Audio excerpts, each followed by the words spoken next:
Welcome. If you're feeling super excited today, you say TechStylers. Well, I'm already seeing the plenty reactions. Welcome. All right, so to kick off, let's tell us where we're joining from. Where are you joining from currently? I'm joining from the city of Port Harcourt, the home of Bole and fish. If you've not had Port Harcourt, you're missing. Period. That's on period.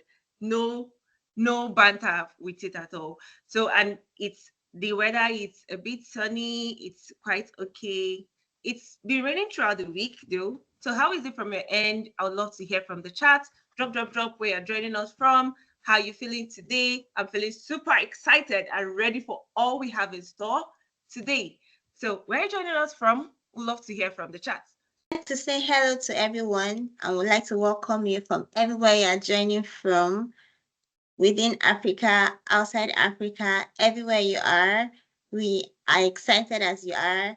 Yes, we're very, very excited. I can see some comments. Someone said it's sunny and bright in Dublin. Okay. Happy to hear that. Anueyiagu, you're welcome. Sarah from Dublin again. Leaves are falling. I'm very colorful. Yes, yes. It's a bit chilly. Yes, okay. So those people that have sun and those people that have chill, where do we meet? Like, where's the intersection? So we just have a very cool weather. Maybe the intersection is Nigeria, you know. It's quite cool there. And Nihinlola said it's hot, so let's give some sun to Nigeria. So we'll dive just shortly before it's 12. Let's show us some of the amazing things that our community members have to say. Welcome you to Evolve Conference 2.0. Please, can I see your reactions? Can I see some claps? Can I see some emojis? Yes. Thank you very much for that, Lara. Guess what? This is Evolve Conference. When you hear Evolve, what comes to your mind? What do you think of? So for you don't have to answer that now. You have to wait till after the event for you to be able to answer that, because this is an opportunity for you to learn, unlearn, and then relearn. So you're definitely going to change your definition of Evolve from the power-packed speakers that we have, from the amazing co-founders we have, to up to the last remark that we have, the closing remark, is going to be very exciting and it's going to be super engaging and interesting. Like, if I were you, I'll just go grab popcorn, sit down, and be ready to listen and engage all through. So I was asking before my village people attacked. I'm sure it's Lara that said that, like, she's part of my village people, if you guys know. So I also love to hear from Ngozi. Hello, Ngozi. I see you on the call. Where are you? If you can unmute your mic, tell us where you're joining from. How is it in your area? What's the favorite thing that you guys eat where you are situated? I see Ngozi on the call. All right, so Ngozi is not there. So let us hear from Lara. Lara, our own Lara, how are you? Where are you joining us from? How is the weather like? where I am, it's early morning and it's cool. The weather is good. The leaves are falling gratefully, so we can see some beautiful colors all around us. And yeah, I'm so excited about that. I see red, green, blue, yellow colors. And so, yeah, it's very joyful to see. Yeah, that's super amazing. So, guys, really, I lied when I said I was in Port Harcourt. I'm not. I'm in the US of A. If you can see my background, maybe you guys can see my background. That's where I am. I'm currently in the US of A. In that, you can argue with yourself, but I know where I'm saying what I'm saying and where I am. So, without further ado, we're going to kick off the Evolve 2.0 with an opening remark from our very own FOB, as she loves us to call her, and MJ, the Michael Jackson, really. So if you're not on the call, you'll not get to see Michael Jackson that for us. Don't mind me. Our own very own co-founders, FOB, Foyin, and then Olajumoke has also loved to be called MJ because she can dance very much. Please, you guys should ask her to dance. Hello, Foyin. Hello, MJ. Are you on the call with us? Over to you. Yeah, MJ is just going to be 1 minute. So I think in the meantime, we can watch the community video. Let me share my sound. Share sound. Perfect. All right, I'll play this for us. Hello, everyone. Please, can we hear? My name is Anueyiagu for Tenibiaje. I joined TechStylers in May 2024. Meji Williams is my name. I joined TechStylers earlier this year, 2024.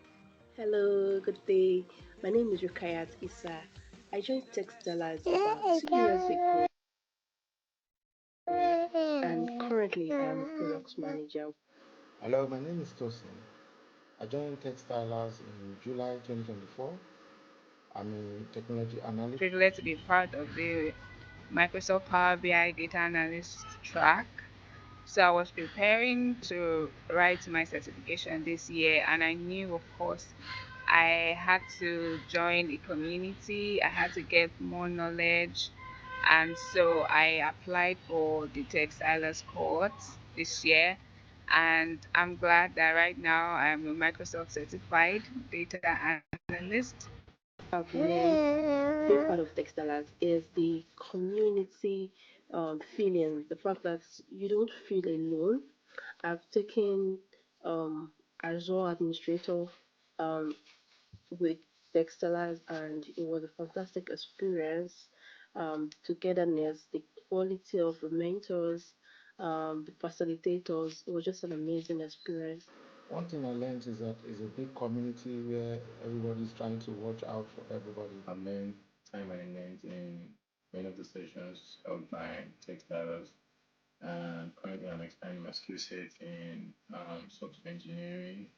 So this time management really proves handy for me in order to stay true to my course. So my period in TechStylers, I learned that collaboration is a very big deal. We got to work on a project before the end of the course where we had to generate our own data and give actionable insights to drive business decision making, and that really helped me a lot. That experience is what I would love for others to be a part of. It is it is an amazing one. Thank you so much. Inviting all of this come for this conference 26th of this month so that you can learn more. Come join us. Come join us.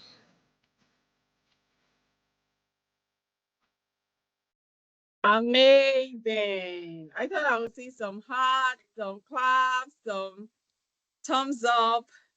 Thank you so much to the community members who did the video for us. It's really beautiful to see that.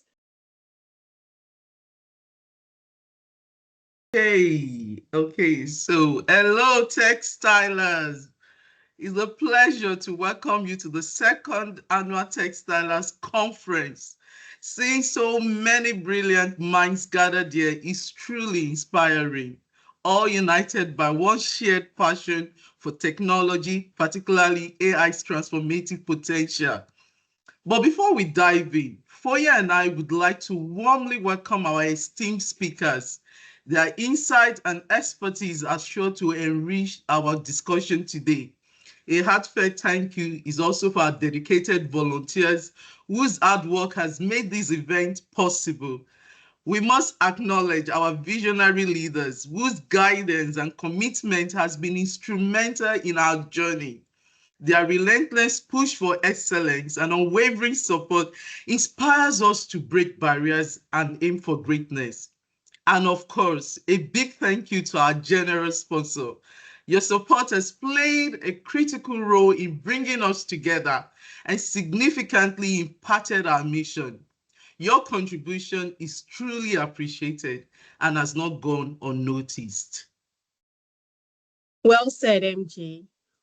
What began as a small community of women in tech has become a powerful network of innovators. We are here today to celebrate our collective journey and to focus on how we as women are shaping the future of artificial intelligence. 4 years ago, we came together to build a space where women could support and inspire each other in tech. And today, we have not only built that space, but we have pioneered it. The theme for this year, Innovate, Elevate, Accelerate, captures the essence of what we are doing. It reflects how our mission as women to collaborate with boldness, to elevate each other through ethical and inclusive, world-changing AI. AI is really reshaping industries, economies, and societies. And yet for too long, women voices has been underrepresented in this revolution. But that is changing. We are not just participants in the world of AI. We are leaders, builders, and innovation in this field. This year's theme reminds us that through innovation, we create new possibilities. By elevating each other, we break barriers. And by accelerating progress, we ensure that AI reflects the diversity and inclusiveness it needs to thrive. So let's begin with innovation. AI is one of the most revolutionary technologies of our time, with the potential to solve some of the world's most complex problems, whether it's advancing healthcare, optimizing climate solutions, or transforming education. However, innovation in AI requires more than just technical expertise. It requires diverse thought and experience. As TechStylers, we are bringing new perspectives, ensuring that technology that we create serves everyone, not just a few. We ask, how can AI be used for good? How can it drive positive change? Exactly, Foyin. And many more questions to actually ask. But as we innovate, we must also elevate, not only ourselves, but the entire community of women in tech. We know that AI holds immense power, and with that power comes great responsibility. We must ensure that AI systems are designed, they're developed and deployed in a fair, ethical, and transparent ways. At TechStylers, women take that lead on ethical initiatives. They address biases in machine learning, supporting each other. We elevate the conversation around AI and help steer it towards a more inclusive future. Thank you so much, MJ. But elevating isn't just about ethics. It's also about creating opportunities. Many of us here today have faced challenges getting a seat at the table in tech, especially in AI, where the gender gap is still prominent. But here within TechStylers, we have built a community where we lift each other up, like we watched in the video. That's one of the things that was said. Whether through mentorship, networking, or knowledge sharing, we are creating a space for women to excel in AI. an inclusive space, which also involves and includes the lovers of women, our men. Together, we are showing that the future of AI doesn't just belong to a selected few, but it belongs to us all. Very well said, Foyin. Now let's talk about acceleration. AI is evolving faster than we ever imagined, from advancements in natural language processing to breakthroughs in autonomous systems. The pace of innovation is actually staggering, but while the technology moves at lightning speed, we must guide its direction. And as women in the field of AI, we have that unique responsibility to ensure that this acceleration benefits everyone, especially those historically left behind by the same technology. Acceleration also means preparing ourselves as the next generation of women for the future. We are not just AI users, we are its architects. By learning, experimenting, and pushing the boundaries of what's possible, we are accelerating our expertise in the field, from AI research to product development to AI ethics and policies. Women are stepping into leadership roles and shaping the core of the AI landscape. And as we continue to accelerate, let us also remember to slow down when necessary and ask the hard questions. Are we building AI that is truly inclusive? Are we considering its impact on marginalized community? Are we ensuring that AI remains a tool for progress, not harm?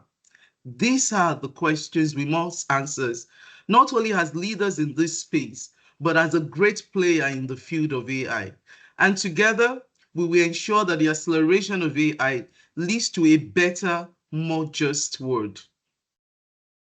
So to every woman here today, your role in AI is vital. You are innovators, creators, and leaders. Your voice in the development of AI matters. And don't let anyone tell you you don't belong in this space, because you do. And together, we will continue to innovate, elevate, and accelerate, leaving a lasting impact in the future of artificial intelligence.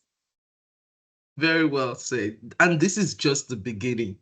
AI's potential is limitless, and so is our potential as women and men in TechStylers.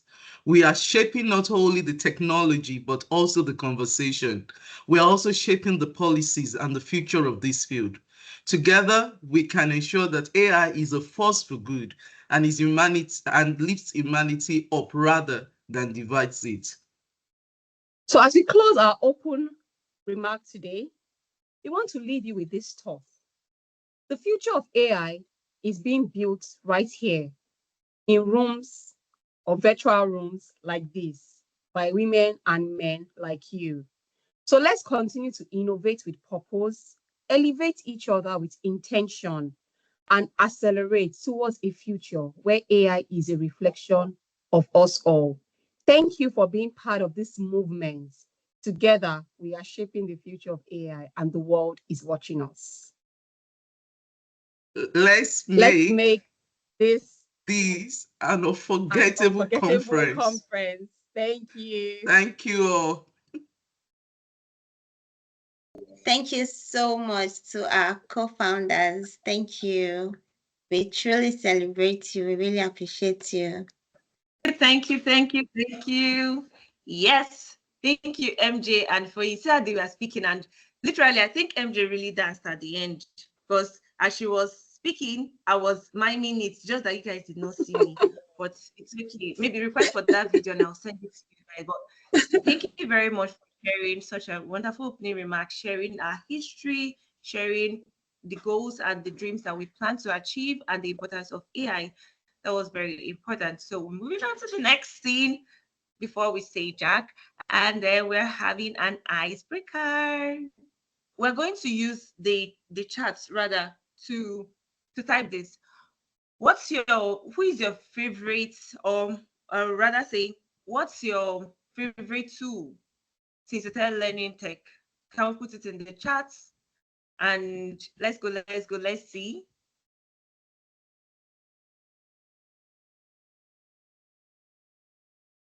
Google search seems good. Let's keep it coming. Let's keep it coming. Okay. Okay.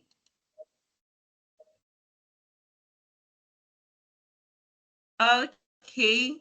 For me, I would really say no, don't worry, I'll not tell you guys my own before you people will do expo. It's not allowed. It's not allowed. Okay, so before going forward, as we continue to type in our favorite tool, I would love to invite our very own Mariam and Oladimeji to continue with this icebreaker. Hello, Mariam. Hello, Oladimeji. How are you today? Where are you joining us from? Hello. Hello, everyone. Sorry. Oh, set my lights. Yeah, so my name is Miriam, and myself and Dimeji will be handling this icebreaker this morning. Thank you, Blessing, for starting off.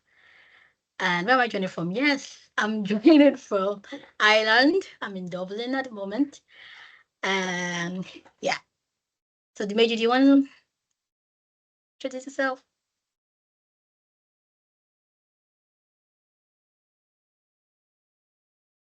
Dimeji, are you there?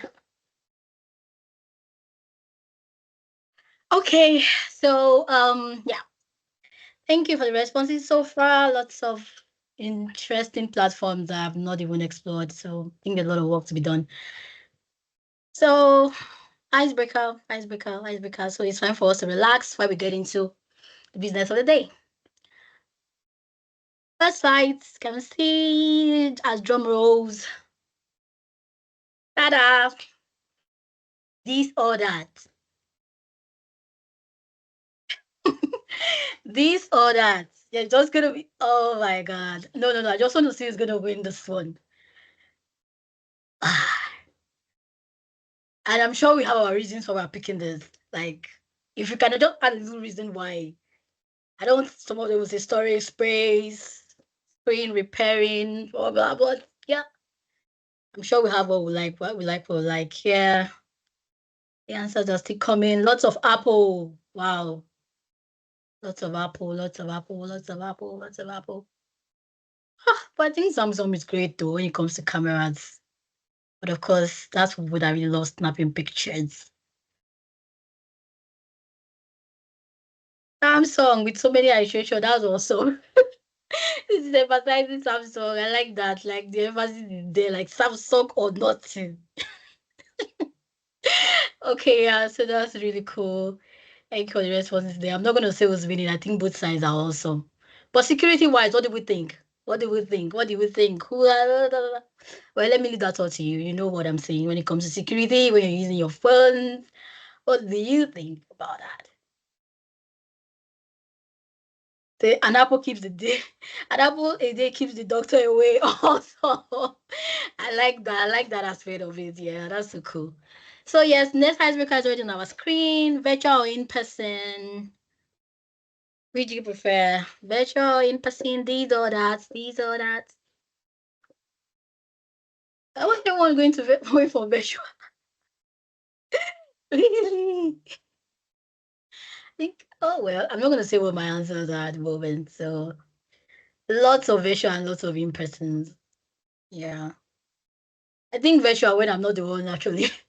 Virtual when I'm the one having to talking. In person when I'm the one that's just gonna sit down and listen. Because for me though, but yeah, I think in person also gives you that space to meet people and gives you able to see their expressions really, you know. This or that, rice, fried rice or jollof rice. Ooh. Fried rice or jollof rice. Oh my god. I don't want to see Nigerian jollof because jollof is jollof at this point. You don't know whether it's Ghana jollof or Nigerian jollof. No, don't emphasize. Jollof is jollof. Whether Ghana jollof or Nigerian jollof. Jollof. Oh, Senegalese jollof. Wow. Smoky jollof. Not just anyone. The one that came from firewood. The one that they know, not the one they use gas, the one they use firewood. I love that emphasis. Like, awesome. This is so cool. That's good. Smoky and then with pepper again. Wow. But maybe now it's even very expensive. Or what of the one we use with carrot? Will you manage it? The one they make carrot and cucumber sauce. What do you think? Sorry, just what we see on the internet these days. A lot of innovations. We call it innovations as well. If this doesn't work, let's try that. So, raincoat or umbrella? Raincoat or umbrella? I think this depends on location. I know why I say it depends on location, because the location where I'm right now, the wind will take the umbrella away from your hand without saying the wind before you move. I had an umbrella when I came here, but I lost it that same week. In fact, I dropped it. I just dumped it by myself. I dropped it in the bin because it wasn't of no use to me. So for me, I think I'll do raincoat. Depend on your location, actually. Yeah. So if you go to the north, you will know that umbrella sometimes is not it. The wind will blow you and I'll not say to blow you on the umbrella, it will blow the umbrella off your hand and take the umbrella will go north, then you'll be in the south, and or you will meet somewhere in the middle. Nice, nice, nice. Lots of raincoats. Wow, lots of raincoats. Yeah, raincoat is also awesome, but there's sometimes I feel for those of us, Gen Z, when we dress and look sharp with our white, we don't want too many coverage. WhatsApp or Instagram? What an interesting one. WhatsApp or Instagram? WhatsApp or Instagram? Lots of WhatsApp, lots of WhatsApp, lots of WhatsApp, lots of WhatsApp. Two different platforms. Awesome to chat, awesome to connect. Yeah. WhatsApp, WhatsApp, WhatsApp, WhatsApp, WhatsApp. None. None. None. No way. I'd like to meet that person that said none. How are you coping? How do you chat? You chat on Teams or you chat? Please, I need to know how you chat. Maybe Udemy. Oh wow, interesting. Udemy, Coursera, Udemy, SMS, awesome. Udemy, Coursera. Ronaldo or Messi, even if you don't play football, you know their names. They must have gisted about them around you. Just pick one. Even if you don't watch match, at this point, you know their names and you have their shirt. Even if you don't play football, but you wear their jerseys. So pick one, Ronaldo or Messi, please. Ronaldo or Messi? Who's Ororo? Ororo, okay. What's Ororo doing?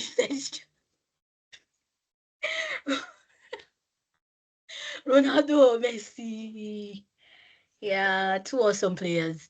HP or Dell, this is very interesting because at this point, you need to look at not just your system, what screens do you use?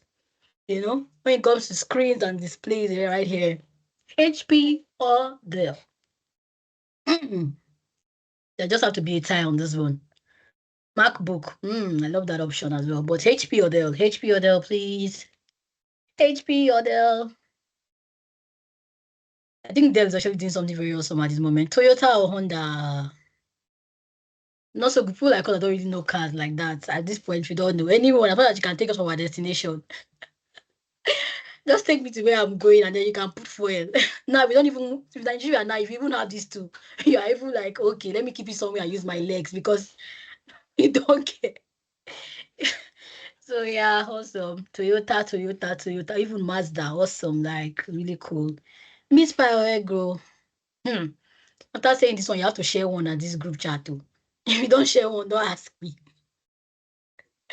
If you don't share anyone, don't ask me. Egg roll all the way. But these days, what we see inside that egg is not even egg roll. We don't see full egg inside now. Some of us, we have seen half egg. If you have not seen half egg, that means you did not go to any Nigeria party. Quarter egg, save, thank God at this point. Else, just eat buns and relax. Or puff puff. Also, if I won't give you puff puff, I'll be glad. Thank you so much for participating. Like, really cool. Thank you all for participating. We've seen your wonderful options. We'll see what we can do for the reception time. Yeah, puff puff. Thank you for being in my own chat. Thank you. Thank you. Thank you. So thank you so much for having the nice breakout with us. And we'll get into other business of the day. Thank you so much, Miriam. Right now, we're going into the session for all our speakers. Into the session for our speakers, and very first speaker that is coming to speak to us today. She's one that is sharing from her heart. She's sharing from a place where she has been through some experiences, and she believes that on this journey, she needs to carry us along. Her topic today is navigating my learning journey and accelerating your career in tech. Miss Sarah, we call her Sarah A. She's one of ours in TechStylers. Her journey is very inspiring. Her story is very relative, and it's one of grit. It's one of determination. She's been on this journey for about 5 years, but she has done so much within that space of time. She started her career as a cloud advocate, cloud engineer.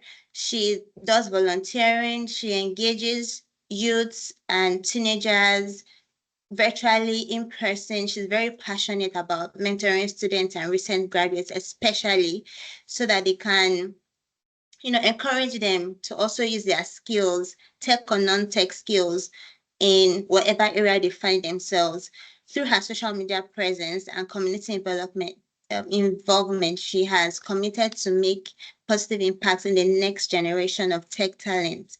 Ladies and gentlemen, speaking on navigating my learning journey or accelerating your tech career, please let's give Sarah a round of applause. Thank you. Wow, what an intro.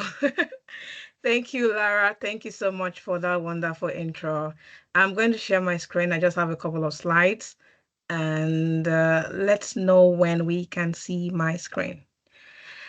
Brilliant. Thank you so much for the introduction. My name is Sarah Anueyiagu, or Sarah A, if you cannot pronounce the Anueyiagu, that's fine. So today I'm going to be sharing my career journey in tech. I'm going to be sharing the challenges that I've faced, some strategies that have helped me accelerate my path. And I hope that these insights that supported my own journey can support yours as well. But before I start, I would like to thank the organizers and TechStylers for this opportunity. It's great to be here sharing my journey with all of you. But to start with, I'm very curious. How many of you here have had to change your career path or reskill at some point? Can you send a love emoji or the thumbs up emoji if you've, changed your career path a lot in the past few years? Very good, very good. Thank you so much. So if you look at my learning journey, you can see I have different job titles. I started from electrical engineering. I studied electrical engineering in Chukwuemeka Odumegu Ojukwu University. Woohoo! And after that, I became unemployed for about 6 months. I faced a setback. I found myself unemployed. But during the period I was unemployed, instead of giving up, I focused on upskilling myself. I found myself a mentor. I learned how to code using C#. I joined various hackathons. And one of the hackathons, Microsoft came to Nigeria saying they want to start a Microsoft Leap program, led me to getting into my first apprentice role as a cloud support engineer. So being unemployed didn't stop me. I just continued to, upskill myself. And after that, I got my full-time job as a technical support engineer at TechExperts as well. And after that, I began to apply to roles abroad. And that's when I started working for Avanade as a modern workplace engineer. Again, see how my job title is changing over the years. And afterwards, I was headhunted by Microsoft for my current role as an Azure technical specialist. But these are the rosy things you see on LinkedIn, on Instagram, on Twitter. I don't show you this part, right? I want you to put a finger up or thumbs up if you've ever gotten a rejection after applying to multiple jobs. Exactly. So before I got a job abroad that sponsored my visa and all, I applied to more than 100 jobs. Yes, I applied to more than 100 jobs. So without hearing feedback, sometimes repeated rejections, but these are the things I don't show us on LinkedIn, right? It's just like, hello, I'm thrilled to share that I'm working for this company, but I applied to multiple jobs. I got rejected a lot. Some, we can't sponsor your visa sometimes. Sometimes my resume was not enough. Sometimes I was even applying to roles I was not even fitted for. I was just applying all over the place. Also, imposter syndrome. Like many people, many of us here, sometimes we've doubted ourselves. Are we truly good enough? Are we truly capable enough? Would I succeed in such a competitive field? And again, moving from electrical engineering, moving from chemistry, moving from any background you have, Chinese studies to, tech, it's kind of shifting a technology focused path. It is very daunting, right? You're worried about whether you would succeed in such a competitive field. The fear of change. Sometimes you feel like your technical skills is not enough. Remember, you're competing with people who studied computer science. You're competing with people who have started touching computers since, they were kids, right? And also work-life balance. You are trying to apply to a role that's going to give you more money. You are trying to apply to a role that's going to, relocate you from wherever you are. And also you have to work, like your current job. At the same time, you have to learn the new skills as well for your new role. So how do you balance these things together? I'm going to share the strategies I used as well. And at the point in my career, I did not have a laptop. So if some of you know me from Twitter, about 5 years ago, I tweeted, oh, I'm learning tech. This is my GitHub repo. I need a laptop. And many people started donating towards my cause. So at one point, I did not have a laptop to practice my coding, to complete my projects.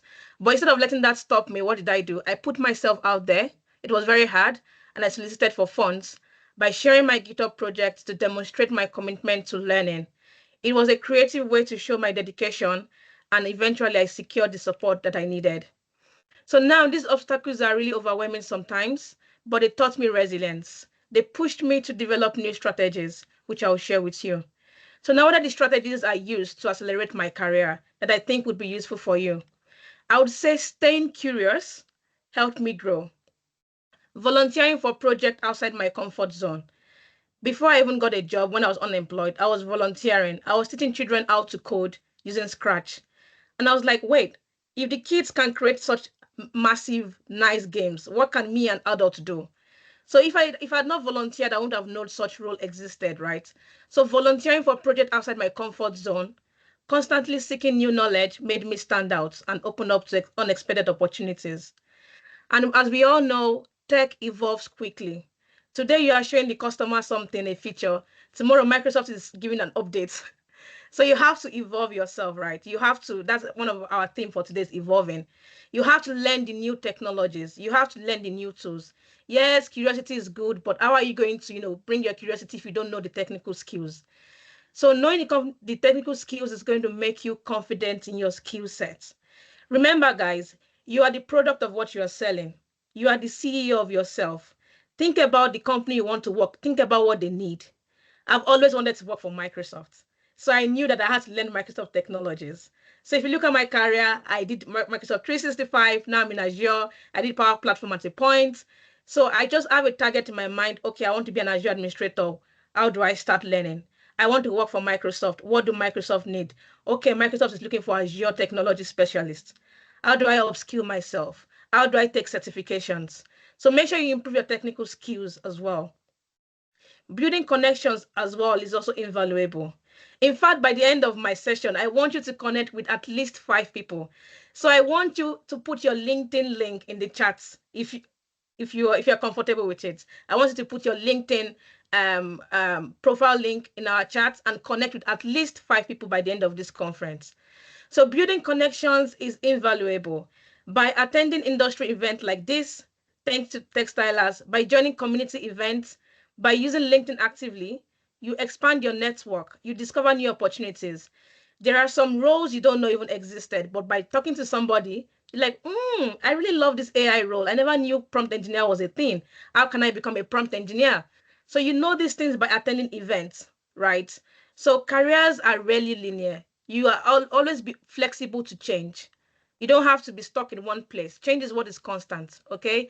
You also need referrals. When I was applying to other jobs like Avana, like Microsoft, I reached out to people on LinkedIn working in that current role for them to tell me about the role. I asked for an informational session, and I believe the informational session is what helped me secure the job. I also want to talk about mentorship. You have to learn from people that have walked that path before. As well as you're looking for a mentor, don't forget to mentor someone else as well, because it also helps you to reinforce your own knowledge. You're learning something, teach somebody else. You need someone to bounce off an idea, get a mentor. Some things you cannot learn from textbook. There are some navigations you can learn from your mentors. And again, I put sponsorship beside mentorship, because unlike mentors who offer guidance and advice, some mentors may be your sponsor, but not all mentors may be your sponsor as well. Your mentor may be outside the organization, and while your sponsor has to be in your organization. For example, you are going for promotion. Who is speaking on your behalf? You need sponsors. So in your organization where you work currently, you need to find a sponsor that believes in your project, that's going to give you high visibility projects. That way you can get, promoted or look for new roles as well. So ensure that your talent doesn't go unnoticed. And as women, most times we don't speak up about our achievements. And that brings me to self-advocacy. It is very crucial. It let others know what value you bring, which can lead to new roles and responsibilities. So make sure you toot your own horns. Yes, be humble, but at the same time, make sure people know what you are doing, or else people are going to take credit for the work you've done. And you don't want that. So make sure you are advocating for yourself in the workplace. Make sure you are posting what you are doing on LinkedIn. Share articles on what you are doing as well. And that is what helped me as well. Sometimes you even have to jump, even if you don't feel 100% ready. Women tend not to apply to roles if they don't feel they have 100% of the skills needed. But I can assure you today that I applied to like an Azure technical specialist role with very limited Azure experience. But I knew what I wanted. I knew the basics. I understood the basics. I did a lot of interview practice with my friends as well. I learned the technology. Apply to these roles even if you're not 100% ready. Because the more you wait, the more time is being wasted. So applying for roles as well challenges you to help you grow. You may not get the job, even if, because obviously maybe you're not ready, but applying to those roles, doing interviews, okay, this is what the market is looking for. How can I, get myself to that level of what the market is looking for? Now, be strategic again to your goals and priorities. Strategy is also very important. Don't hesitate to tailor your resume to reflect the job titles you aspire to be. Remember, a modern workplace engineer in a company can be the same role, and the title may be Microsoft 365 administrator in another company. So always tailor your resume to reflect the job titles you aspire to be. It's legal as long as you're not lying about the roles you've done, right? Just stay honest about your responsibilities and achievements, and you can tweak the title a bit. It can help you present yourself as a strong candidate for your desired position. Having accountability partners, doing mock interviews with your friends and your colleagues, or your senior colleagues as well. Using AI, ChatGPT for your resume as well. Speak to ChatGPT, it's there, it's your personal consultant or co-pilot to help you tailor your resumes as well. It's something you should leverage on. Lastly, I'm going to talk about showing leadership. I took every opportunity to show leadership in all my previous role. Either it's by helping a colleague, or it's by chatting in Teams. Someone ask a question on Teams, you put in the answers there. Sharing knowledge. Leadership is not just about titles, it's about the mindset and your actions. So do your best to show leadership, and people are watching. They're like, I think she's gonna be fit for this role. I can see her leadership, abilities in her. So embracing these principles help me focus, help me overcome some setbacks. Before I wrap up, I want to leave you with this. Failure is a natural part of the journey. I have written some certification exams that I failed. One of my previous managers on this call, and she told me, Sarah, don't worry, just rewrite the exam. I have made mistakes along the way as well. I have gotten rejections a lot as well. The difference between those who move forward and those who get stuck is not luck. It is not talent. It is how you respond to failure. So some of you will go on from this conference, take what you've learned and practice it and apply it. That commitment to growth and resilience is what truly accelerates your career. So keep pushing, keep growing. Most importantly, keep believing in what you can achieve. Now to round off, I want you to clap for yourself. Use the clap emoji and, clap for yourself for all the work you've been doing. And finally, I want to thank TechStylers again for this opportunity.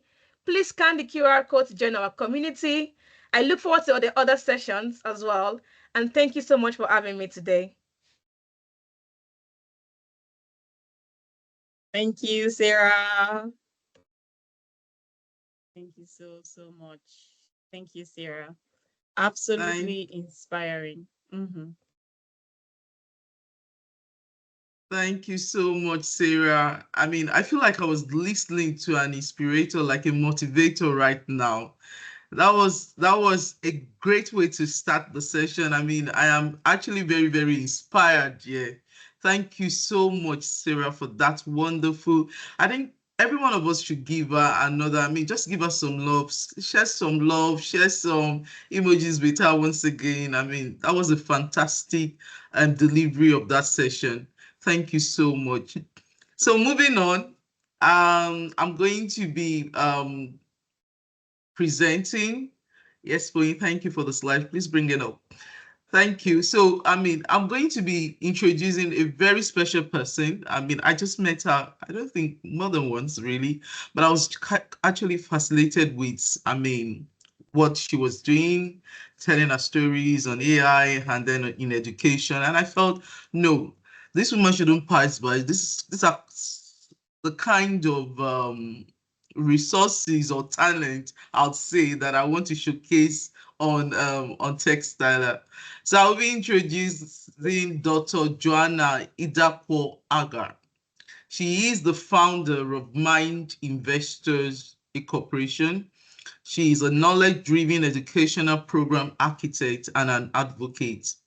Dr. Joana is a dedicated professional with 10 years of experience in program leadership. She worked with the K-12 school districts, in the higher education sector and in the government and organization sector, really. She's actually very passionate about making a meaningful impact in students' lives.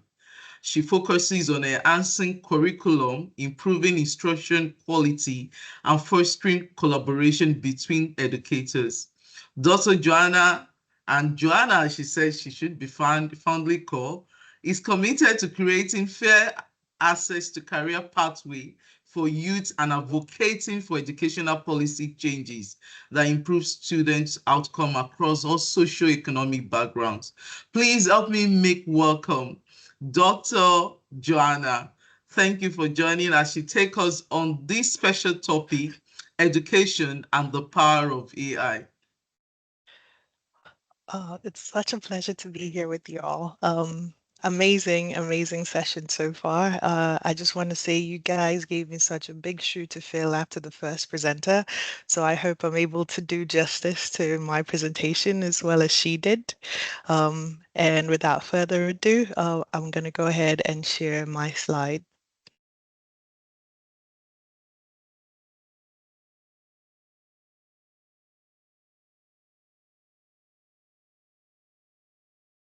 All right.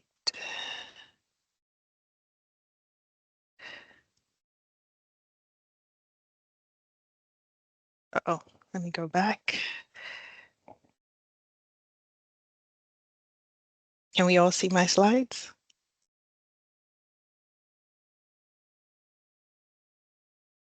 Yeah, we can. Awesome. All right. Okay. All right. So when we And I talk think about you want to, AI, sorry, I think you want to put it in a slide mode. It was previously in slide sure. mode. All Oh, right. slide mode. Yeah. Okay, give me a second. If I can find it. Okay, so where you have your slider on the PowerPoint, very close to the Yes. slider, where you have the slider Yes. to zoom out and zoom, Yes. you'll see that. Yeah. All right, so let me put The icon slide before the mode. slider. Yeah. All right, there we go. All right, beautiful. Got you there. That's fine. Okay. Now I can't see my notes. It's fine.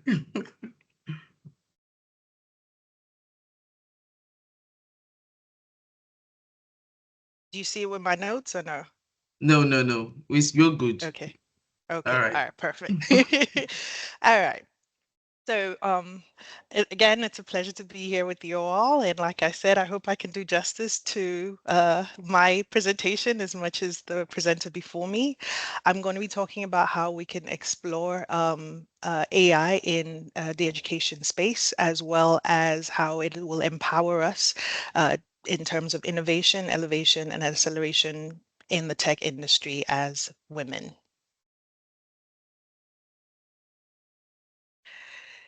AI, as we all know, has been taking everywhere by storm, especially the education industry, and it is capable of revolutionizing how we learn individually.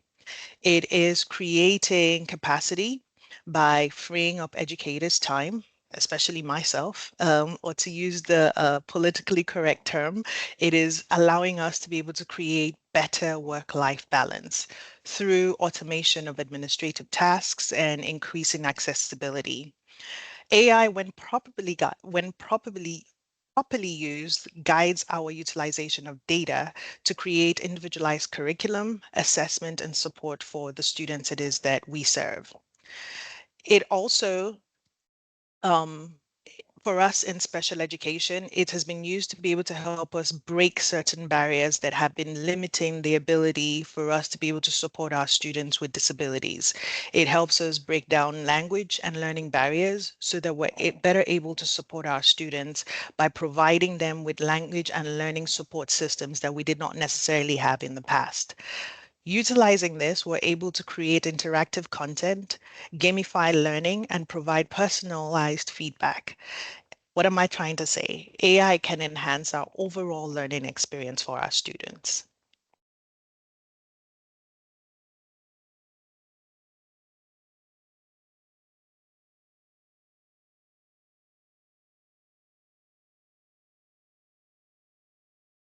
So how can we use AI to empower ourselves in the workspace?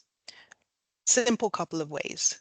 First of all, we can use AI to enhance our technical expertise and increase our marketability.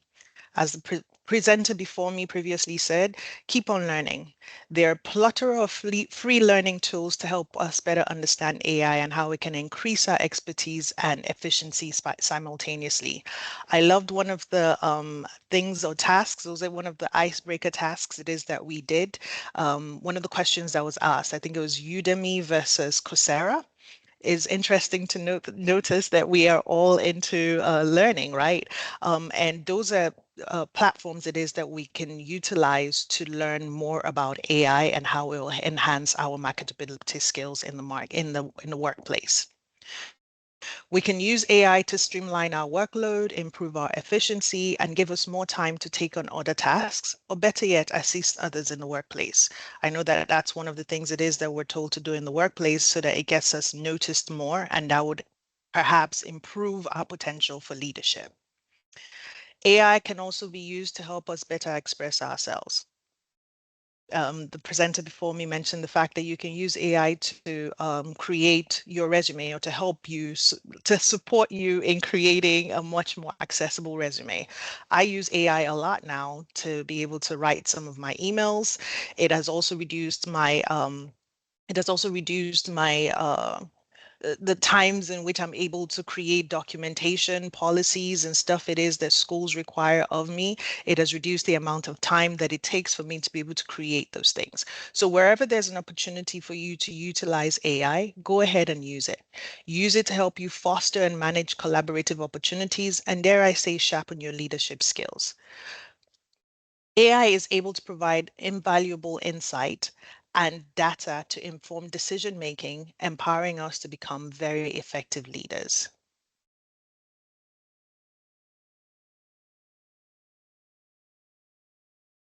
In terms of innovation and entrepreneurship, when applied correctly, it can help us develop innovation, AI-driven solutions to address real-world challenges, create opportunities, and drive positive change.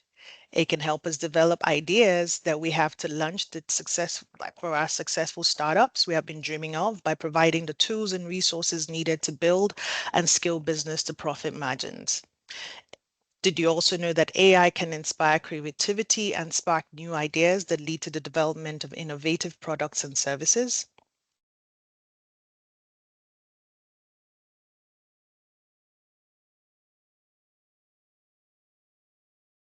So how can we use AI to empower ourselves?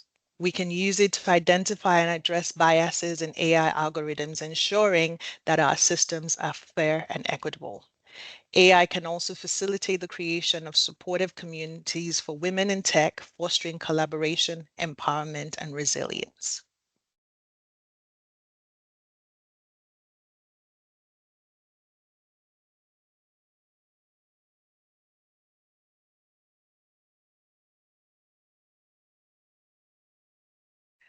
And lastly, how do we stay relevant in the tech space as women? How do we ensure that we are pushing forward to be able to, dare I say, be at equitable and on an equitable footing with the men and able to compete in a healthy format with them.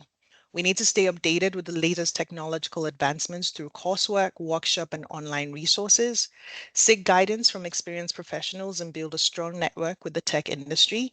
I love the fact that we're sharing our information about our LinkedIn information, because this would definitely help us to be able to learn from one another. And I always put this out there. I say my network is my wealth. I may have connections to people it is that you may not have connections to. They may not be of benefit to me, but they will definitely be of benefit to you.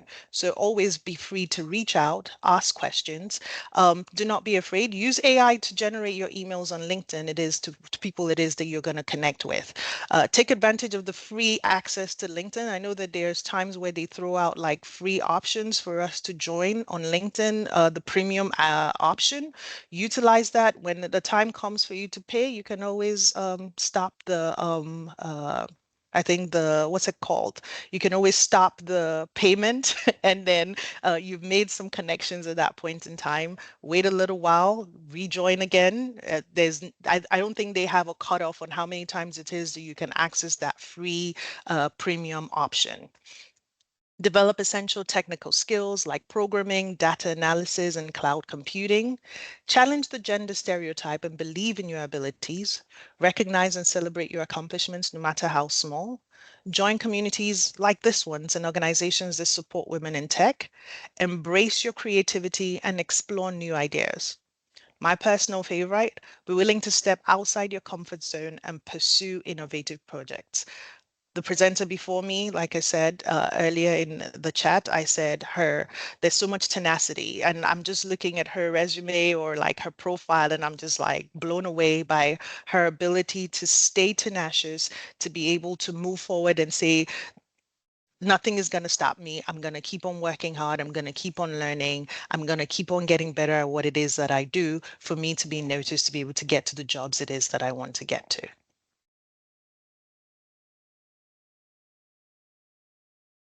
And that's me in a nutshell. Any questions?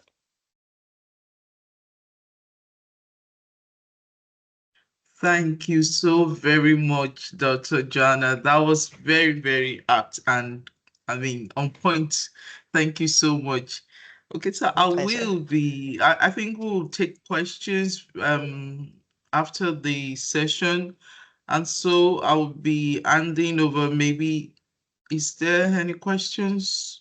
Lara, please correct me. Are we meant, or Blessing, are we meant to take questions now, or we're handing over to yeah.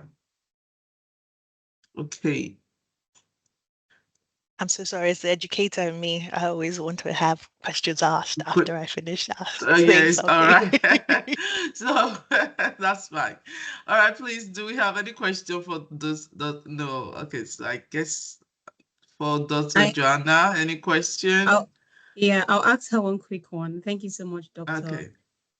So how can we as parents, like, where do you draw the line in terms of you need to support your child to learn, and then you're leveraging like AI, but where do you draw the line between helping too much with the use of AI, and because the child also has to think, themselves and try to process, but there's AI that's kind of giving them all the answers and the step-by-steps and everything. So where do you draw the line on that?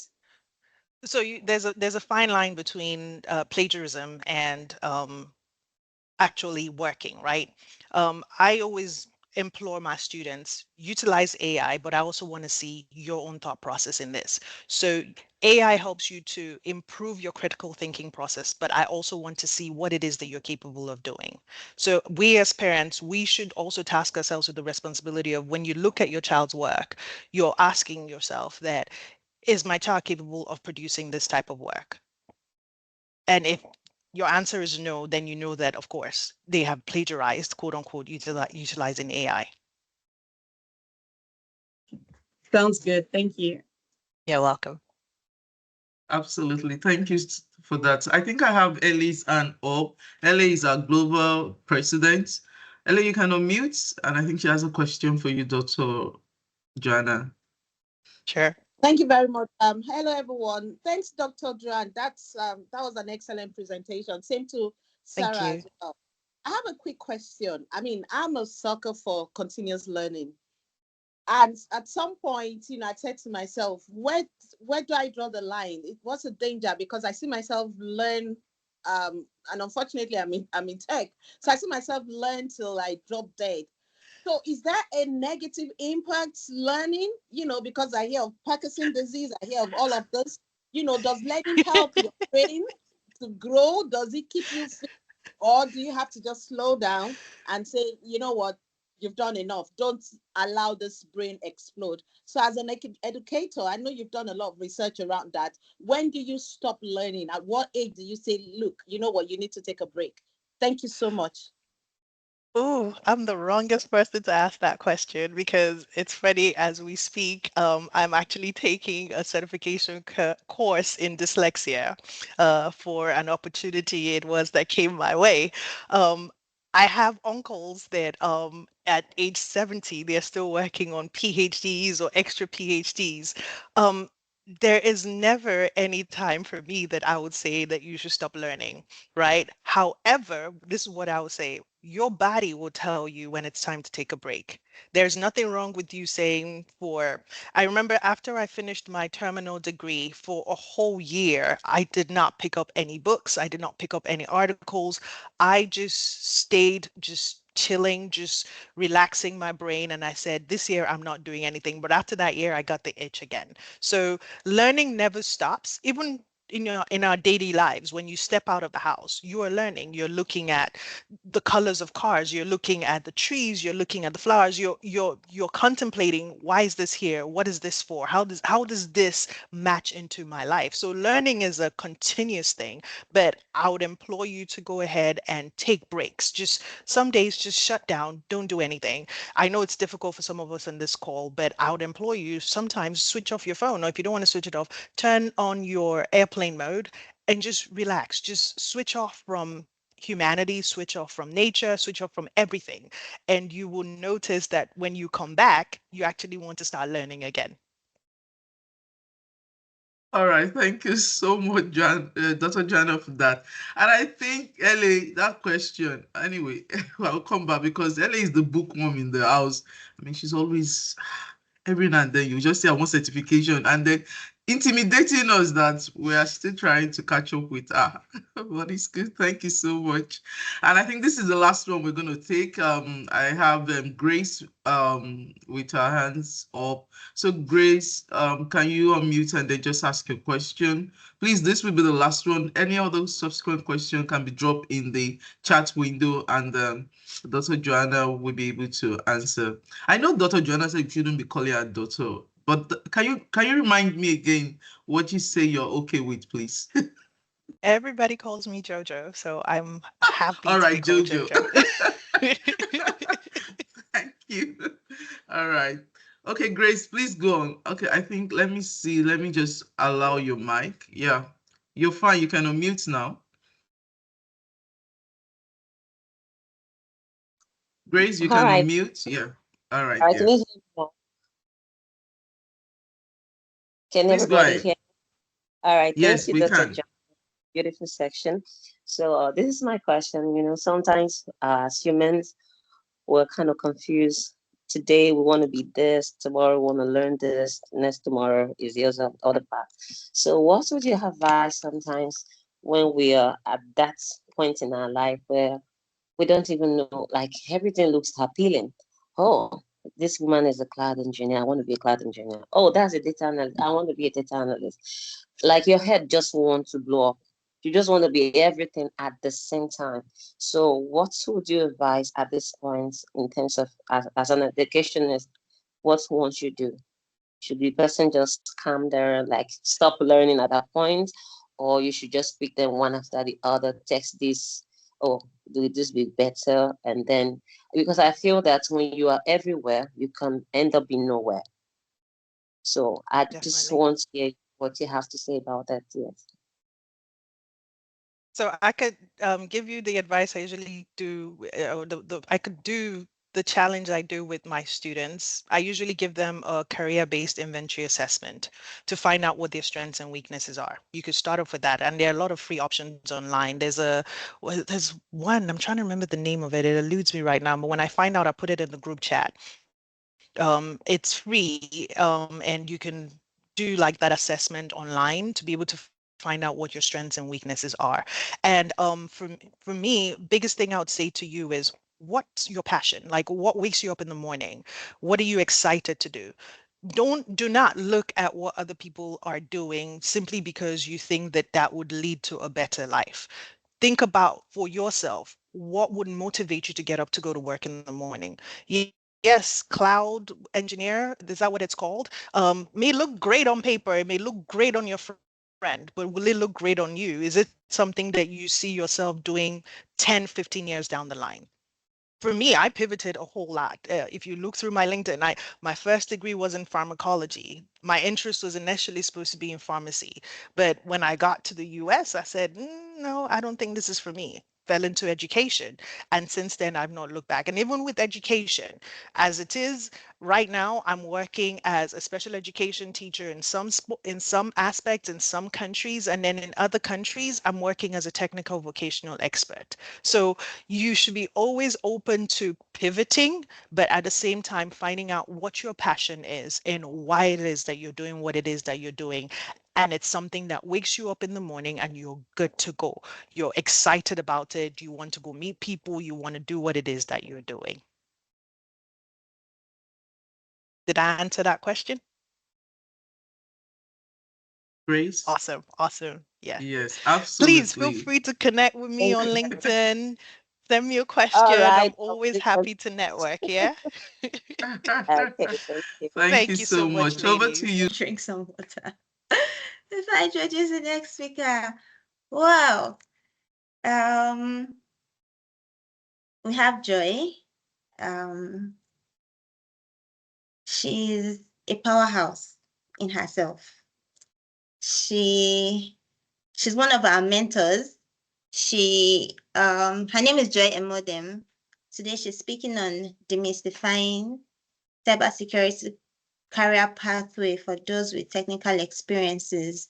So what she's doing today, she's breaking the myth, she's breaking the stereotype that you have to be a technical person before you pivot into cybersecurity. I'm so excited that we've talked about pivoting careers. I'm so excited that we've talked about, navigating our way through different career paths and trying to pivot, change career paths and everything. So whether technical or non-technical, FG, as we call her, she's here today to encourage us that you can do this you can be a cybersecurity advocate, whether you're a stay-at-home mom, because she has a foundation called Mama Cyber Shield, where they encourage women of all facets of life, whether young, old, married, childbearing age, stay at home, retired, whatever age you are, they encourage women to delve into cybersecurity. As a matter of fact, there was one session I was in with Joy that she said, as a stay-at-home mom, if you have a CCTV camera and you're supposed to watch that camera, you're actually doing a security job, because if something comes up, they ask you, what has happened in the last 2 days? What can you remember? Things that have happened. So all of these things put together, Joy is here today, and she has over 11 years of experience as a technical person in various sectors. She has worked in customer satisfaction. She excels as a cybersecurity advocate. If you check her on LinkedIn, you will see that she's doing amazing jobs, amazing work. At some point, she was put up for an international award as well. And, from here in TechStylers, Mama Cyber Shield, we're just hailing for her and supporting her. So right now, I'll be inviting her to come up stage, the grand stage, and do her thing like she always does. Hello, good afternoon, everybody. Am I allowed to share my screen? Would I be the one to share my screen? Okay, so while the screen is coming up, Lara, at some point I say, now maybe this. Am I the one that has all this gang?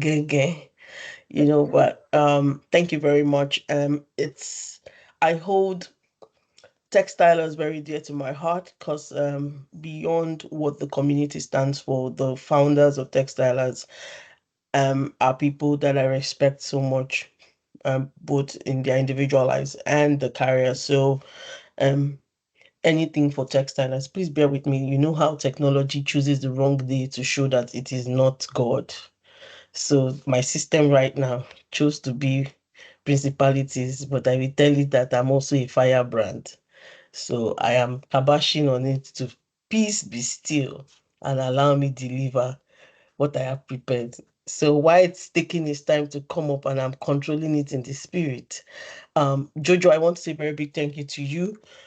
What you did is one of the things that I'm getting a lot of people to understand. And I think, I don't know if it was strategic, but while you were speaking, I was like, very good, I'm coming up after you because I'm only just going to be piggybacking on what you've said. As much as yours was very targeted to AI, but I'm looking also in security, and that's what we're saying to everybody, where you don't have to try to be anybody. Find what works for you, be you, and enjoy what you're doing. And love the way Sarah took the journey of career and where she called out key things on how you can grow this your journey networking.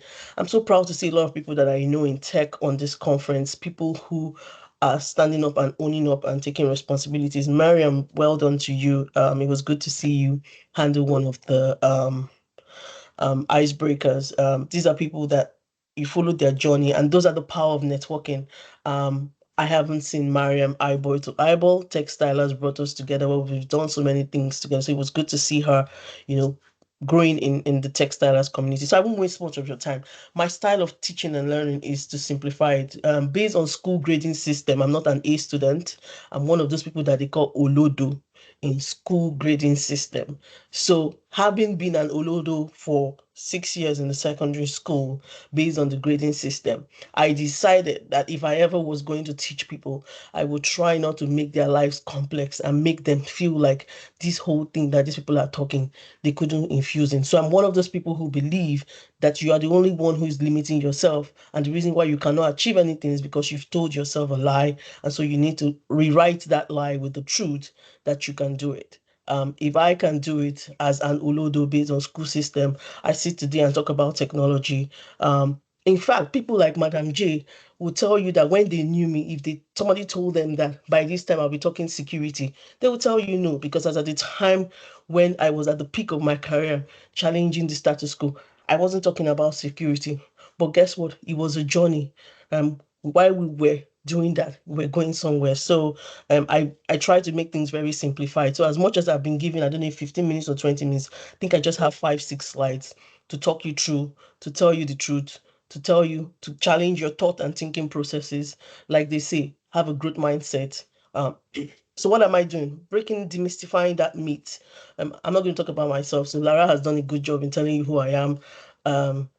Because I can also take the whole time to explain myself. I'm learning the power of, Sarah called it self-advocacy. When you work in institutions, in international environments, you go no say, if you know it yourself, you don't enter one chance. So we're learning lots of self-advocacy to speak about ourselves and portray ourselves. So what am I doing here today? I'm here to tell you that when you talk about cybersecurity, tell them to stop telling you it only has to do with technical rules, right? Again, that's one lie that we're going to rewrite today. One lie we're going to rewrite with the truth.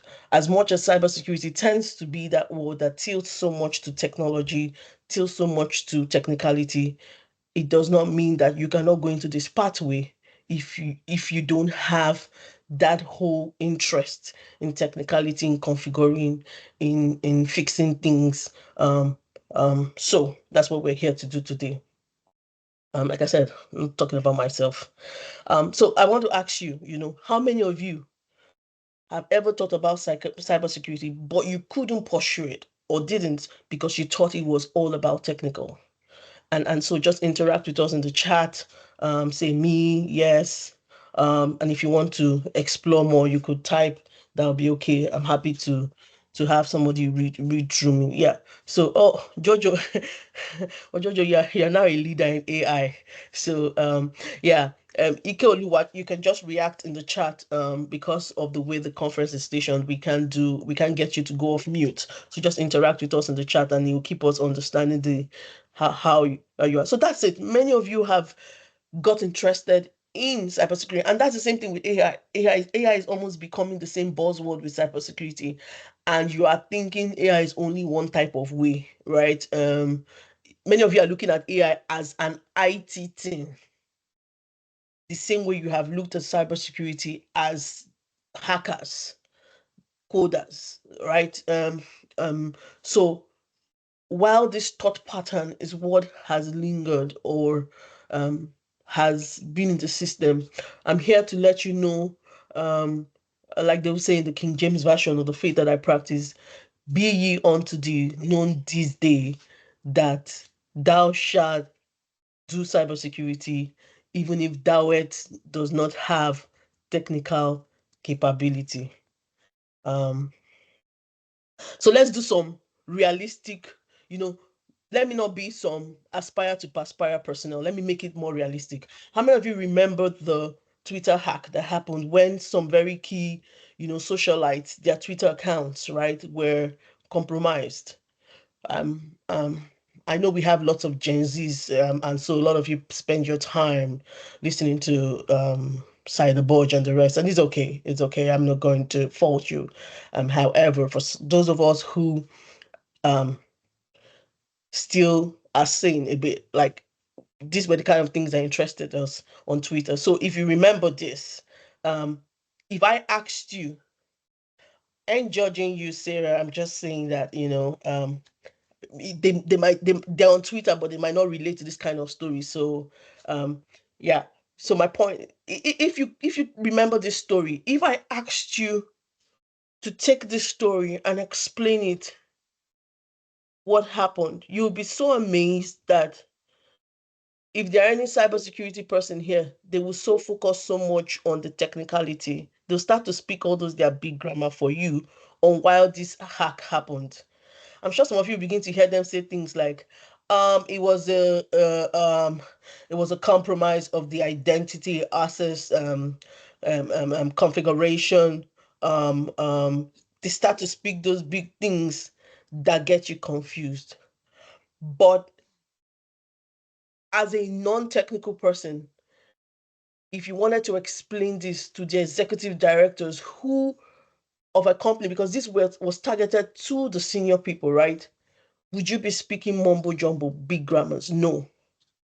You would need to explain to the executive boards how their accounts got compromised without telling them how the intrusion prevention system could not detect, or how so if I had to sit in front of C-level personnel and talk about technology, and I didn't need to explore my technicality, what does that tell you? That tells you that there's an opportunity for you on the table of cybersecurity pathway. You don't necessarily have to have the technical competence.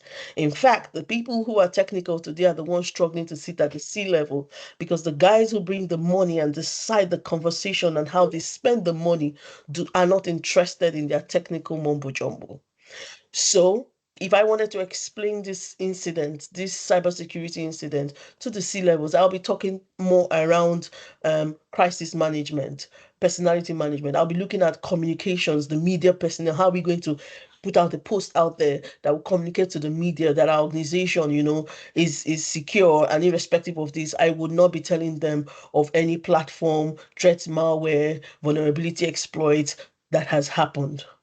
And guess what? The interesting thing is that when you now do the technical part of doing the investigation analysis of this hack to understand how it happened, the first thing we're told is that it was due to social engineering. May I interest you to know that as much as technical people like to make social engineering look like a technical activity, technical social engineering has nothing to do with technical. It's pure based on psychology, interaction, and so you can build a career as a social engineer hacker without understanding the technicality, because it has nothing to do. In fact, in the world of today, many of you have made it so easy if you wanted to social engineer people with the excitement of how much information of ourselves that we put out there. Am I getting you thinking? If this is beginning to shift your thought pattern on how you see cybersecurity, let me get some thoughts that this is challenging in the chat room so that we can look through it once we're done. I'll give you another example. How many of you remember when we were all excited that one Nigerian airline brand was going to be flying from Nigeria to London? It created a buzz in the internet. Do we remember? Everybody was excited. People were rushing to buy the flight ticket to fly on the first Nigerian aircraft to move from Nigeria to London. Guess what? So much was done in media, branding, influencing to get people on that flight so that they could talk about it. Lo and behold, on the day the flight was launched for people to book their flight, a fake airpiece website was also launched and many people fell victim. In the cybersecurity world, we would take it out and talk about. In fact, I was one of those who posted about it to talk about how this was a cybersecurity incident. But there again, as cybersecurity professionals, we will spend time to talk about the mumbo jumbo, about how the website was cloned. And when the website was cloned, it was put with SQL injections and all those big things. But guess what? As a cybersecurity personnel who is non-technical, when you needed to explain this to the board of directors, if you had to explain this to Onyema, you wouldn't be telling him, because guess what? It wasn't the bank's website that was compromised. Remember, it wasn't the airpiece website that was compromised. The original website was still there, and people went to the original website and their data was not compromised. However, a cloned website was also existing. So what happened was that you would say, it was phishing, the phishing, it was vishing, it was smashing. You would speak all those terminologies. But what just happened was poor communications management. What happened was that the team that was given the product to launch the new aircraft from Lagos to London, when they were doing their planning on their team, they did not consider a cybersecurity professional who was non-technical, who would drive communications and media, who would drive education awareness on how to avoid being spammed, because we have focused all our energy on the technicality. And so we're not building competence in the non-technical areas of cybersecurity.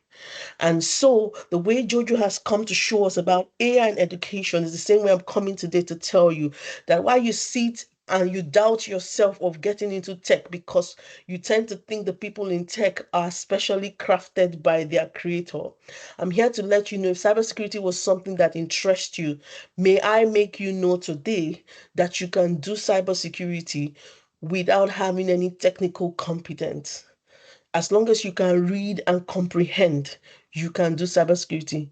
Imagine the people in the communications and media department, permit my word, they felt the day this fake website was taking the attention of the whole brand awareness that they had created, the whole effort they had put, paid influencers, and just because a fake website was put up, and people, instead of talking about how they were booking flights, the attention was drifted to how people were now giving fake websites, were now drafted to the fake website. And you can imagine the attention on social media and how it took away effort that has been made just because they didn't value you. Yes, you sitting down there who wants to be a cybersecurity professional, but because they've told you needed to know how to use Python, you have denied us the opportunity of enjoying your wonderful skill set. So again, I'm demystifying that myth that says that to do cybersecurity, you only need to have technical competence. So having given you two different examples that you can relate with from the international environment to the Nigeria sector, I am saying again, what are the kind of roles that you can do? And this is just a snippet. The roles are endless, right? So I saw someone type GRC. GRC happens to be one of the ones we're even talking now. A lot of people have done GRC, even GRC, the G and the R and the C are struggling because they don't even know governance, risk, compliance, because we've talked. Guess what? We live in a world now of innovation. We live in a world where the job terminologies, I heard Sarah say something around when you're applying for jobs. I I was doing some CV reviews for some young chaps, and people were still putting on their CV IT support. In 21st century, in this 2024, to look for a job, you are still calling yourself IT support. I told them, I said, you will not find work. It's not swear. It's not village people. You will not find work. IT support is way. What happened to end user support? What happened to level 1 support? Those are the kind of terminologies they are using now on the jobs that they are posting. And so you will apply, and say your village people are after you. They are not after you. You are not understand. You're not moving with times. So it's the same thing. So these are some snipers of the kind of non-technical cybersecurity roles you can do. So why we put GRC there, even within GRC, we've broken it out. So you can see things like data privacy law. I was on the conference happening, earlier today, the MCT Niger and OWAP's Lagos chapter conference. And on the panels, we had people, cyber law, trashing and dissecting cybersecurity laws for us. That's it. So you're a lawyer, you're interested in cybersecurity, and you are thinking that, am I going to be doing charge and bill? You don't want to do it because that's the history of people in your family line. And your daddy who motivated you to go and do law is expecting you to come and do. You can break out in the world of today. Look into cyber law, understand it. And even within cyber law, you can break it out. We have the AI law. Now, AI is coming. What does it mean for organizations? One of the lawyers shared the story about a company that a customer used their chatbot to do some interactions. And based on that interaction with the chatbox, data was compromised. The person's personal data was compromised. When the person sued the company, guess what? The company was able to prove to the court that they are not in their own chat box, their own AI. They said their chat box is an entity on itself, isolated from them as a company. Mbo, can you process that? But that's how the world has begun to operate. So when you are a lawyer, you begin to understand that you can. It's a two-way thing. You will be a lawyer to help people prove to organization that your chat box is not in isolation of you, or you'll be a lawyer that will help companies understand when you begin to use AI, what does it mean for you? You have expanded your risk, and so how do you protect yourself in the form of any form of litigations? Let's think outside the box. As project managers, gone are the day where you're doing project managers, but you want to be a project manager on a cybersecurity project. So you want to, understand the terminologies and what this thing means. Communications. We are in a world today where everybody is a content creator. Recently, I was putting together a program where I told somebody that I want to come up with a program next year called Cybersecurity Educators, Content Creators. Are you seeing the amount of data compromise happening in the content creator industry? Voice notes flying everywhere, people's personal images flying everywhere. And all of this thing is happening because people are using social media and using creative materials, using creative documents without understanding the security. So I'm an influencer. And guess what? The influencers are not the one who make their posts every day. So genuinely, they get people, virtual assistants to work for them. No background check done, nothing done around these people. It's just my cousin, brother, sister that I want to help. So I bring them as PA, cheap commodity, bring them in. And then guess what? You share your password with the person. So the person is your PA using your password to help you post. It's cool because you're starting now. And then one day down the line, somebody is after your brand. So the person goes to this, your PA, and says, I will give you 10 million. What I need you to do is help me video your boss every time she's having a personal information or conversation with XYZ, and I'll pay you 10 million. And then the person is looking, they have never seen 10 million in their life. And so they agree, and then they record you, sell your recording, or they compromise, or so many things, compromise your personal accounts. And then we're just all being entertained on the social media platform. But every time I sit, I look and I say, see business, see job opportunities. And you're sitting down there saying, I want to do cybersecurity, you have to code. No, you can be a cybersecurity educator as a content creator. So you are educating content creators on how to stay safe, on how to secure themselves, on how to protect their data, so that when names begin to fly around due to audios that are going around, you can educate them on what their right means. While the noisemakers are on internet and chatting and abusing themselves, you're educating them on what it means. I have a scenario of a celebrity who had a Snapchat. And so she came out to do a video to say, oh, before you guys see it, let me make this post and declare that, yes, what you are going to see is me, but this is the context at which this thing that you're going to see was shared. But guess what? How did the compromise happen? The excitement of Snapchat, right? Today, we all know Snapchat. Well, for those of you who use it and those of you who don't use, Snapchat is one of the places where location services is turned on by default. And in the excitement to show your location, people are revealing where they are, not understanding the security implications. Again, people are not understanding how to configure, so they put their email address. So guess what? She had an interaction with somebody and said, please, I need you to help me check this and tell me what medical condition is wrong with me. And after the conversation, it was a genuine conversation between somebody she trusted. But guess what? Once upon a time, she had somebody managing her account who got disgruntled and she never retrieved that account. Before she retrieved it, the person had access to that conversation that she had shared. Because these people tend to forget that the same account that they're using to chat is the same account they've given their PA. So while you're chatting to your doctor and in confidentiality, your doctor is not going to share those things because he's honoring the confidentiality. Your PA has access to those chats and then they take those information and they share. What I'm saying to you today is that you can play in the cybersecurity space and you don't necessarily have to have technical skills. All you have to do is think out of the box. So the next thing, and a cheat sheet I will give you as I wrap up, how do you start? Think about your transferable skills. Jojo said something to the question, what makes you happy? What gets you excited? So if you're a Gen Z and you like TikTok, I've spent a lot of time on TikTok in the last couple of months, and the amount of no presence of cybersecurity information I see there is more around people telling people to go and take trainings. And when you see the content, you know that this one is not even giving. And lots of people, you like TikTok, but you also want to do the whole corporate thing. Be a content creator talking about things like this. So find what gets you excited. Find what gets you intrigued. Find what gets you, interested information. When people talk about data analytics, I begin to laugh. Back in the day, if you told people to sit down and learn Excel, it looked absurd. But guess what?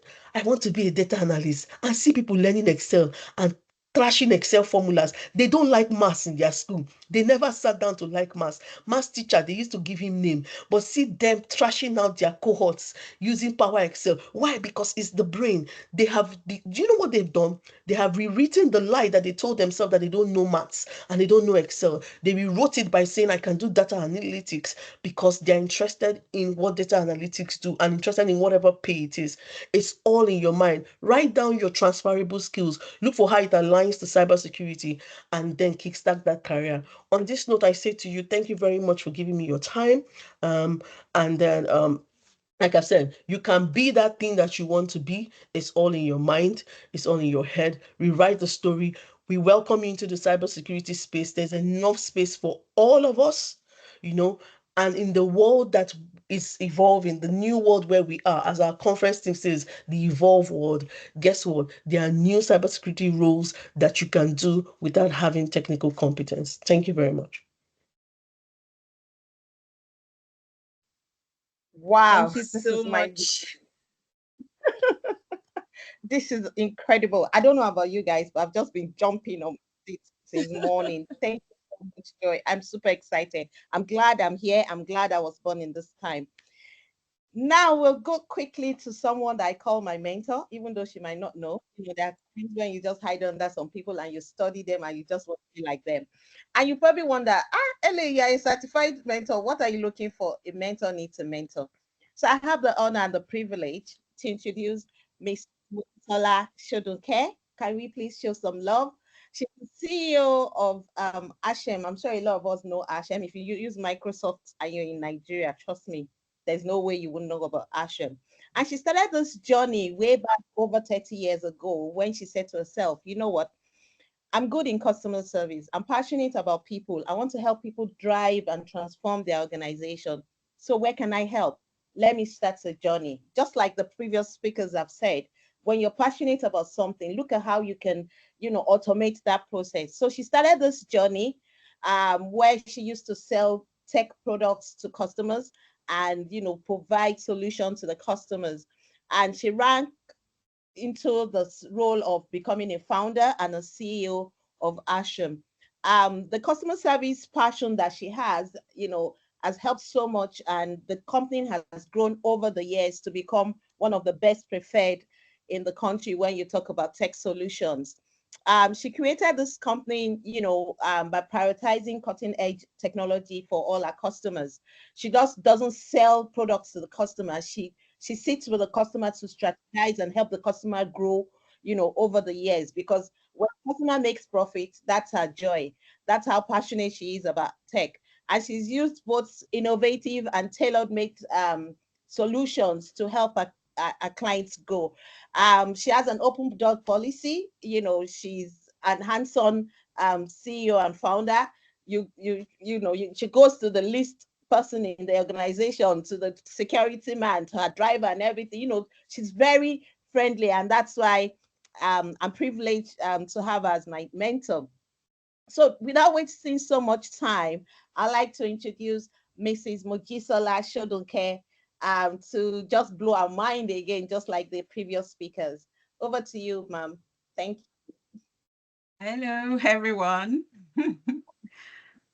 Hello, everyone. Thank you for having me. Let me share my screen.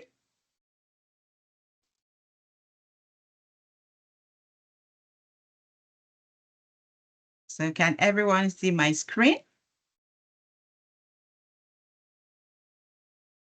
Okay. Good morning, good afternoon, good evening, everyone, wherever you are in the world. It's truly a privilege to speak with every one of you today, from seasoned IT leaders who are shaping the industry's future to passionate professionals who are driving innovation, and students eager to make their mark in this ever-evolving field. Each of us has a part to play in the advancement of technology. So as we gather here today, I want to share with you, I would say that we have a common mission to lead with purpose and make a meaningful impact in the world of technology. But as we do so, one of the most important challenges that we face is how we lead and manage diverse cultures and background. The question isn't just about how we adapt to diversity, it's how we use it as a source of strength and innovation. Today, I want to inspire you not just to lead with authority, but to influence and build teams that thrive because of the richness of their diversity. Let's begin by talking about influence. In today's fast-paced digital world, leadership isn't about hierarchy or holding a position of power, especially in IT, where innovation and agility drive success. The true leadership is about how you influence those around you, how you build trust, how you empower others to reach their full potential. Influence is a leadership tool, and each and every one of us, we can develop it. Whether you are the CEO of a tech company, a software engineer, or a student aspiring to break into the industry, leading with influence means creating a vision people want to follow, cultivating relationship based on trust, and guiding people by example, not just by instruction. Diversity is not a checkbox. It's the key to unlocking innovation. The tech industry thrives on new ideas, and those ideas often come from the intersection of different perspectives, experiences, backgrounds. So whether you are managing a global team across multiple time zones or working on a project with someone from a completely different culture, the diversity of thoughts leads to more creative solutions, faster problem solving, and greater innovation. For today's leaders, you must have likely seen the magic that happens when people from different walks of life comes together to tackle challenges. But this magic doesn't happen on its own. It requires creating an environment where every voice is valued, every individual feels empowered to contribute. And for the professionals, in your everyday interaction, it's important to challenge yourself, to break down silos, to actively seek out different viewpoints, and to embrace the discomfort that sometimes comes when confronting ideas unlike your own. That's where growth happens. And for the students, remember that your background, whatever it is, or whatever it may be, gives you a unique lens through which you view the world. Don't ever underestimate the value of your perspective. The future of technology will be shaped by those who embrace their authentic selves and bring their whole diverse identity into their work. Creating an inclusive culture isn't just about doing the right thing. It's about creating a culture of belonging, where every team members feel respected, valued, and included. An inclusive environment is one where everyone, regardless of their race, their gender, their ethnicity, their experiences, has a seat at the table. They feel empowered to share their ideas. Leaders, this starts from us. So we need to actively create a space for those diverse voices to listen more than we speak, to foster an environment where people aren't afraid to challenge the status quo. Inclusion isn't just about opening the door, it's about inviting people to walk through it, to sit down, and to feel that they belong. In IT, we are fortunate to work in an industry where innovation and disruption are celebrated. So let's use that same spirit of innovation to disrupt how we think about leadership, team building, and diversity. To the IT leaders here today, your influence goes beyond the walls of your organization. You are shaping the next generation of technologists, innovators, and leaders.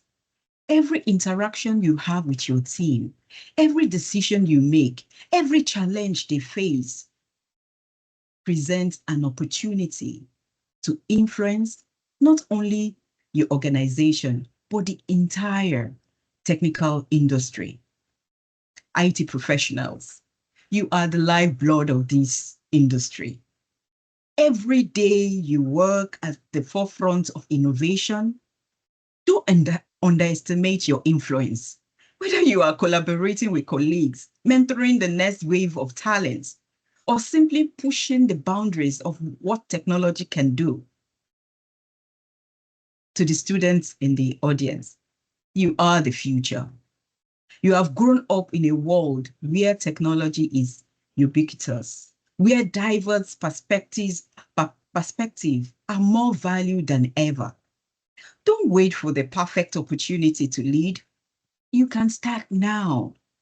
You can lead from wherever you are by contributing your unique ideas, challenging the ways of thinking, and being bold enough to bring your authentic self to the table.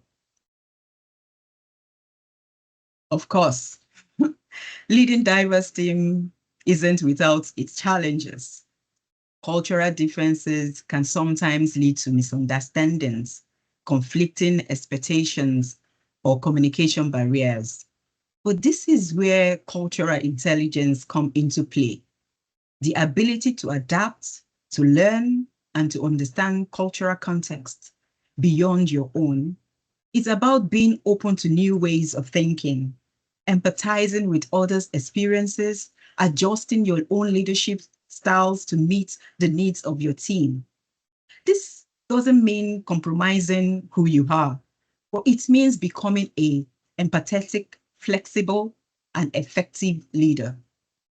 Cultural intelligence allows you to navigate complex global team and develop innovative solution that speaks to the need of diverse markets. Let me share my story with you. I rose from a sales and customer service background with no college degree to become the CEO of a leading tech company. I understood the value of diverse experiences and perspective. I built a team that reflected a wide range of background and skills. By leading with influence, I fostered a culture of trust and empowerment. My commitment to inclusion and cultural awareness helped me to navigate the challenges of managing a diverse team.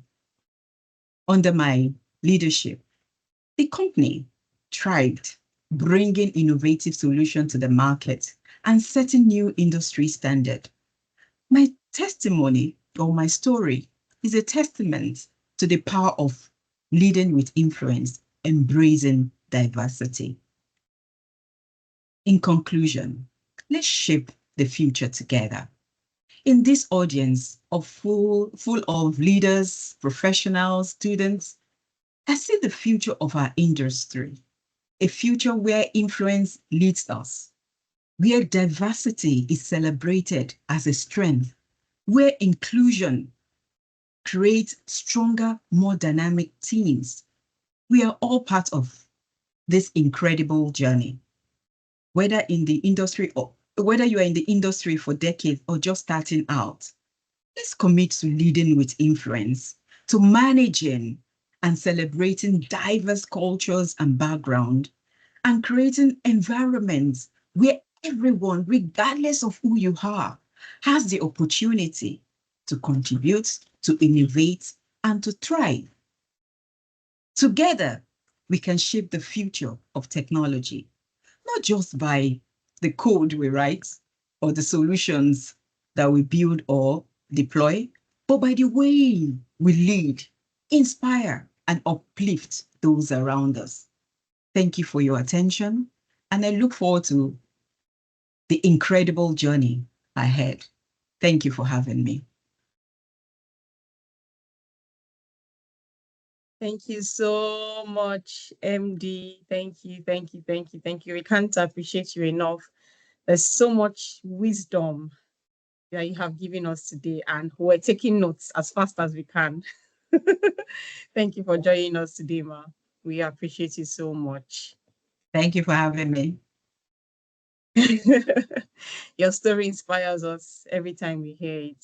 Amazing, amazingly inspiring story. Thank you, Ma. God bless you for us. And you Thank too. you so Thank much. you. Yes, Ma. Thank you, Mom.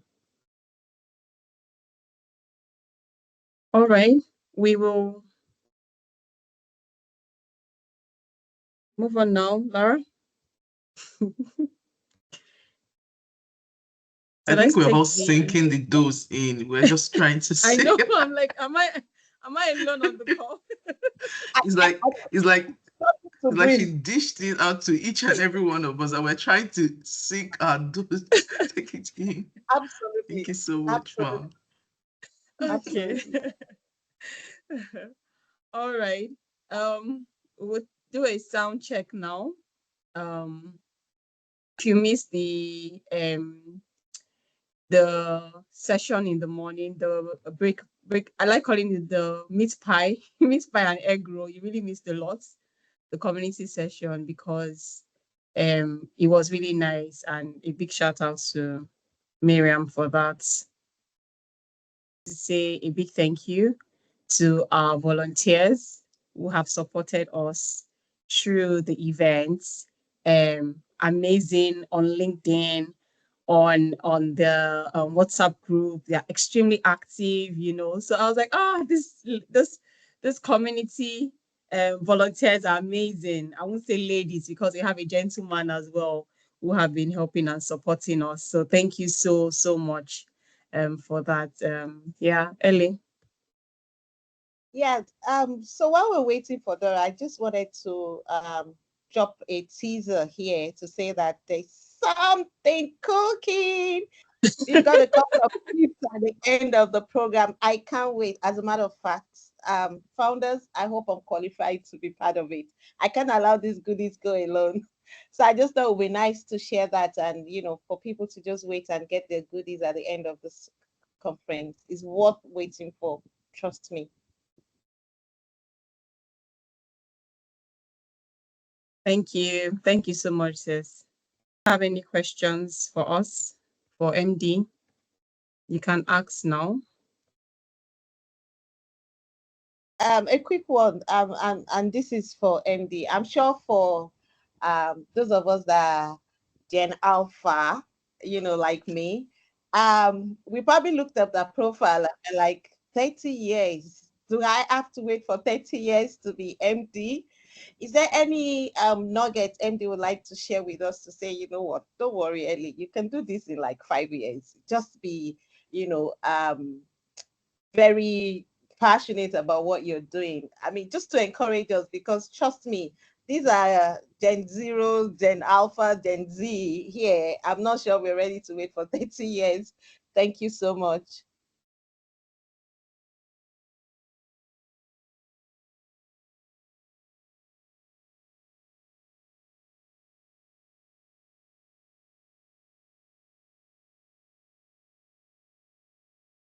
Can anyone hear me? Is MD still around?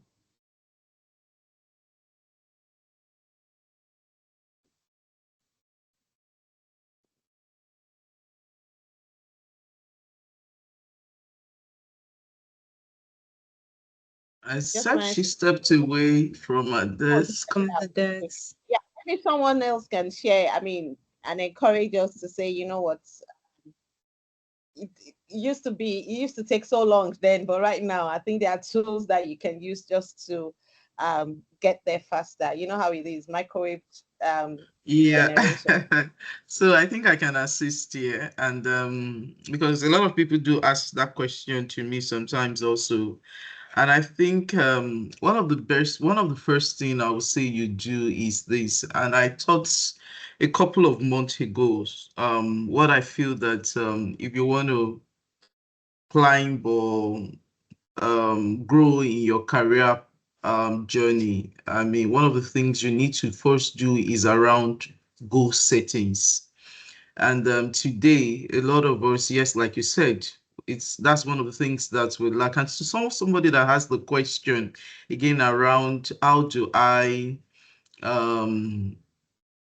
the question, I think it was Grace, one of the question that to jump into cybersecurity or was asking Dr. Joana. So one of the things I always tell people is that goal setting, and when you talk about goal setting, you need to be able to differentiate what is referred to as career growth to be different from career development. When you talk about growth, really, you talk about some form of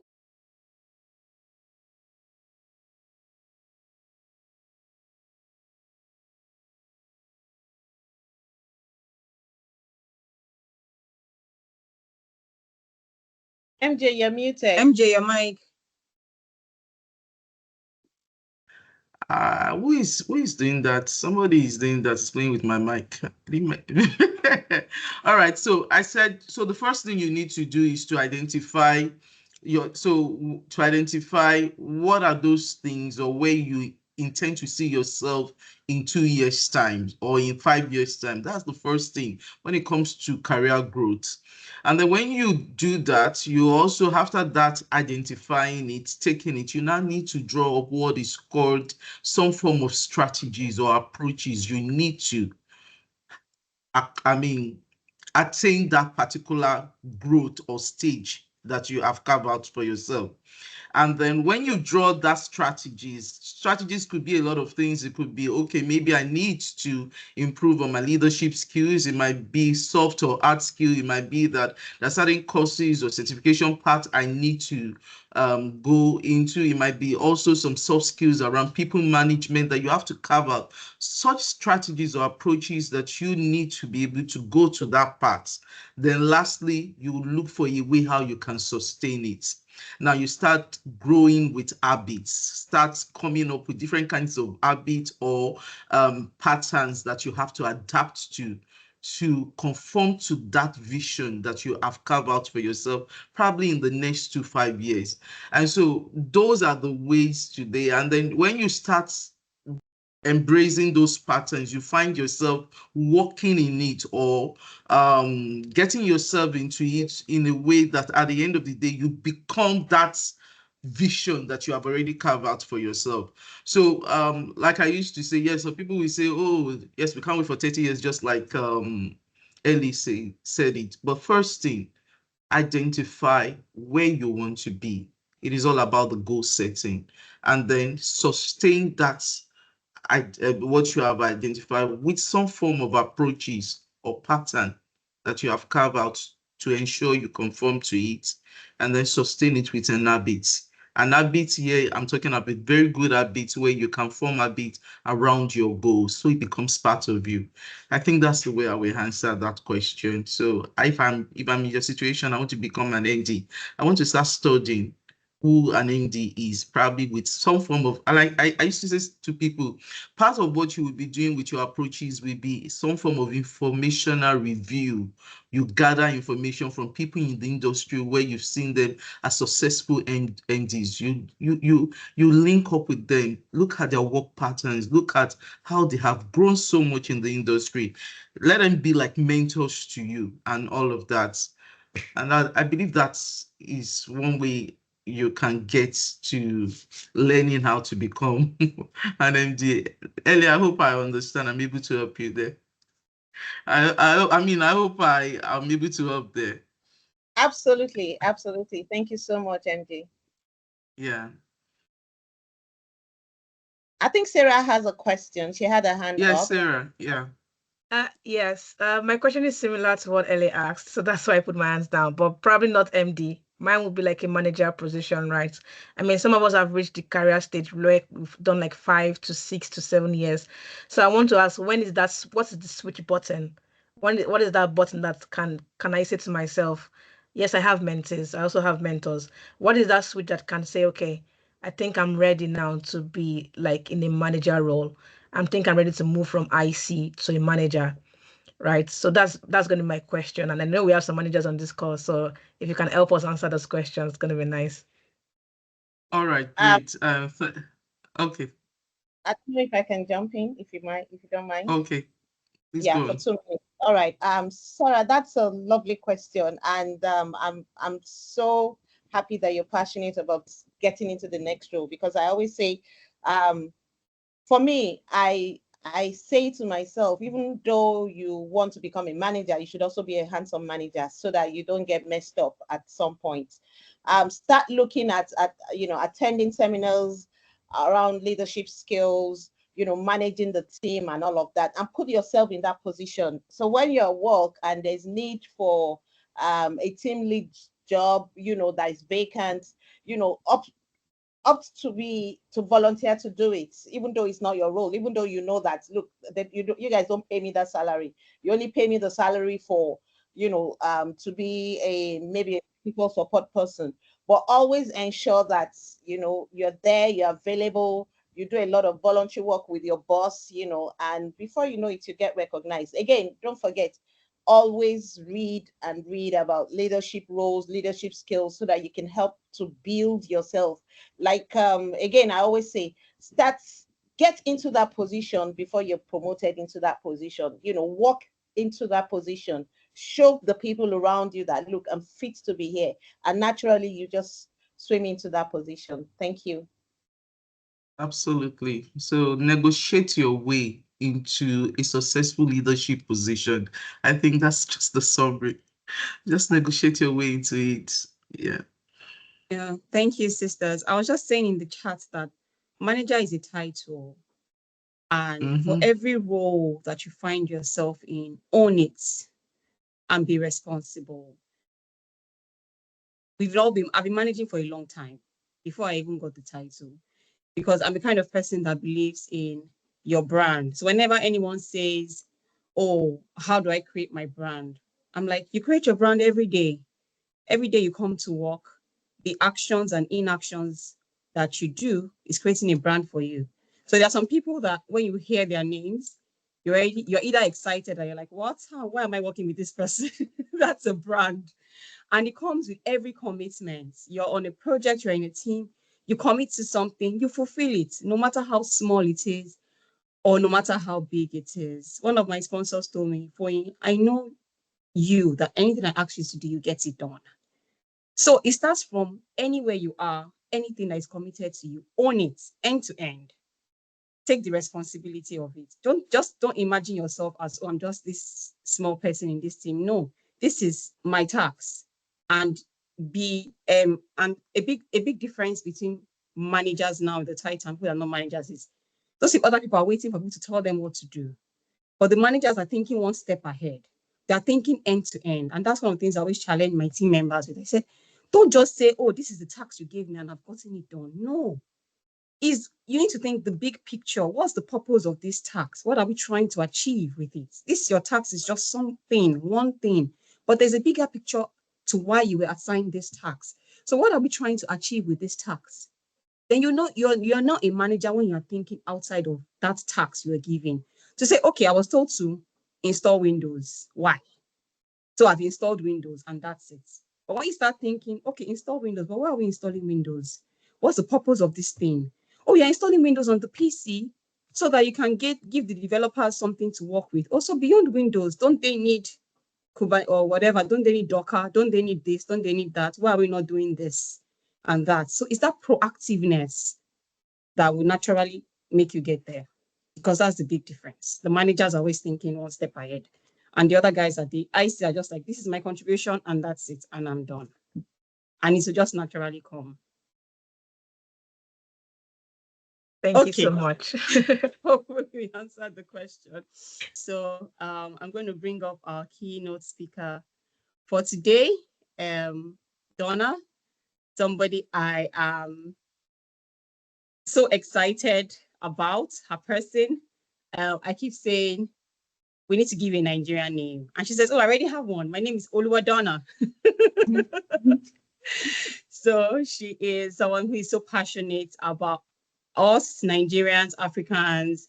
She has been back and forth in Lagos for so many times, doing conferences from Windows Insider to the Power Platform, now AI. She's someone who is really driven about making a difference. And you can see from her career, it's been spontaneous. Like she's constantly there, breaking grounds. It's kind of a case of, oh, when Microsoft needs to drive something, oh, let's bring Dona on it. And she's there, all hands in, pulling everyone into the drive and breaking the grounds for it. So it's been a really, really amazing privilege. The genesis of TechStylers is back to her. She's like, oh, just get it done. Everybody knows how, do the thing. And she has been a great supporter right from the inception of TechStylers even till today. So she owns her own Prima Donna, an amazing fashion line, as well as a wine bar called Side Hustle. That's to show you how Nigerian she is. So it's our pleasure to have her today. She is now the Chief AI Officer at Microsoft. I heard the word agentification first from her, and she's all about driving AI co-pilots to do good.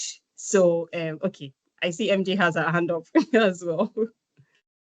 Okay, all right. So thank you so much, Donna. It's 6 a.m. in Seattle. So Donna woke up actually to join us today, and we're so grateful to have you in our midst. The floor is yours. Hey, everyone. Can you hear me okay? We can. It's such a joy to be here with you. I'm a huge fan of TechStylers. I'm a huge fan of Foyin. And I'm a huge fan of all of you because you're building tech, implementing tech, helping people use tech in places, solving problems that have not been solved in hundreds of years without tech. So we need all of you to keep doing that. And I actually believe that by adding AI to some of these solutions, not all, but some, it will help you in your career, but it'll also help actually solve the problem. So what I want to talk to you today is not about AI hype, but about AI hype for you and your career where it makes sense. Because the thing to remember is AI is just a tool, like cloud computing, right? We've already been through this.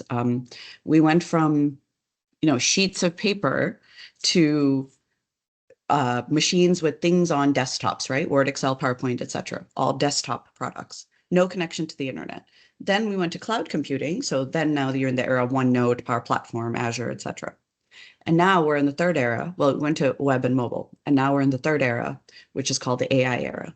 But none of these things took away people's jobs. Everyone's fixated on this concept. This is like saying, oh, you're no longer updating Windows with the CD-ROM, so you're taking away jobs. We're like, no one liked doing that.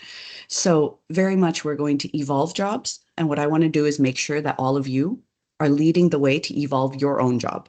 I love this previous conversation on do the job you want before you have the title, right? That also applies here. I'm going to teach all of you what you need to know to become what is called an AI power user. And I want you to do the job long before you have the title, okay? I want all of you to have titles like Chief AI Officer, Chief AI Strategist, whatever it is. It doesn't matter if you're a computer scientist or you're not a computer scientist, because the Chief AI Officer title is held by like random people, someone who makes products, someone who makes seashells. Like it is, because it's a new title, anyone can hold it. And I want everyone on this call, because you showed up and invested in yourself today, I want you all to get this title.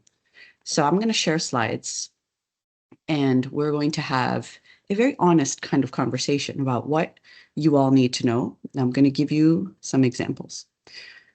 Okay, so let me do this. And Foyin, let me know if you can see slides. Yes, we can. You can. Okay. So first of all, I've spent a long time thinking about careers and specifically people who live around the world. As you can see from my pictures, there is a picture from Nigeria. I spent 8 years of my life going back and forth to Nigeria, working with a whole group of Windows users. I spent a lot of time in Jakarta. I spent a lot of time in South America, but Nigeria is my favorite place in the world. That's just true. I tell everyone that all the time. I tell them, like, if I can't have jollof and suya by the side of the road, I'm an unhappy person, right? I lived in over in Ikoyi. We had an apartment, and I had a wonderful time when I was there. One of the things I learned from Nigerians really stays with me to this day, which is you have to be unapologetic about what you want, right? And right now, what I would love for all of you to do is raise your hand if you'd like to build a great career in technology. Like, just give a hand raise right now. Not like, yeah, okay, I could have one, but no, I really, really want this. Okay, look, lots of hands are going up. I'm raising my hand too, right? And here's a hint. It is all of us. You wouldn't be on a tech conference on a Saturday if you did not want a good career in tech, right? And I've been thinking about how do you have a great career in tech, whether it's getting started or continuing, for a very long time. I've written books about it. I talk about it. I go around the world and I make people do stuff. And one of the things that I have seen recently is over the last year and a half, because of AI, things have gotten kind of real.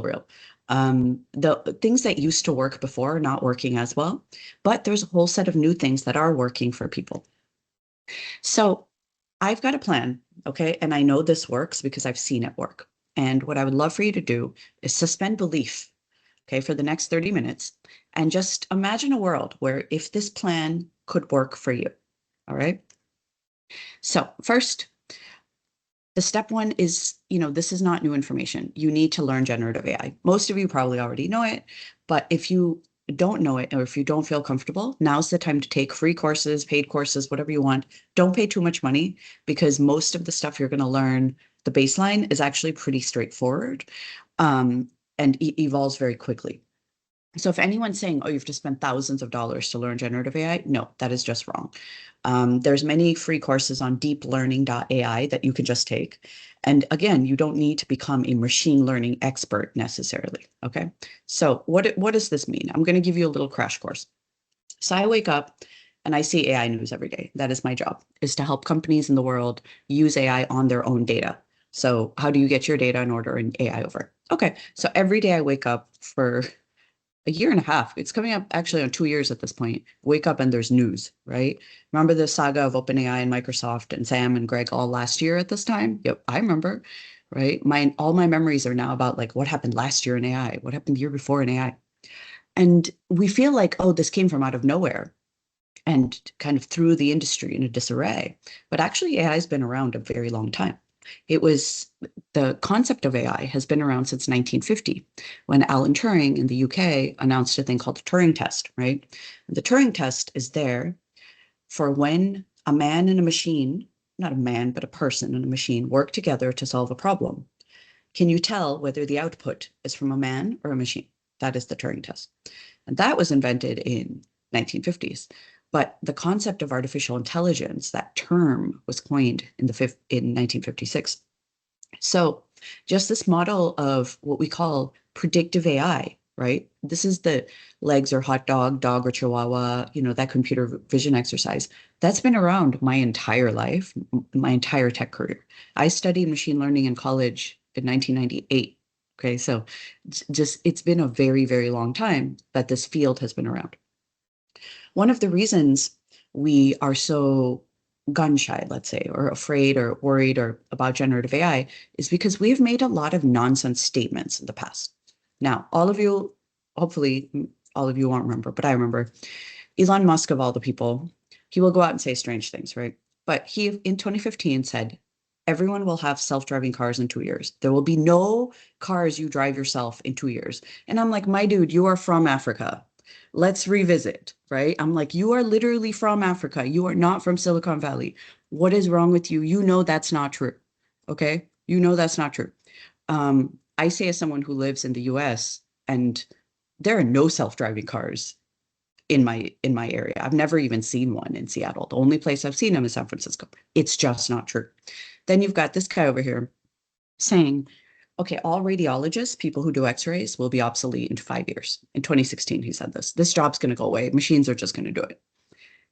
This year, we've got radiologists stuck in regular cars driving to work, right? We're in 2024. None of the things they said happened because we love to make big nonsense statements and not follow up on them. It's just not, things don't happen overnight, right? You know that, especially in the world. I don't have to convince you that things don't happen overnight.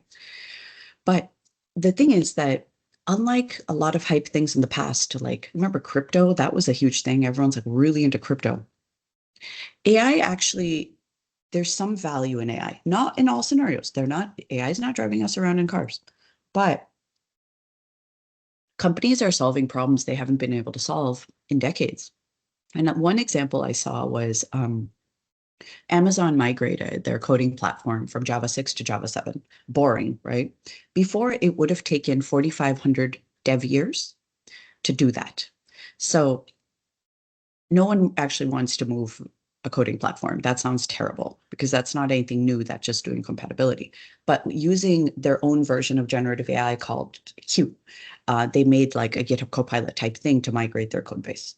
Walmart, who is the big retail store, they use language models, frontier models, to generate a catalog of images so they can make 3D images of what they have already because they just didn't have the images.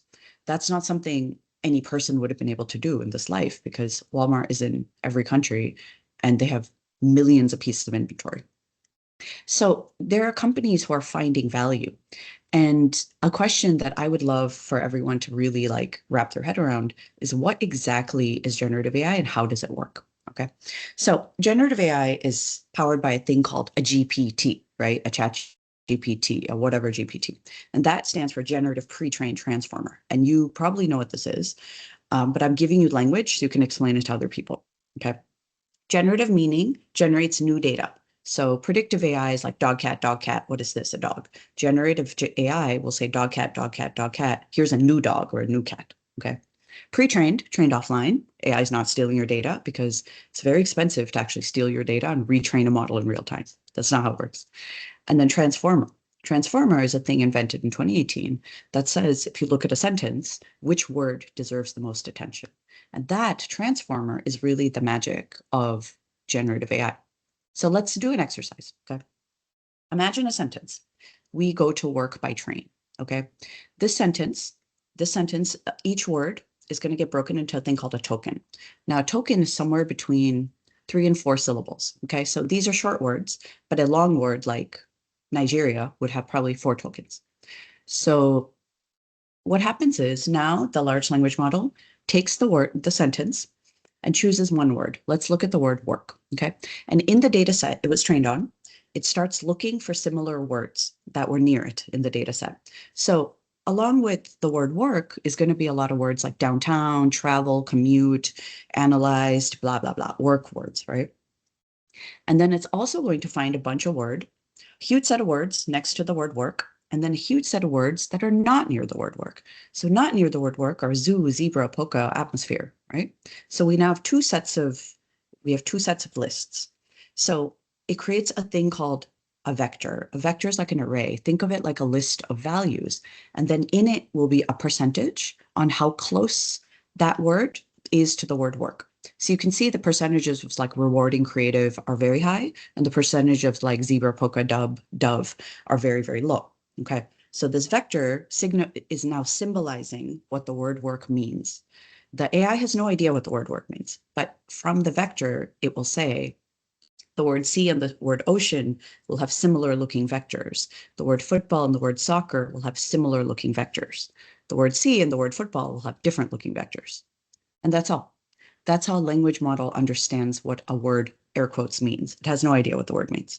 It's all about how the vector looks. Okay? So that is generative AI. And that's all it is. There's no magic, right? Devs hate magic. It's a big fancy math problem. And here's the thing. People who understand that and people who are not afraid of the big fancy math problem, and they figure out, I wonder how we can use it. That's when they start getting some of the new jobs in town, okay? And you're going to start seeing both of these jobs. Now, the first one is called a power user.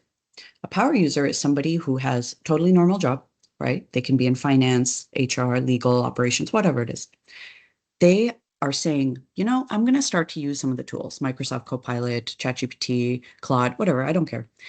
But I'm going to lean in and really use it in my job. I'm going to research and try new prompts. I'm going to experiment with different ways to bring AI to the table. I'm going to try to be more creative. I'm going to try to be more productive. And I'm going to help other people around me use these tools as well. This is what I call the Foyin Olajide model, okay? Because this is what she did with Power Platform at her previous company, where when I met Foyin, she was saying, how do I use Power Apps at work? Because I have access to this thing and I have this horrible paper-heavy process.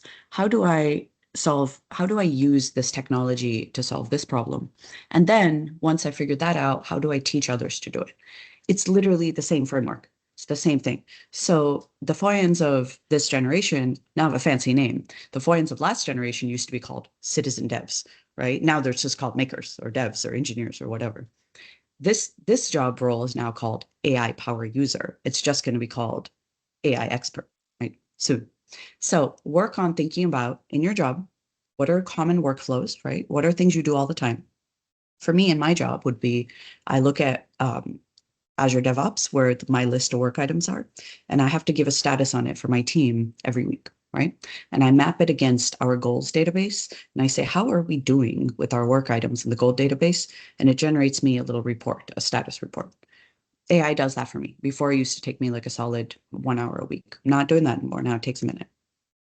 So the next job that might be interesting for some of you is called an AI engineer, okay? So what we've tried to do is take a machine learning expert and try to make them into full stack devs. Good luck with that, right? Because you have to learn DevOps, coding, reactive UI, event-driven architecture. Machine learning people say, no, I don't want to do that. I'm a machine learning person. I want to train models, evaluate models, write papers. I don't want to do your weird dev stuff. So it's on us, weird devs, to learn a little bit of machine learning. And no one's asking us to train models, but we should learn, how do you prompt models? How do you do fault tolerance for chaotic medium? What is that? It just means error. How accurate are these responses? How do you do agentification of AI and copilots? How do you apply them to the tools and things that you've already built today?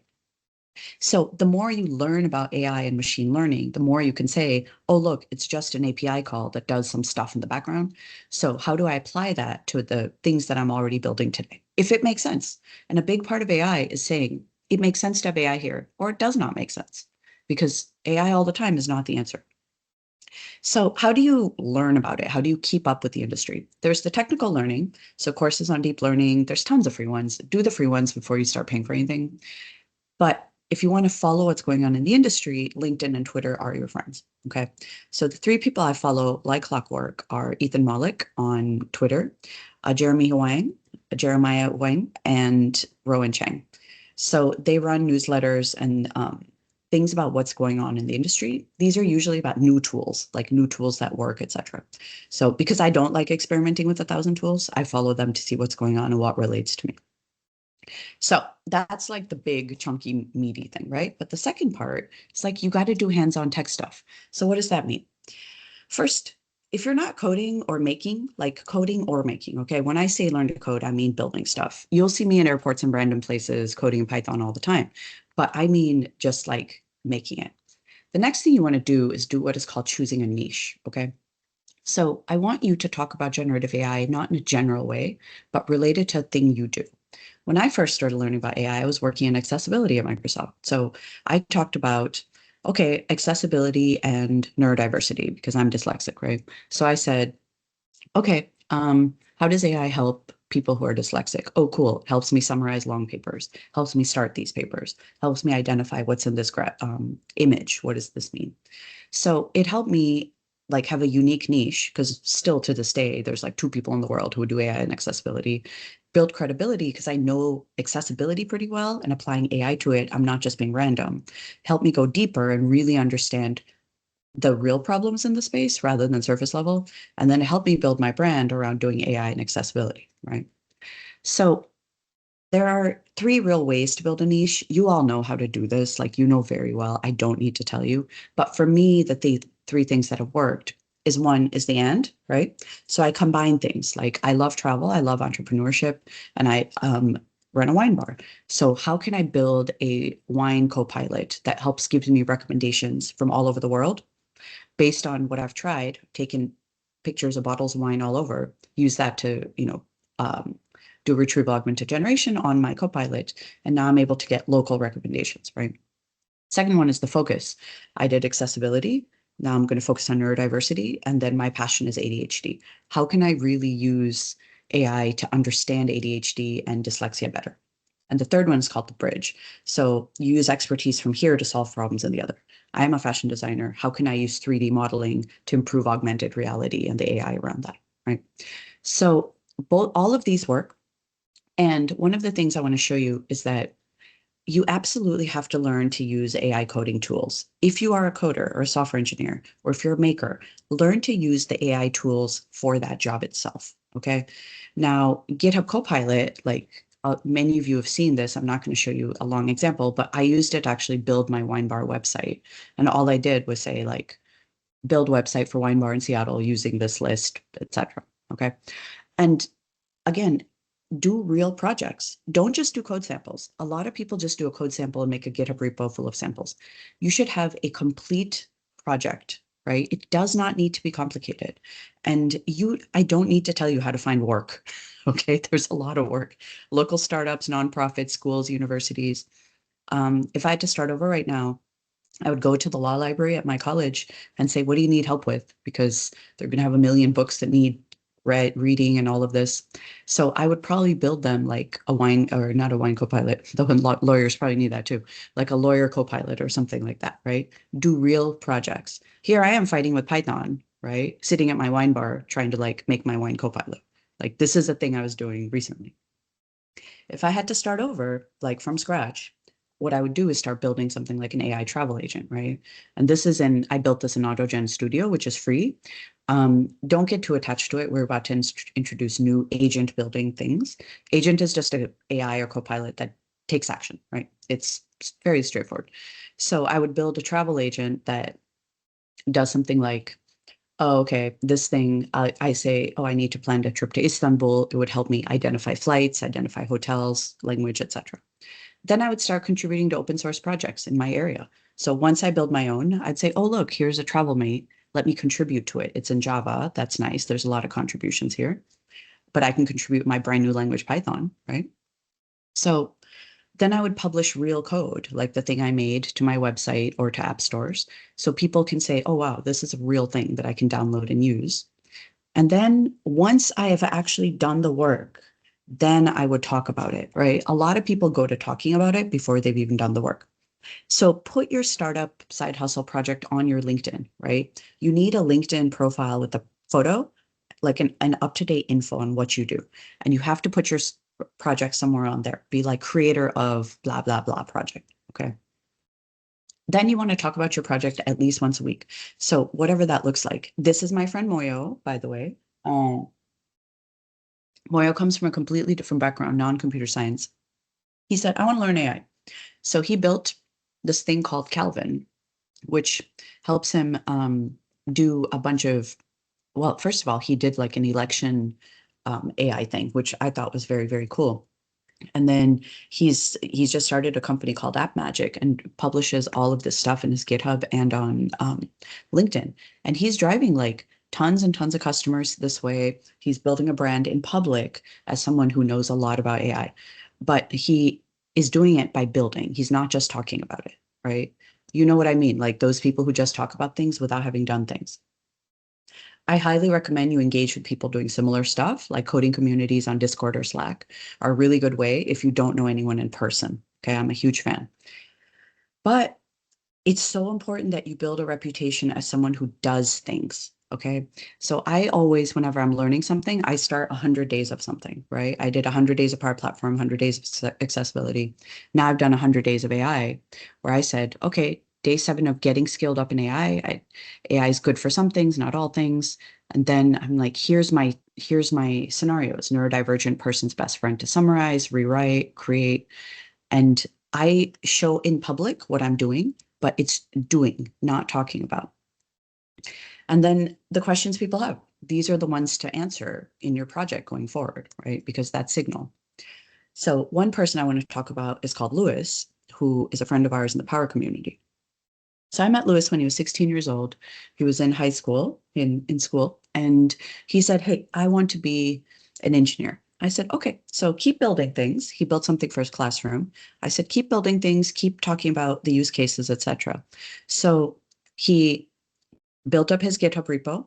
He worked with local people to build a AI community, like an AI user group in his city. He didn't build it for London. He built it for like the random place he lives in the middle of nowhere, right? Bletchley Park is a very important place, but it is not near anything at all. So he built a user group for that space. And he also was able to get his first job at a smaller company, but he recently joined Foyin at Avanade like a month ago, something like that.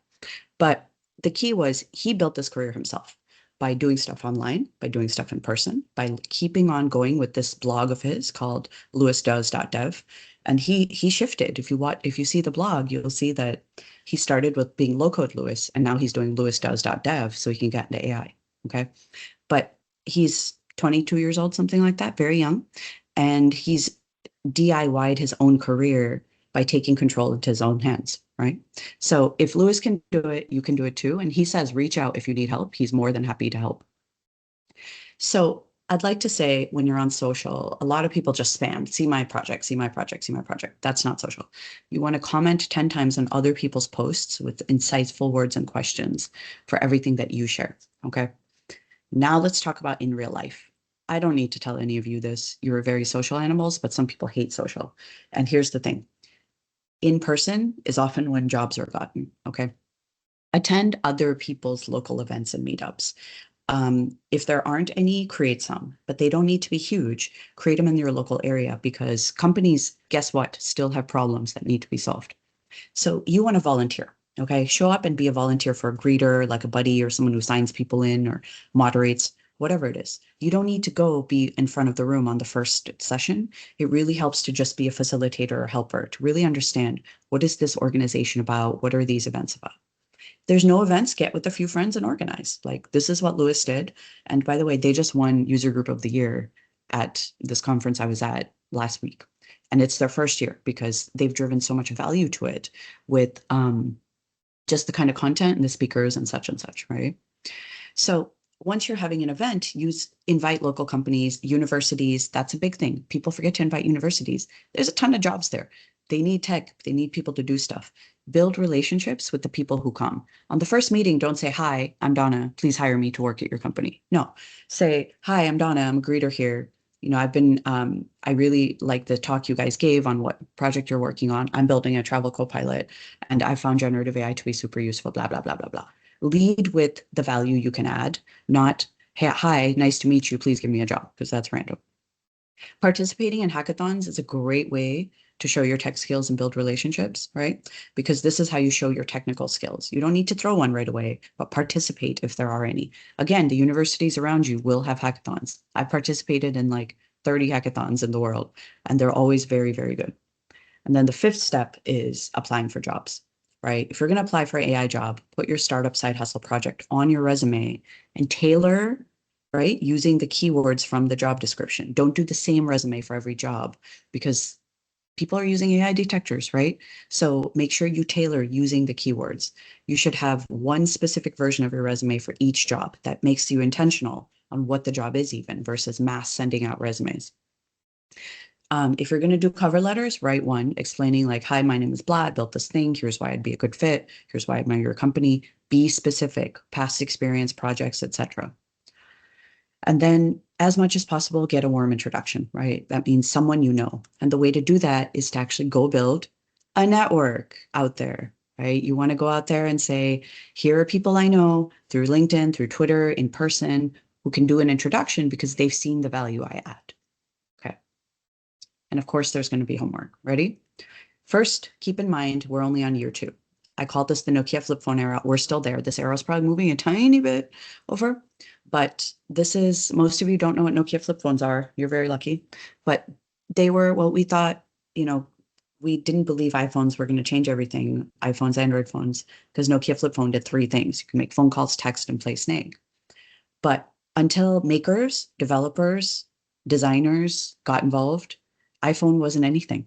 It had 5 apps made by Apple. But until we got involved, it didn't become like the thing to transfer money, be a boarding pass, be a reader, etc. It didn't used to be any of those things until makers got involved. And the makers were not people who invented phones. The makers were people who learned to write apps for those phones. We don't need you to go out there and be training AI models, unless you really want to, which is great. But what we need you to do is apply your skills to the AI-verse, okay? You have to build your specific career niche. So it's important to not get discouraged because it feels discouraging. We're like, "Oh my God, how are we ever going to build a career, have like either do this job, get a job, have a better job, etc." Don't get discouraged. It's just a moment where we're trying to figure out what jobs look like. Keep in mind that human created, curated, and delivered information will be a luxury item, right? I could have sent AI Donna to come and do this, but that wouldn't have been as fun for you or for me, right? But the Zoom CEO is saying digital twin will attempt Zoom meetings on your behalf. I'm like, probably. How's that different than saying, "Yeah, I'll just follow this meeting and catch the notes later," right? And then Meta has like a digital twin to answer questions on your behalf. So you can tell already, talking to a real person, that's going to be a luxury. Happily, you all have that skill, and we need to keep that skill, okay? So my homework for you is figure out what your career niche is going to be in the AI-verse. How are you going to apply AI to something you already know? This is not your forever job. This is your job for the next 1 year, 2 years, 3 years, whatever. But you absolutely need to learn to use AI so you can figure out where it makes sense and where it doesn't. And you are the only people in the world who can do that for your specific industry. If you need help with this, I'm giving a workshop in December on this topic. I've given this a few times this year. They were all very full. I'm going to give it one more time this year because I see the need for people to step by step go through and figure out, my name is this, here's where I work, this is my career niche, and here's the thing I'm going to create. And in my workshops, you're not leaving without doing work. And believe you me, you're going to do work. Okay, thank you all very, very much for having me here. I'm going to stop sharing. I'm going to come back to you. But I truly believe that if you don't Don't make AI this big scary thing. It's like everything. It's like every random, technological shift we've had in the past. It just happens to be like a lot more in the public eye, so it feels bigger. But it's not going to go take over any industries or jobs until all of you get involved. Thank you so, so very much. Thank you so much, Donna. So many things to learn. We're taking quick notes. And I was like, I know we always have homework. Oh, yeah. We can't escape that.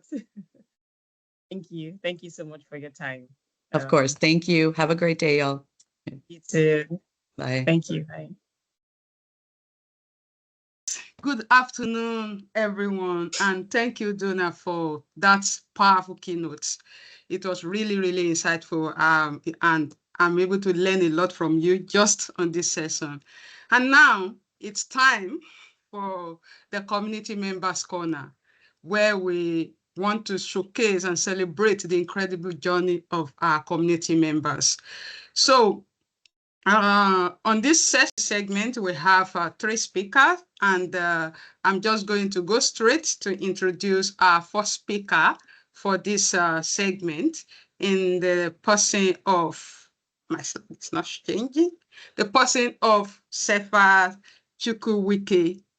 Cephas Chukwuwike is the founder and chairman of Riveting Data Consulting Limited, and a key player in the Nigeria IT sector, and is specialized in healthcare and agriculture and educational technology.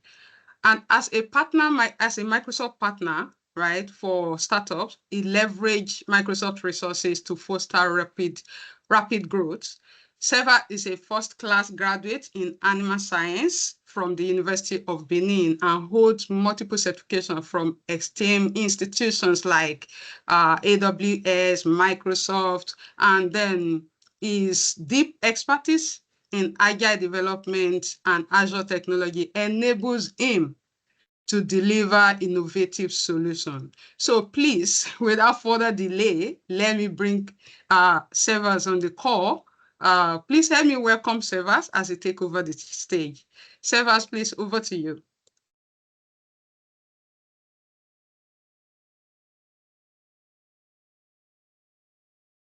Okay. I'm doing that. I think his mic is allowed now. Okay, thank you. I'm just going to say that. Can I be heard clearly? Good afternoon, everyone. Yes. Hello, please, can someone confirm that I could be heard clearly? Yes, sir. Yes, good afternoon. We can hear you. Okay, thank you very much. So I want to start out by appreciating these TechStylers, founders and other stakeholders, key stakeholders on the platform that gave me this opportunity to actually share the knowledge I've gained so far from the community. And quickly, I wouldn't be introducing myself again because Titi has also actually done that, and good kudos to her for that great introduction. And so quickly, I will just take us through what I've learned so far, being with TechStylers community as an entrepreneur and also as a Microsoft community advocate. And then lastly, I will take us through more like a brief into what I'm currently working on. Yeah, more like a project that I'm currently working on. So I wouldn't be repeating this again. So I'll go to the next slide. So as an entrepreneur, TechStylers have actually helped me, gain access to quality resources, both more like resources, international-based resources that actually helped me develop my skill set as far as technology is concerned. Yeah, so I can't forget the last bootcamp that we had, that was held, where I was actually exposed to data security. There are a lot of new things that I learned that I didn't learn before.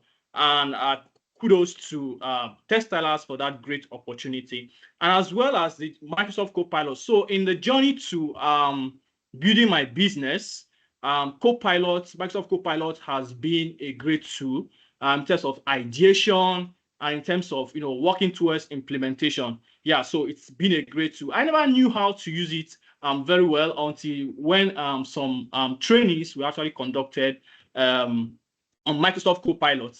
And we also were given, trial access, which actually helped me, to gain some more insight beyond what I learned about ChatGPT, how to use ChatGPT in ideation and execution. Also, the scenario that was actually painted in some of the key projects that we had actually gave me a work-based situation where I could actually get to relate with my clients. So it was more like it actually introduced me into how I could actually reach out to my clients and then get requirements which I can actually act on to build out the project that actually meets the key delivery that my clients actually want. And then lastly, as an entrepreneur, networking was key for me. I actually connected with a whole lot of persons on this platform, which actually brought more opportunities, more like open doors and all of that.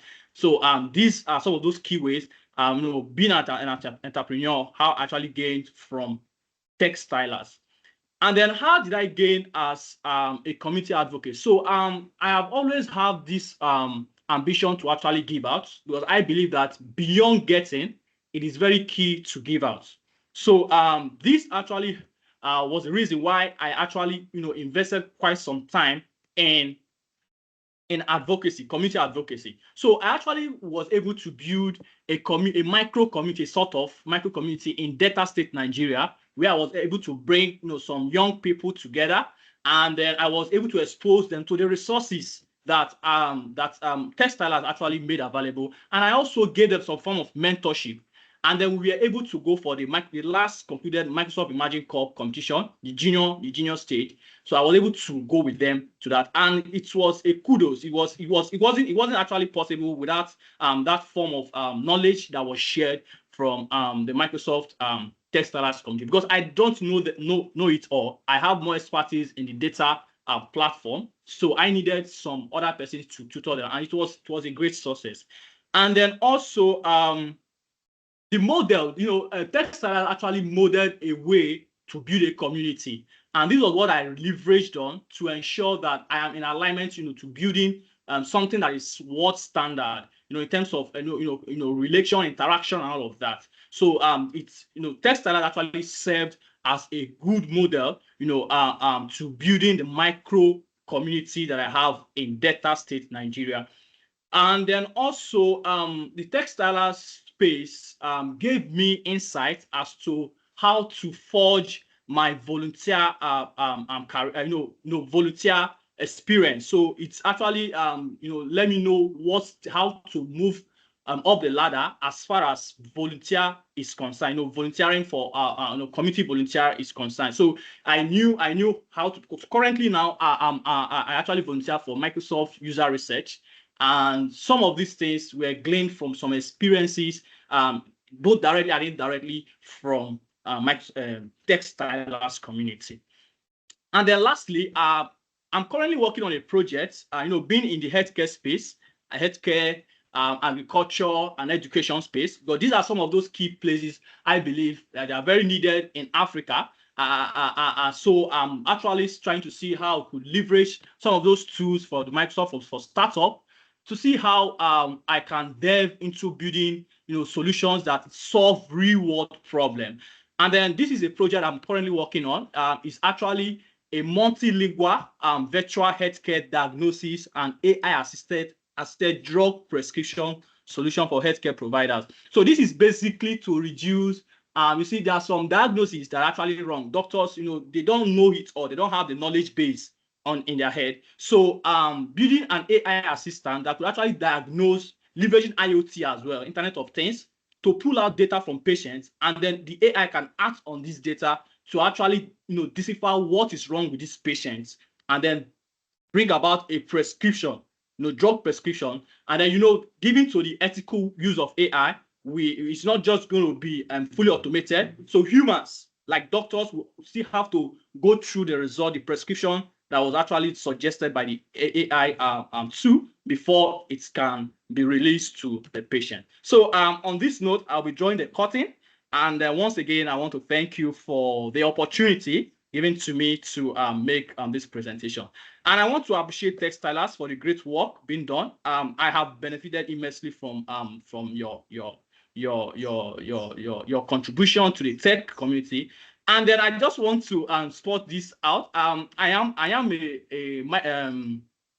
a gender-based violence advocate as well, because I seek to protect ladies, from violence. And I believe this is a community where we have ladies, and I really want to let you know, so in case I actually I'm currently with a project with the United States and PEPFAR project to actually reduce violence, with ladies and all of that. So it's a pleasure once again to be part of this conference. Thank you very much.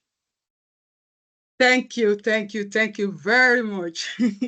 If you remember that earlier today, when our co-founders were opening the floor, giving their opening statement, one of the things they said that the community is actually for women. However, we have guys, or we have men that are not ashamed to wear skirts among us. So thank you very much for that powerful journey story that you have shared with us, Cephas. So please, Foyin, take it up from here.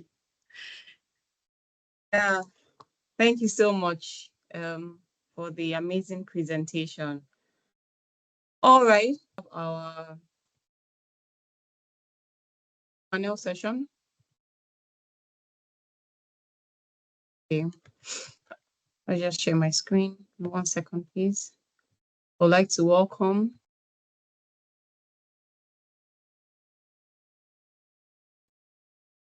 amazing women who will be speaking to us today. Omolola? Hi. Okay. Please confirm you can hear me. Yes, we can hear you. All right. So thank you so much, everyone. Thank you for staying through all the tech-focused sessions. I joined some of the sessions and I'm like, woo.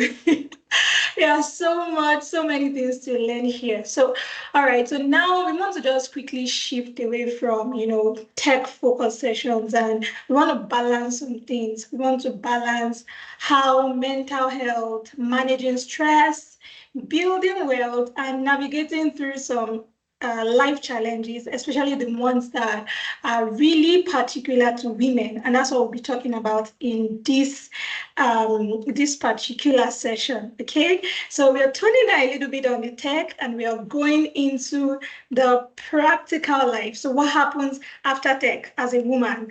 What happens when I get home? What happens if I'm working from home? What happens if other things? But let me not spill the tea from the beginning. I will be introducing amazing people. See, when I was looking at the biography of some of these people and checking all the things that they've done, I was impressed because we have amazing people here, people with 16 years of experience, 8 years of experience, across so many fields. We have HR experts.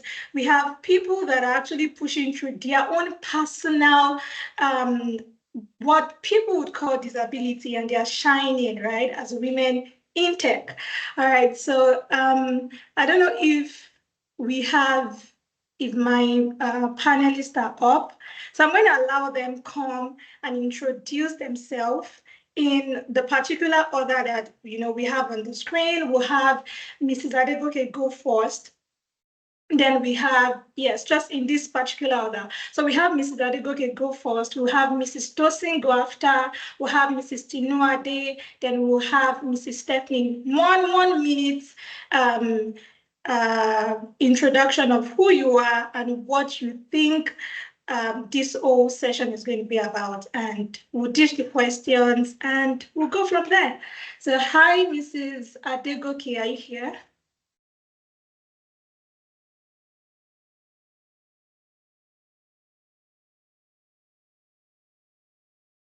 Okay, hello everyone.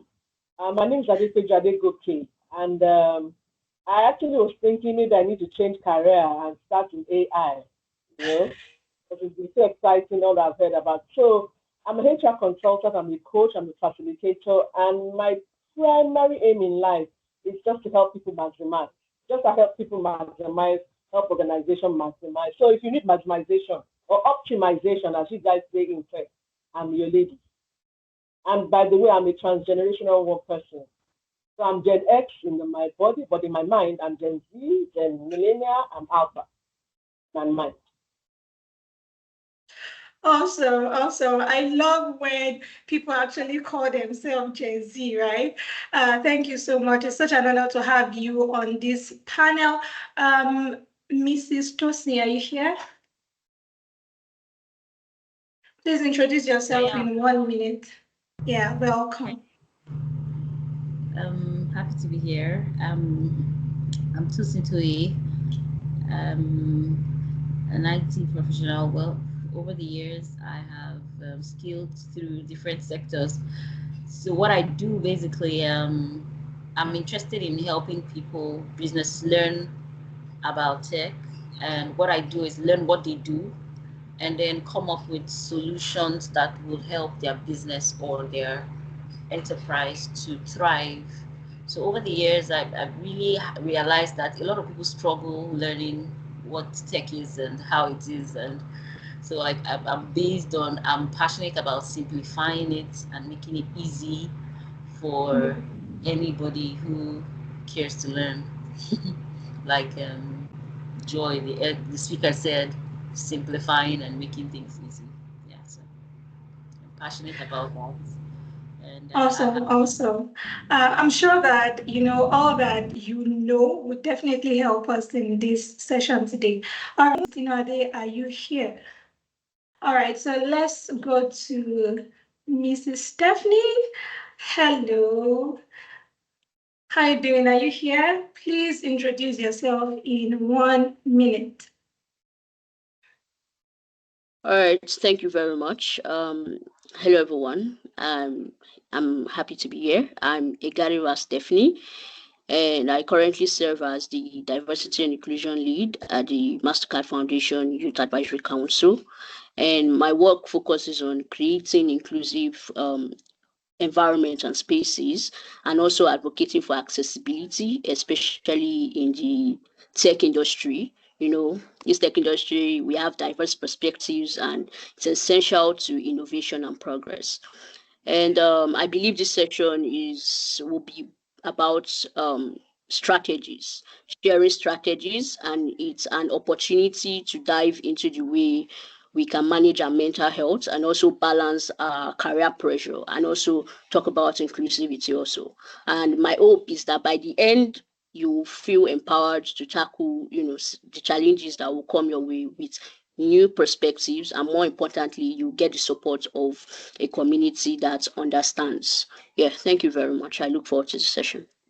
Thank you so much. I look forward to learning from you myself, and I'm sure that every other person here would also learn from you. So one of the things that you said, you actually took that word from my mouth, which is strategies. So today we'll be learning some strategies that all our panelists, everybody on this panel session, they've actually used, and it's going to also help you to organize every other thing that you'll be doing. So one of the first questions that I have here, and it's going to be going to Mrs. Adegoke, it's about mental health.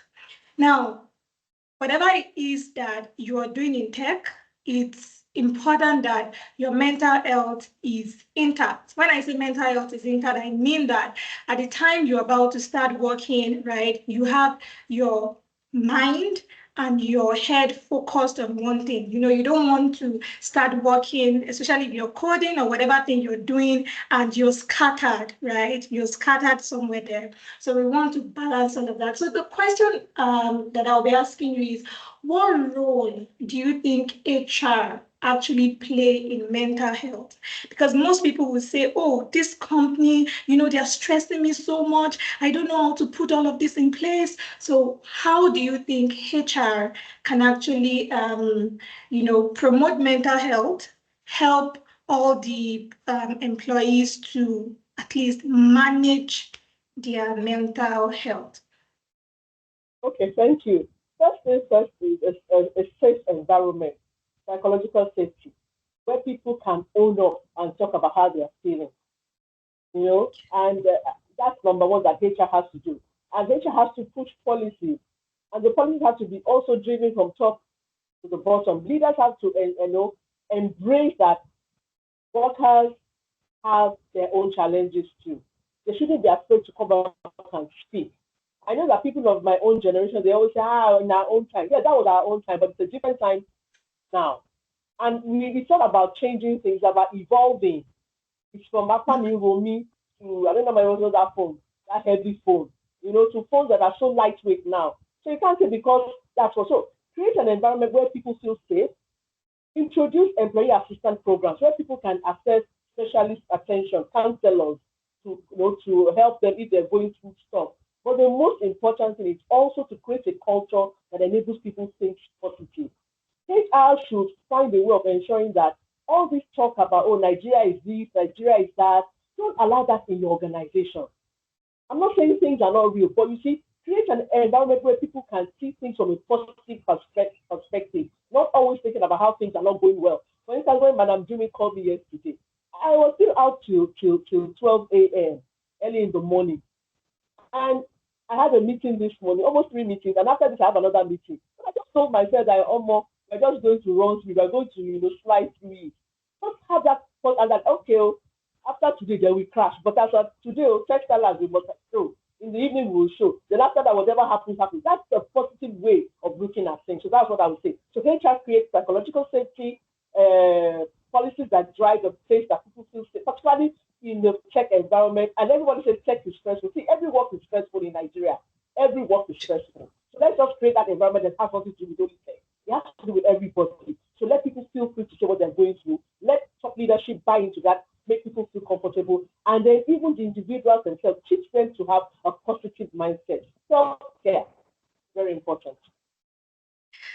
Awesome. So I just want to add something to what you just said, which, some of the things you said, I will highlight some of those things and I'll also add. Now, it's very important to know that in a workspace, we have several people, different people from, different walks of life. Some people had issues before even coming to work in the morning. That's if you're not working remotely or you're working remotely and, somebody just fought before they actually start working. But it's possible to actually create an environment where once you enter into that place, there's like an aura, right? Once you enter into that place, you to an extent forget every other thing that you had or every other issues that you had, before coming, and you can actually focus. Remember that the work is what is important. You can focus. And another thing that you said, which is key, is that every work is actually stressful. Whether you're in AI, I'm talking about tech now, you're in AI, you're doing Azure, you're doing Power Platform, everything is hard and everything is simple at the same time. So it's important that HR can, or policymakers in general, can actually create a safe space where people can actually get to do their work. And for them to be able to do this, it means that first, they're even compassionate, right? To understand that some of these people actually have issues for them to be able to do your work, right? So thank you so much. Thank you so much.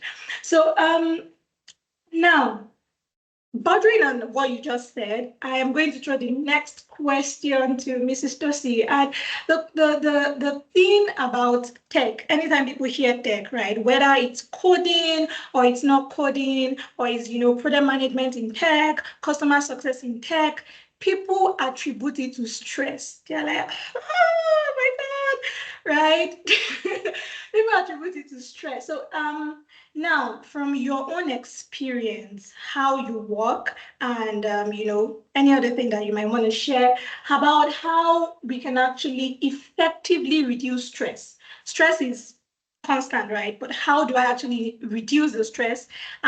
Be able to incorporate that stress with my work without one of the things I actually want to highlight here is without actually letting the stress, take over you. For some people, once you're stressed, you can see it all over your face. For some people, they start snapping, in a workspace, you're stressed, but you're snapping at another person. So how do people here manage stress in such a way that, they still get the work done and they keep the stress level at minimum?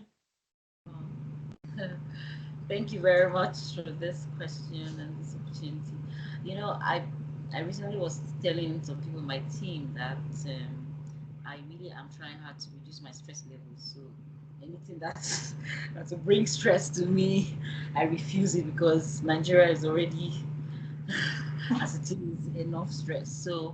But one of the things that I found helpful is this matrix, the Eisenhower matrix, which is the SMART prioritization matrix. But sometimes what really stresses us because we're not really prioritizing things, we're not putting the right things in focus. So sometimes some things come at us and we're struggling how to fix this, how to sort that, and all. And one of the things about this Eisenhower matrix is what they call the do first, what is urgent and what is important. And then the second thing, what you schedule, you have a schedule of what is important but less urgent. And then you have delegation. You say, okay, this thing, do I really have to be the one to do it? That's number 3. Number 4, don't do if it's neither urgent or if it's not important. These 4 things have helped to, so when you have, it's called the SMART prioritization thing, quadrants, where you prioritize. And living by this principle over time, it wasn't easy at first because sometimes I struggled to prioritize. I started to sit back, and because my office also has this policy of safety, sit back, analyze, evaluate how safe is this work. So how is this going to stress you beyond limits? And if it's going to stress you, evaluate how you can take out the stress. So by the way, I work in the oil and gas sector. I'm in ExxonMobil right now, and what I notice is that they're so big on safety. So sometimes even at work, if somebody's stressing you out, you tell the person that it's not safe to give me this job at this time because my mental capacity cannot handle this at this time. So we say things like that, and we even joke about it, but sometimes it really helps because at that time you tell yourself to sit back, relax, and evaluate how am I going to get this job done.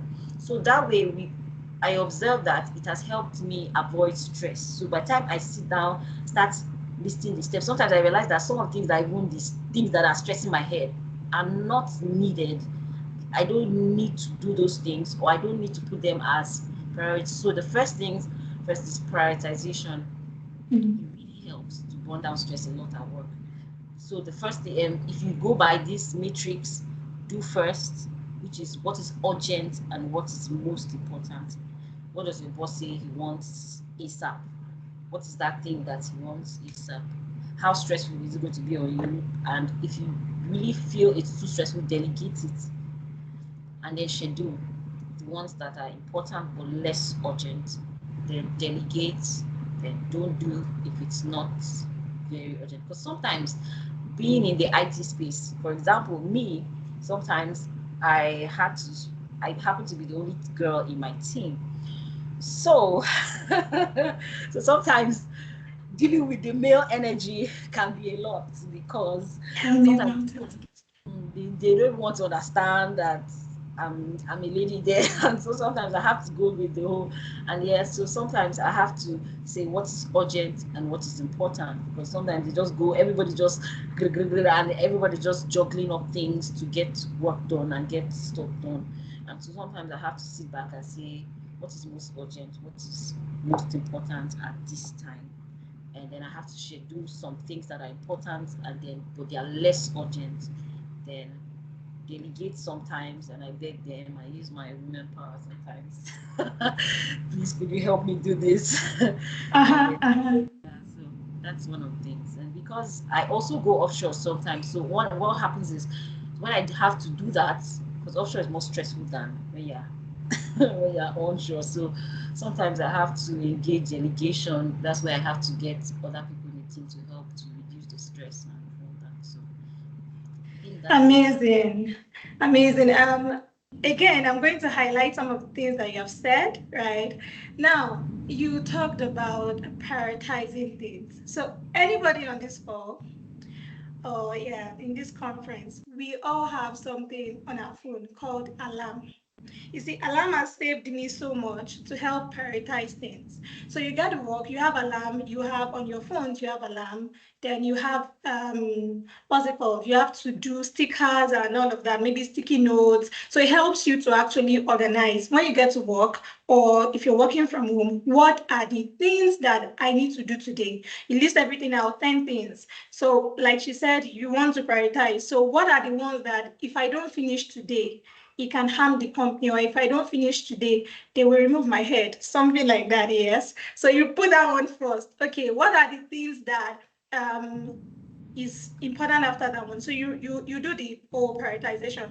Another thing that is important about alarm is at times I just put it, maybe say I break the day into two, right? If you don't want to put alarm at, for everything that you're doing, I just break the day into two and say, okay, this alarm is going to ring by 1 o'clock. So once it's 1 o'clock, I already know that, okay, my day is almost over, right? You can quickly jog up and do things. So once you prioritize things, you will not feel choked up. You will not feel that you need to do everything at once. You know that in the morning, 8 to 9, I need to write this email. By 10 to 11, I need to do this. So if it's not 10 to 11, I will not do that other thing. It can wait because you already planned your day. And see, in the workspace, if you do not plan your day, people will actually plan it for you, right? Because people have needs even in the workspace, and they come to you to get their work done. If you don't have that priority set, like she said, you would be stressed at the end of the day. All right, so we don't want to go home, or we don't want to finish the day angry or stressed. So please prioritize. Please use the SMART prioritization quadrant metrics and put all of that in play. Now, another thing that, so thank you so much. Thank you so much. I really love that. So another thing that we'll be talking about today is situational disability. Okay, and when we talk about situational disability can be any kind of thing, or let me say, we already know what disability means, right? It means maybe I don't have ability in some particular things, but situational disability means that it is for that particular period. And because it's for that particular period, the way we are already made as women, we have some natural situational disabilities, right, compared to a man.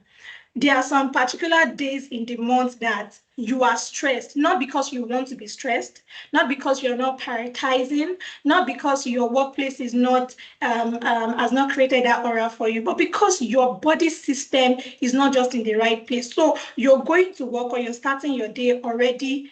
In fact, to an extent, I can say, everything is already messed up, right? Because you might be in pain, you understand what I'm trying to say, and all of that. So situational disability can be any kind of disability, in that particular, it can be for a particular time, and, it can be elongated.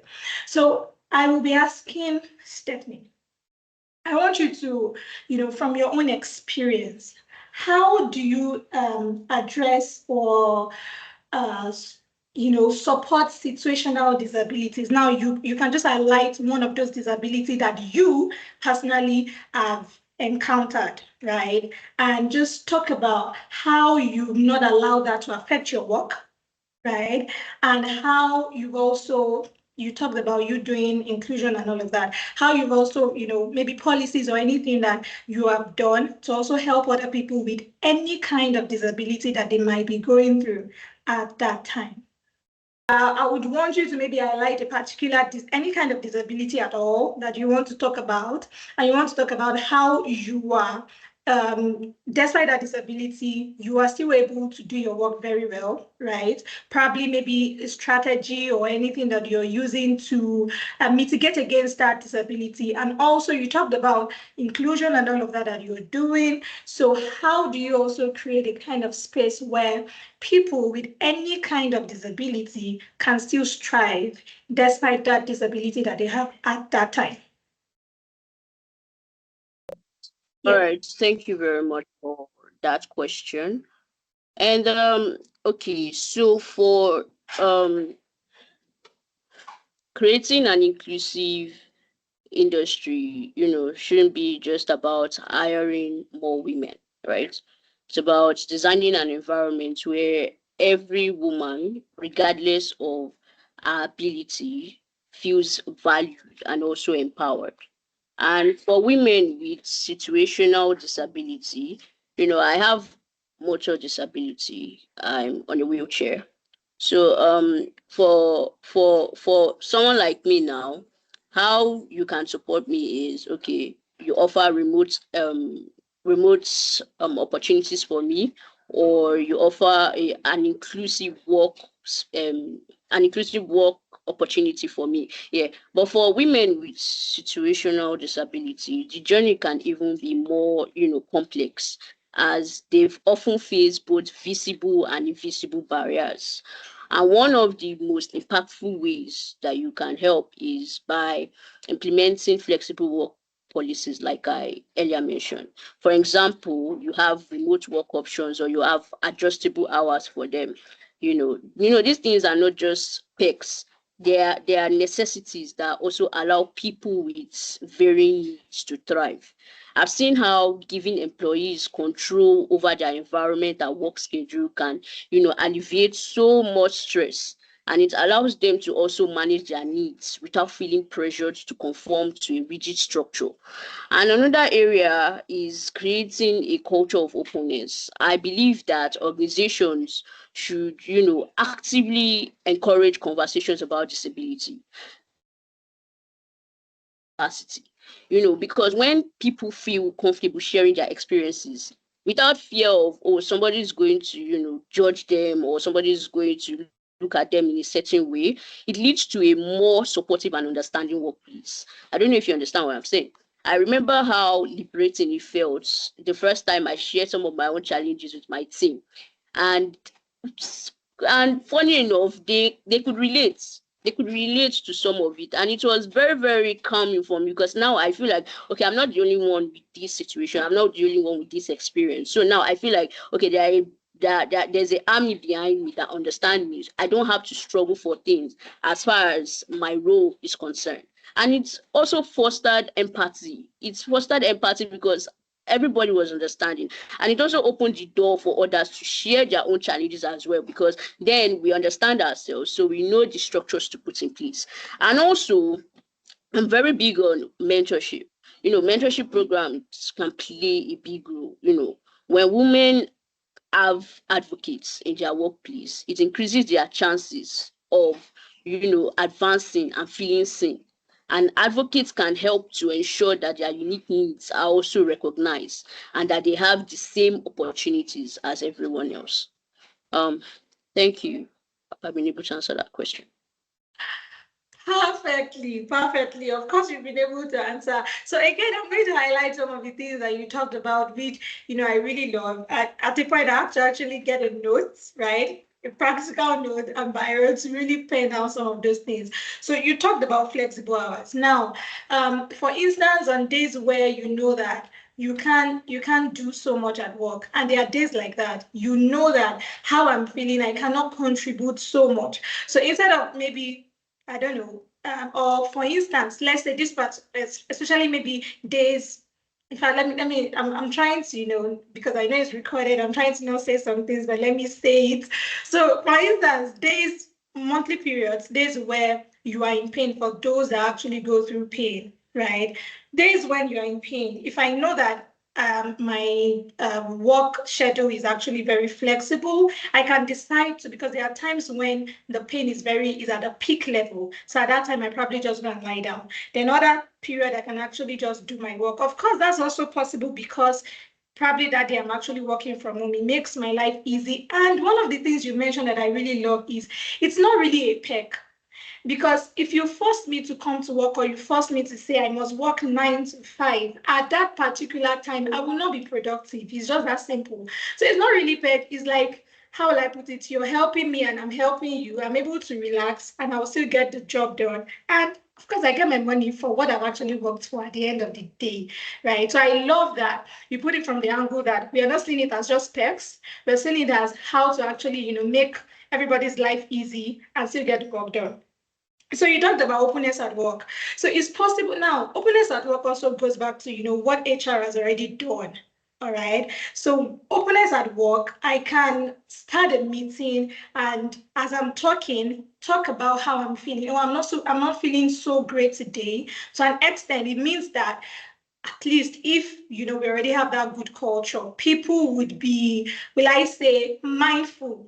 They will say, Lola actually mentioned at the beginning that she's not feeling so well today. Okay, so when your voice is low, they can say, sorry, just take 1 hour break or something like that. Then the mentorship program.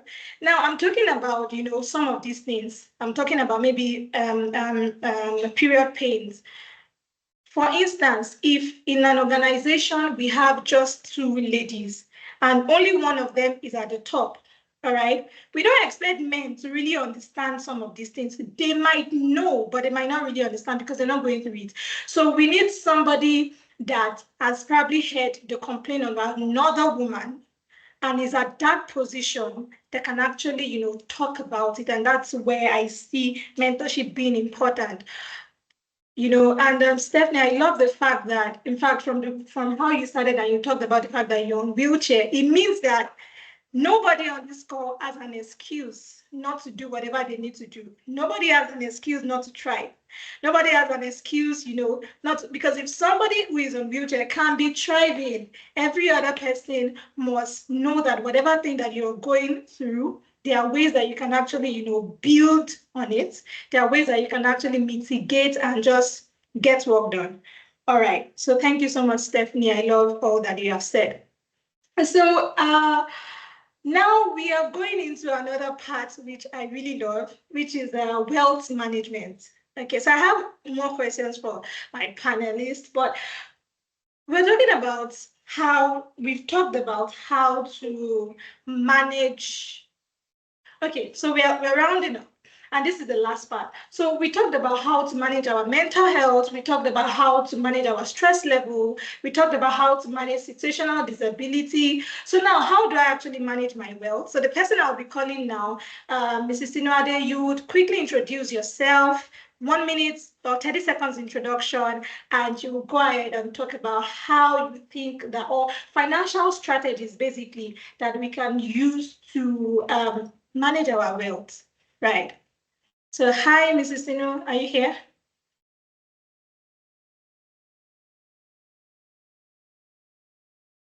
We don't see her on the call anymore. All right, so I will just quickly throw this.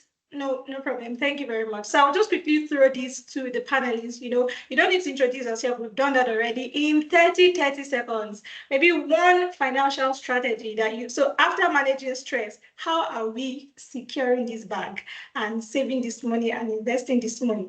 Financial strategies. Everybody, we could just start from Mrs. Adegoke. Just give us one financial strategy that you think you're using. Then we'll go to Mrs. Tosin, we'll go to Mrs. Stephanie, and we just round up. Thank you. Thank you. So the first thing I started doing was tracking my expenses. I use Monify. I told you I'm a transgenerational person. I use Monify. No Excel for me. Monify gives me, so I know what I spend. That was when I knew I was spending a lot of money. I was spending on eating out, money I was spending on clothes, and I have to tell myself this year I'm cutting down. Secondly, I started with investing. I'm not too familiar with stuff. I started doing mutual funds and treasury bills. I asked questions. And when treasury bills crashed, I started a mutual fund as little as 5,000 naira, and it's compounded. So it's compounded. And the third thing is that I stopped impulsive buying. Guys, it is nice for you. If I don't need it, I don't need it. Oh, this clothes, this is nice. Is it any color that I don't have? So it's about the colors that I don't have. It's not about the dress is nice. You understand? Because we ladies, and then I also adopted my low cost, it's low cost maintainer. I have my clippers and it costs me just 1,500 to. So I don't say because I'm older, I've always had, and I've done this on and off. So you just got to know where you're going to cut costs. And of course, impulsive buying, saving, and track expenses. Thank you so much, Mrs. Tosin.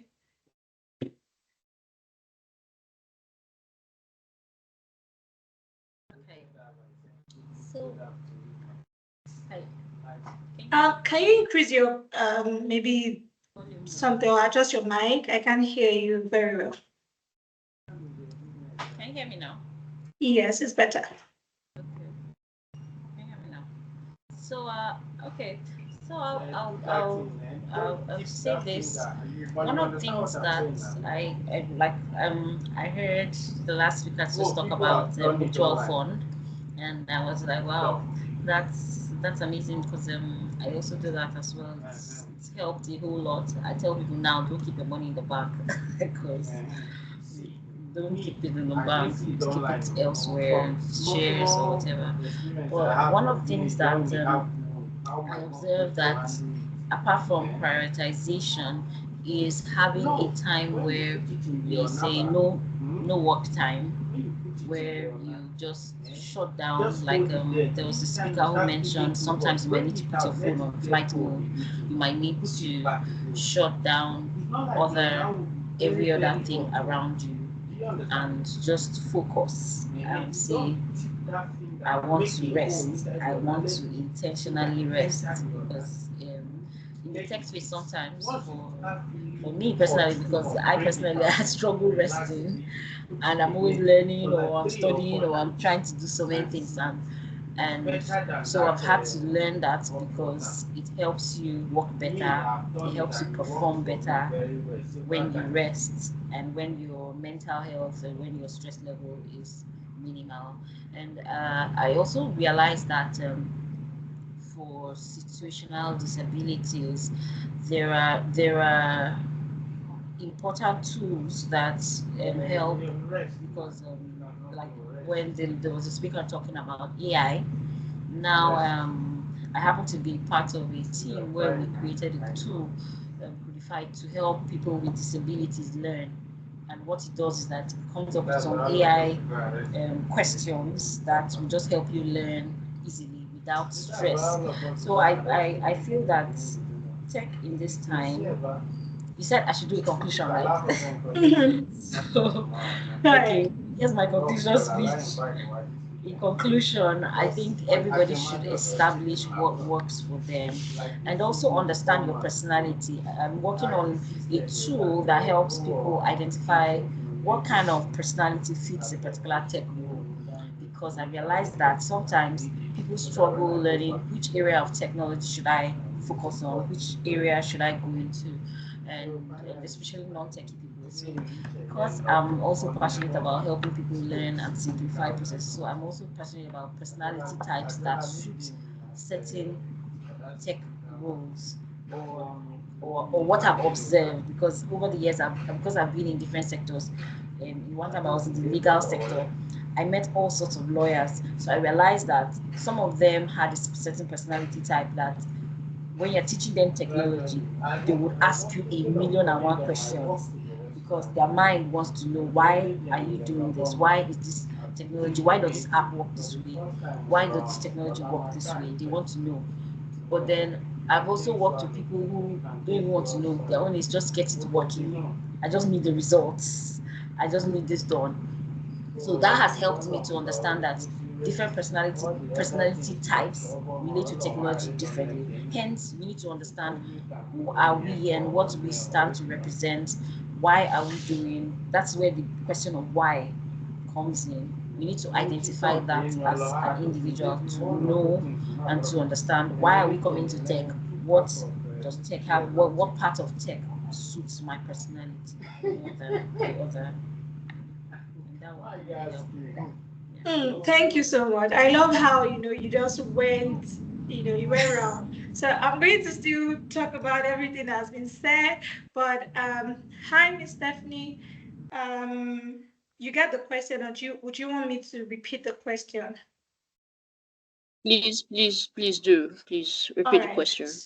Okay, so one, you could just round up, tell us any other thing that you want to talk to us about. But the major question is, you might want to give us some insight to how you are managing your finances, right? So if every other thing is in place, the stress, the mental health and everything, how do we actually manage this wealth? And if you have any strategies, you have any app you're using, you could just talk about it and we'll go from there. Thank you so much.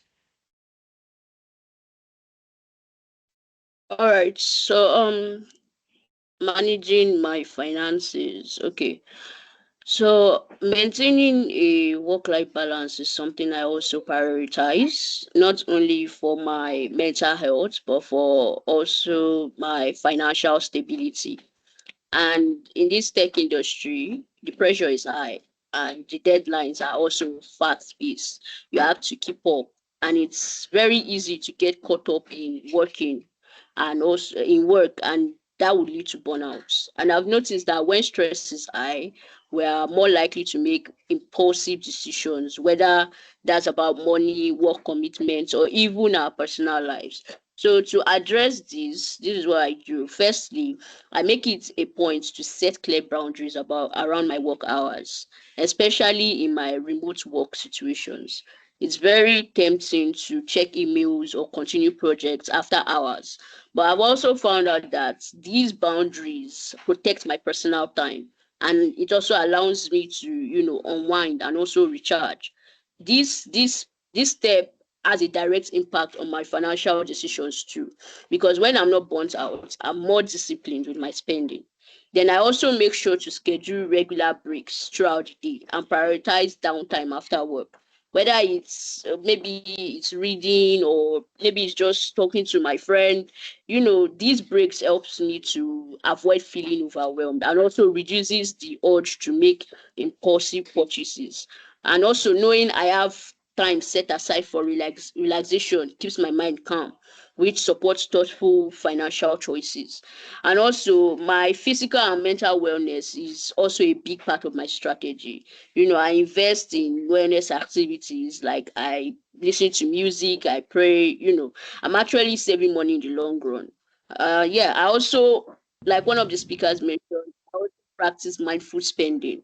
You know, during times of high stress, it's easy to, go into comfort buys, import buys, so those are things that we might not really need, but they are just like, okay, for the short time, they are like a quick escape for me. So I try to be mindful about spending on things that genuinely add value to my life rather than temporary distractions. This habit has helped me to stay aligned with my long-term financial goals, even when things get intense. So yeah, that. Thank you so much. That was, in fact, you've already done the summary of everything. Now, back to the highlight. I just want to quickly highlight some things.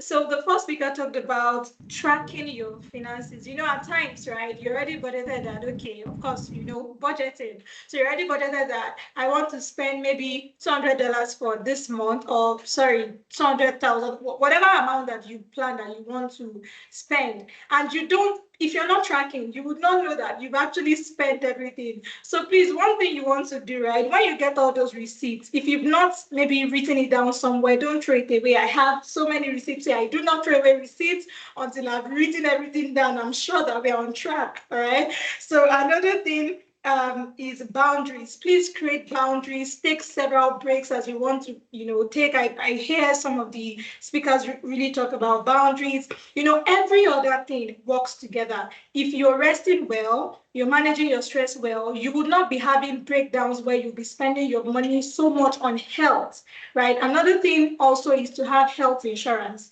If you have any health insurance, probably your work is providing it. If your work is not providing it, if you're on contract or anything like that, you want to provide it yourself, health insurance. It will help you to not spend so much in the long run. So I want to say thank you again to all the panelists, right? It's been an amazing time. I'm so honored to be here, learning from all of you. Thank you so much for coming here to TechStylers and for sharing everything that you have shared. We love you, and on to the next. Thank you so much.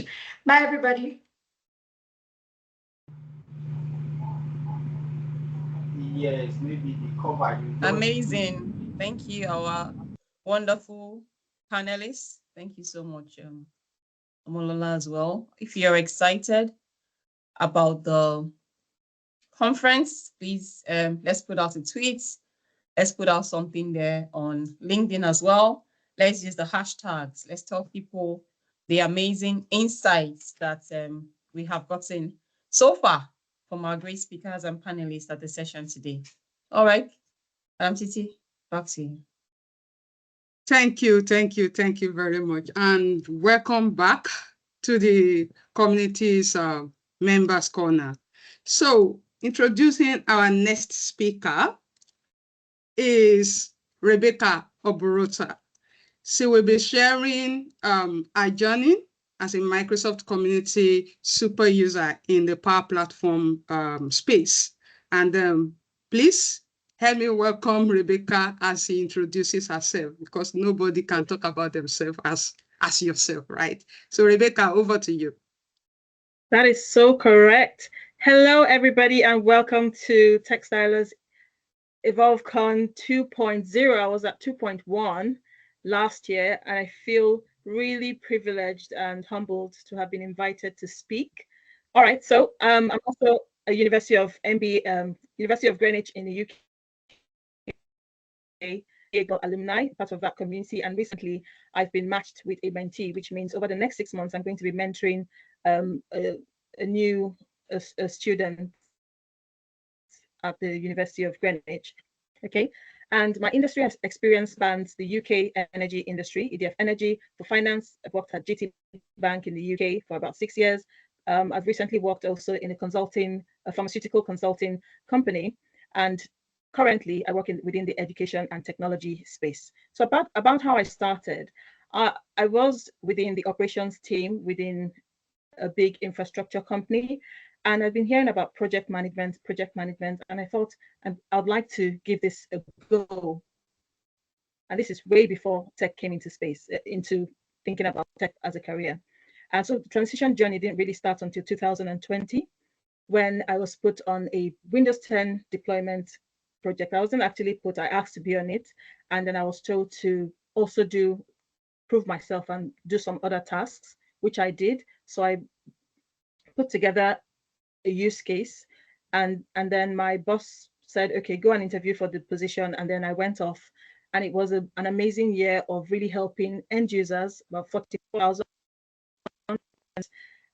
spaces in the UK, different areas in the UK, to deploy Windows 10 devices. So you can imagine a lot of requirements gathering, making sure that the right items went to them. And this is just how I thought I'd learn, put myself out there to learn about tech. At the end of that, I found out that I also needed to, improve my user requirement skills. So I went for a business analysis course, which I did. And it showed me everything about requirements engineering, being able to ask really good quality questions to help people to understand end users' problems. Fast forward to doing a global boot camp. Okay, it was really when I went deeper into Microsoft technologies, and what that enabled me to do was to have a sandbox account where I could practice, because with tech you really need to practice and show what is possible. So what I did so I was in the community for about a year, and I didn't actually really do anything. I was just learning. So I lived on Microsoft Learn. Show of hands if you know about Microsoft Learn. It has a lot of interesting tutorials, videos, and lots of resources that you can use to learn about the different product stack. And then I thought, okay, I started hearing about user groups. I'm like, okay, I need to find a user group, and I didn't find a user group until last year, which is a Bletchley AI user group, which Dona spoke about. And then this year I also went along to the UK, the London Summer Hack for Fun, which is great. So I'm based in the UK, and that was good. We came together as a team, and on a day we decided to work on a project to come up with a solution. Worked with an architect, Power Platform, and it was just an amazing event to really get ideas flowing. And we use AI as well to generate additional ideas to come up with an MVP, a solution. Okay, so with the work I do in the Power Platform community, really started at the end of November last year. I decided to sign up to the Suit Up program. Let's just go on to the next slide. It's a Suit Up program that, as I said, runs twice a year. So one in January and one in June. So I signed up, and then in January, I got introduced to the community, and we have regular meetings and meetups. The TechStylers is also part of my journey because of their cohort programs. They have different stacks as well, and they, you know, they really bring out the different areas and show you when it talks about specializing and focusing. It's so important to also focus as well. But the starting point for me was really like learning about everything, because these products talk to each other and really tying everything together to develop solutions and really pass on that knowledge, because I'm passionate about teaching people as well. Okay, so within the community, you've got within Microsoft Power Platform community, there are different stacks that I help across. There's Copilot, there's Power Automate, there's Power Apps, as well as Power Pages. And I've built a couple of interesting projects with that. With Copilot, a chatbot. With Power Automate, I actually developed a weather notification automation, which gives me the weather, what the weather is going to be like, the level or the percentage of rain that will fall in different locations. And it's something that I can just program and allow systems to talk to each other. So I could take the weather app, so any existing live website that gives weather updates and embed that into an automation, and just integrate that with email, that's Outlook, to get the weather notification every morning, which helps me plan my day. With Power Apps, it's really about rapidly building apps with AI, being able to prompt intelligently using verbs and action words to tell the system, the Power App, what you want to deliver. So for example, you could say, oh, can you build me a front page, an app for any use case, any use case that involves data. We're talking about rows and columns. And then for Power Pages, recently I built a website, a Power Page for estate agents to help people find different, homes. Okay, so just to wrap up, I just want to really encourage you on the next slide to connect with me. Think about your whole transition into tech as a journey. You can see I started off in project management, went on to do business analysis because I have a lot of business experiences. And today, the level playing field has really been lowered. I've never learned how to code per se, but there is low code, there's drag and drop.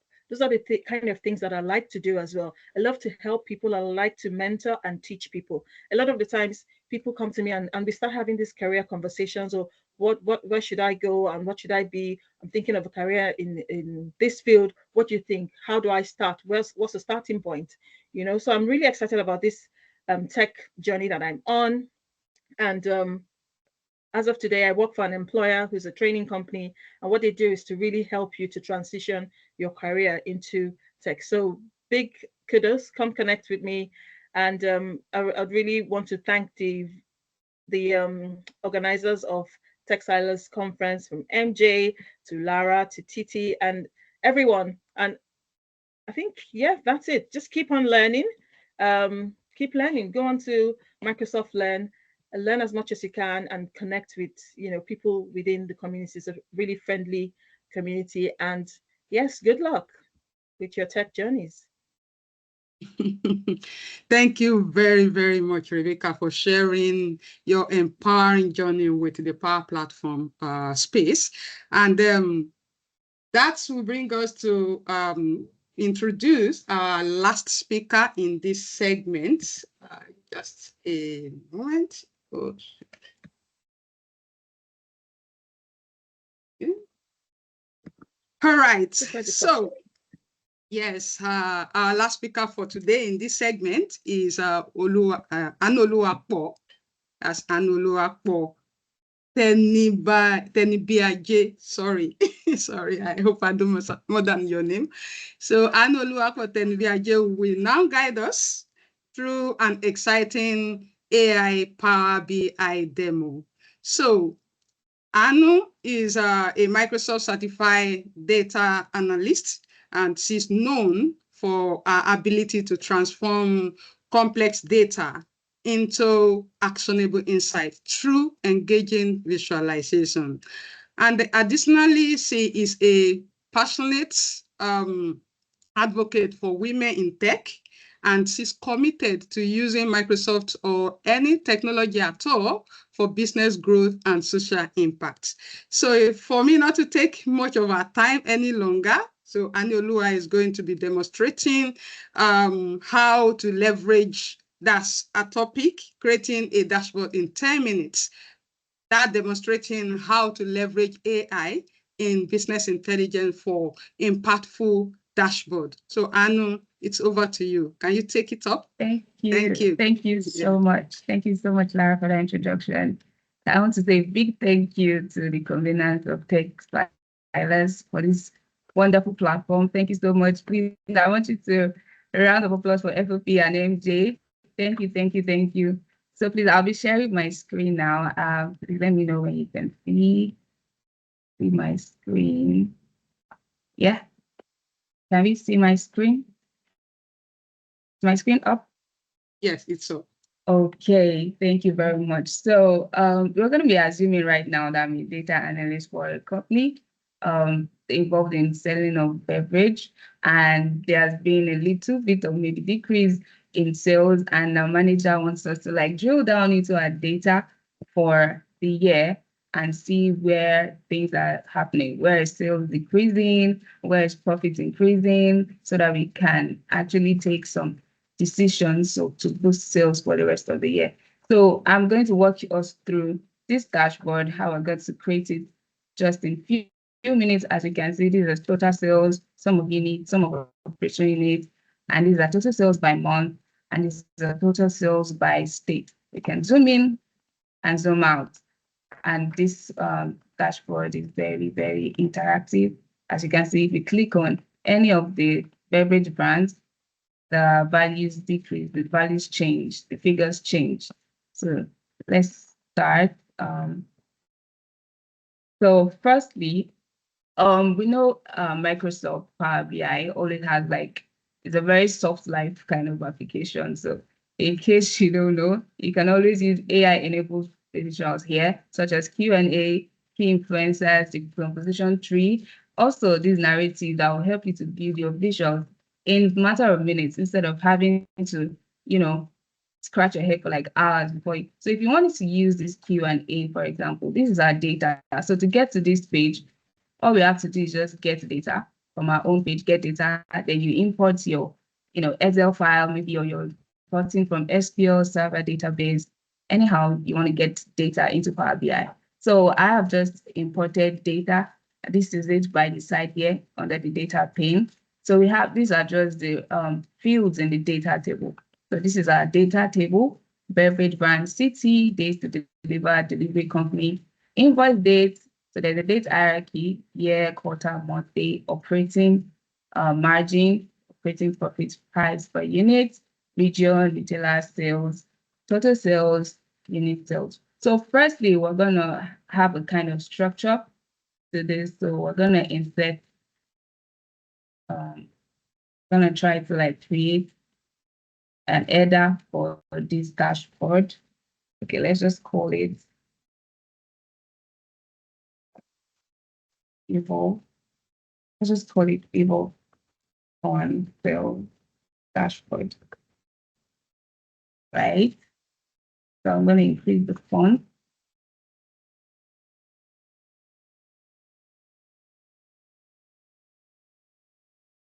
And increase it to about any size that is visible enough just for you to see. And then here we can change the properties. Maybe you want the size to be bigger. You can add effect. You can add the background color.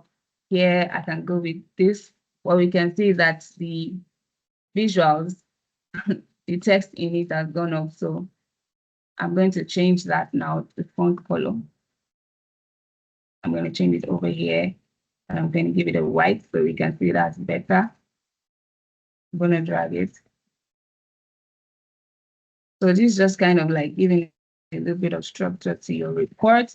The sales dashboard over here. Now we want to add in some KPIs to our dashboard. Of course, our manager will want to know what are the metrics that we are looking at right now. So this is an AI-enabled feature called question and answer. As you can see here, AI is telling you, it's even giving you prompt suggestions. What do you want to see? Total sales, maximum unit sales, data sorted by states, how many states are there, it already helps you, giving you suggestions to just choose one. It will just help you to, bring out the data. But here, I already have some of it. I already planned and prepared ahead. So I have some data I want to take. So I want to tell it to give me sales, total sales by, I want to check out total sales in card. So you can see it's already giving us the figure. We can export it and then just drag it to the side. The number of sales, total sales for a year, 8.2 million total sales. So we can format this visualization. Just want to give it a kind of, beautification, and just give it color, effect, background, So for this, I like to go for this. Well, let's see how does this look. Okay, we can change the color values. So you can change it to like white. Yeah, that's better. And turn our category label on. Can also turn it to like white. So I hope this is clear. You can see now the values are better, more clear like this. So that's just kind of the alignment. I'm just trying to get the alignment. So we want to see our sum of total sales, right? 8.22 million for the total year. We want to see, so you can double click to just bring up the Q&A, or you can just click it over here. Like Microsoft gives us so many options, So we want to see our sum of units sold.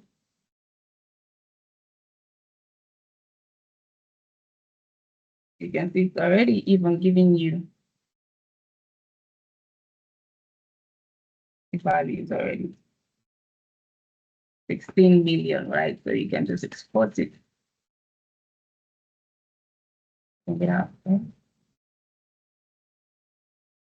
So these are some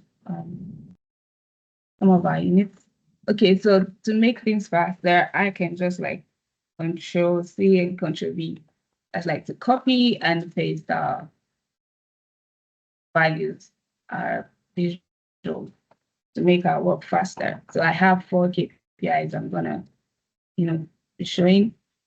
Let me just remove this and bring it here. I'm gonna be showing our total sales, going to be showing our sum of units sold, sum of operating profit.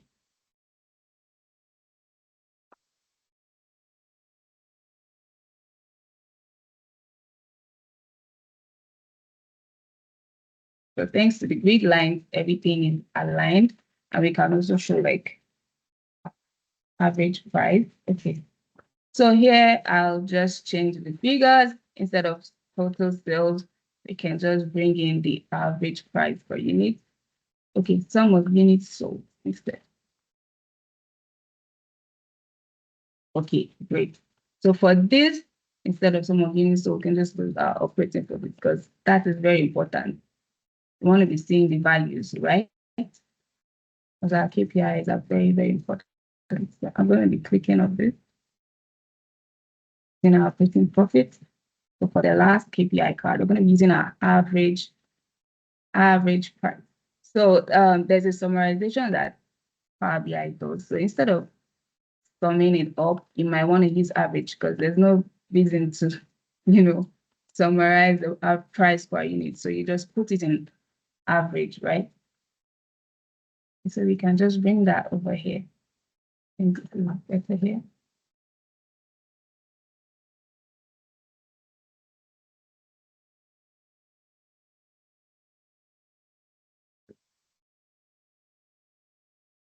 It's looking like what we have at the beginning.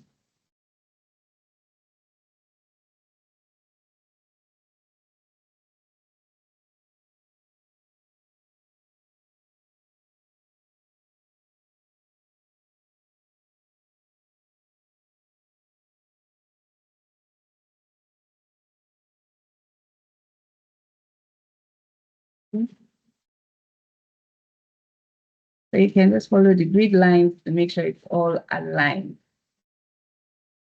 Okay, very good. So now, okay, maybe our managers want to know, why are we having issues with our operating profits? You know, you want us to find a way to like visualize it and then profit. So we're going to be using our AI-enabled visual called key influencers, right? So here it is. So here we're going to be analyzing our operating profit, and we're going to be explaining it by beverage brand and the region. Region and beverage brand. So as you can see, the AI is automatically running the analysis. So this is something that can take you hours and hours and hours to figure out. But as a smart analyst, you can just look at this. Can you see your average, your highest sales is coming from your average, highest profit is coming from the Southeast. So you might want to look at that. And then you're looking at the Midwest. That's where your lowest profit margin is coming from. So you might want to recommend for more marketing strategies for the Midwest. Okay. So you can add this. Okay. I think we're coming more, we're looking like up to this. So one of the things we're looking at our sales, we want to look at our some total sales by month. Gonna add that. So let me just remove this.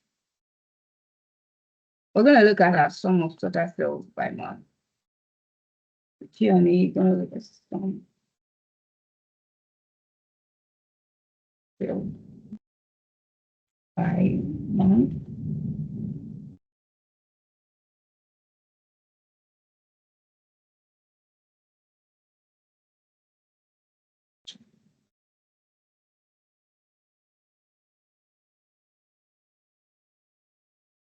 So you can see it automatically helps you to bring out a visual. Well, you can always change the visual here in case you don't like what you see. You can always change it here, maybe column chart, bar chart, any visual you like. You can always change it here. But it's just faster that you can always type it in and get your results immediately instead of having to move fields over here. So it kind of saves you a lot of time. So here we're looking at sum of total sales per month. So we can see what months are we having more sales here. We can see this is July, it's having the highest sales. In December, you can see December is also very, very high. And we can see our low month, that's February, having 465,000. Oh, March is our lowest month with 459 million thousand sales. Okay, so we can change this visual. We can just format the visualization if you want to make it look just like the way to make the look sync. So we don't just want to have different colors because for our visuals, our looks have to like align, our colors have to align to make our visuals look very visually appeasing. Okay, so now we have our sales per month. Okay, so our manager might want to ask, so what are the regions that were having better sales? We want to see that, you know, so you can just put it in. I want to put our sales by state. And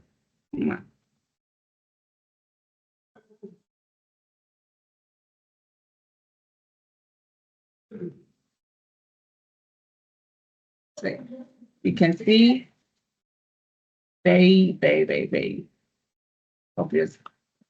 So we can do a little bit of formatting here. Just go here to formatting, our map settings. You can always change the look of your map. You can make it Arial, you can make it dark, you can make it light, grayscale, you know. But for now, we're going to use road. And for our bubbles, we might want to increase the size, so it's very obvious. You'll be able to, you know, see the differences clearly. And we can turn on our controls to be able to zoom in and zoom out. So just in case our managers want to zoom into our dashboard and see the states that are really doing well, we can see California is doing really awesome sales. We can see New York also is really doing awesome, right?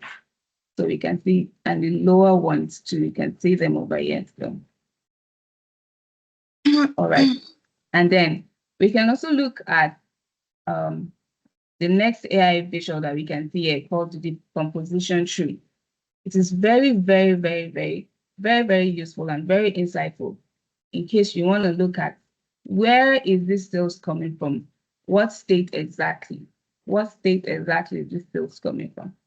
So here we might want to put our region. Sales by region.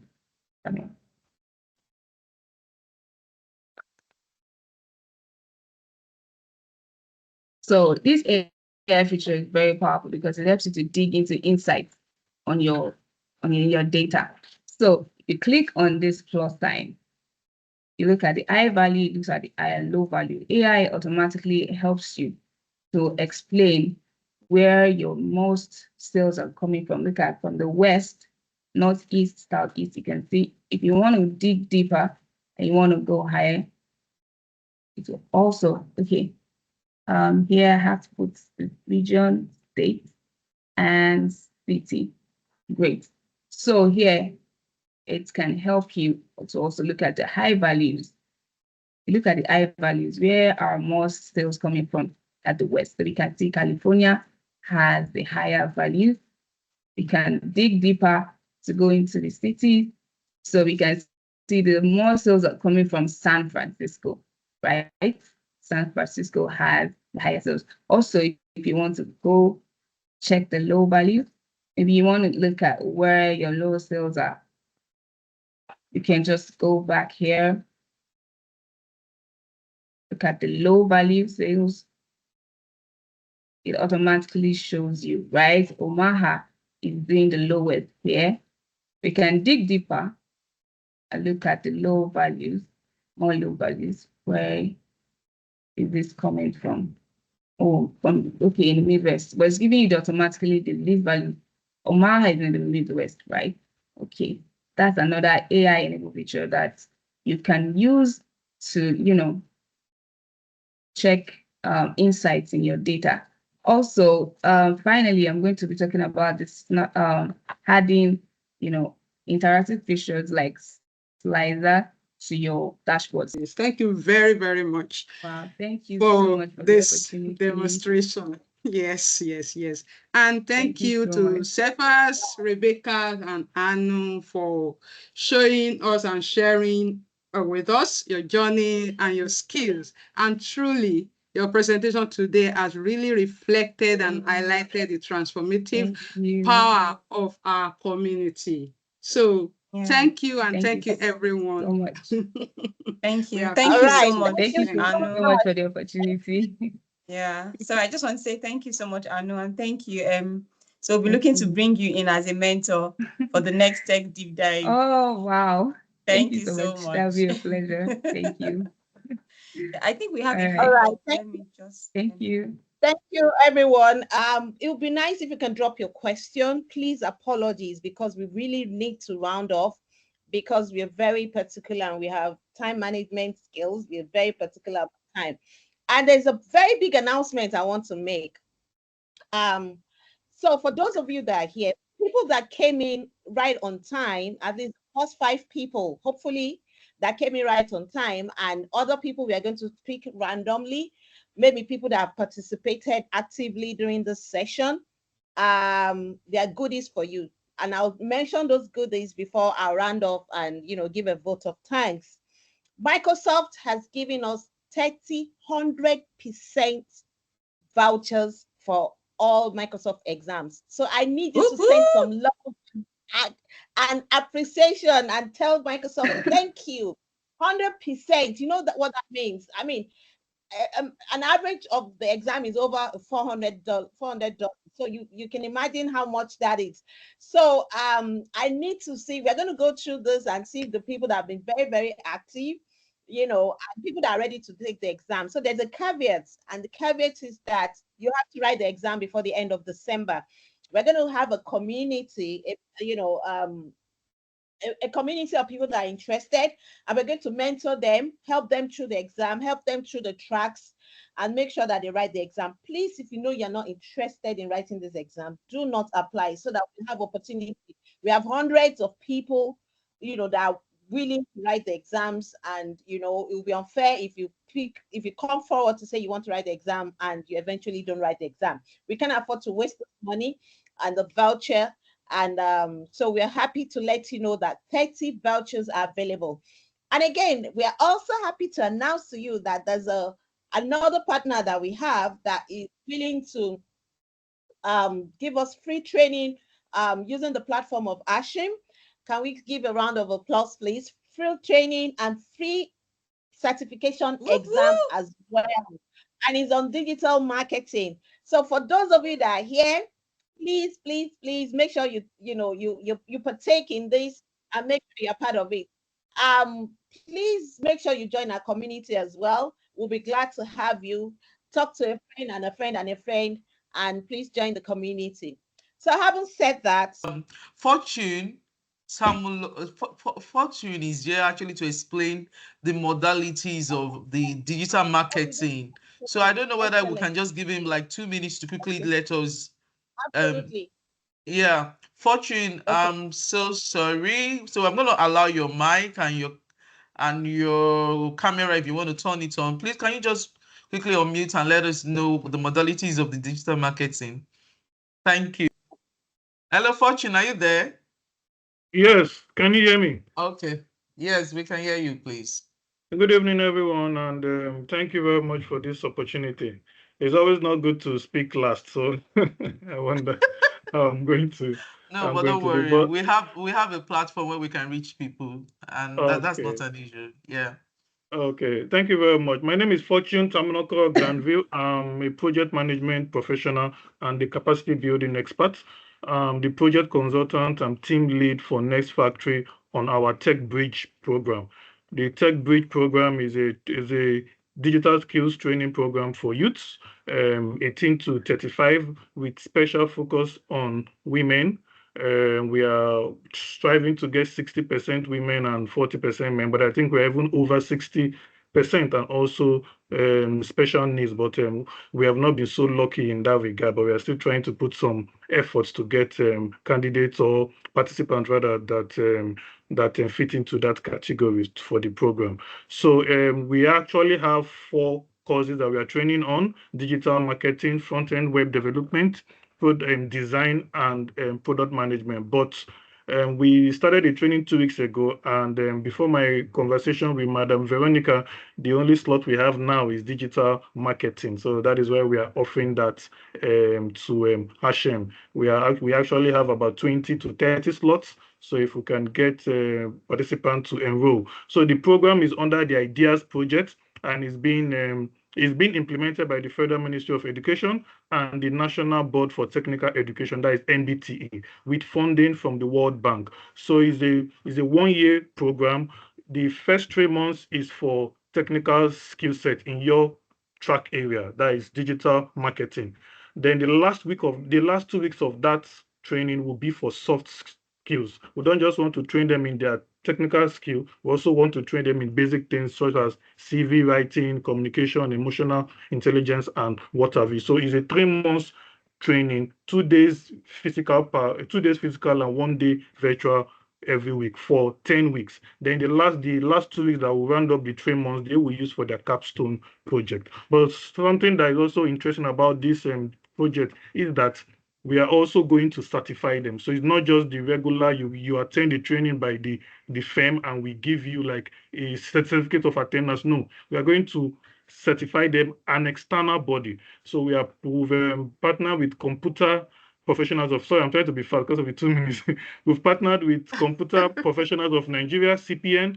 So they are going to come, and they are under the National Skills Qualification Framework, NSQF. So they are going to come to certify the trainees. So it's not just we saying we are training them. An external body is going to come to certify them in their technical area. Then we are also partnering with Google so that they will come and give them a generic IT project management certification. So each trainee is going to get 2 certification, one for your technical skill area, let's say digital marketing by CPN, the other for the general IT project management, because of course everything you do in IT, or in fact in this world, is project. So they will get those two certifications. Then the second phase of the program is internship placement, internship and job placement. That will start in January. So we're also going to place as much as we can, but we are targeting over 50% for internships and jobs. Then those that already have their businesses, we're going to give them support for enterprise development. Every business owner will, of course, leaving our training, we're going to set you up digitally. We are talking website, Google business profile. So we're going to ensure that you didn't just, the level at which your business was when you joined this training, it will not be that same way when you are done. Then the final phase of it is coaching and mentorship. Then we'll now onboard you into our community, of course, where you get other networking opportunity. Yeah. Thank you. Thank you so much. Ellie, I'm not stealing your show. It's your show. I'm just helping you to fill in the gap. Thank you so much, Fortune. We really, really, really appreciate Please, this. there's a question. And I think there is a form that is for them to fill. Ellie, please, can you put the form in the chat window? I think Fortune shared the form with Veronica yesterday, which was passed down to me, so that we can share that form. My phone is switched off right now. That's why I'm asking you to please do that. So we will share that form. We really, really... You said? I'll do that right away. Yeah. Okay. Yeah, there's a quick question as well. Is it virtual or in person? Hybrid. They want to know. Hybrid. So it's hybrid. There's a 2 days physical, 1 day virtual. So they're using the Hashem Academy now. That's why they're asking. So anybody that needs to come physically will come around to the Hashem Academy and then have that training, and then there will be a 1 day physical. Yeah. I mean virtual, so sorry. All right. So it's in the Hashem Academy is in Lagos. So just some additional information before you apply. Okay. Thank you so much.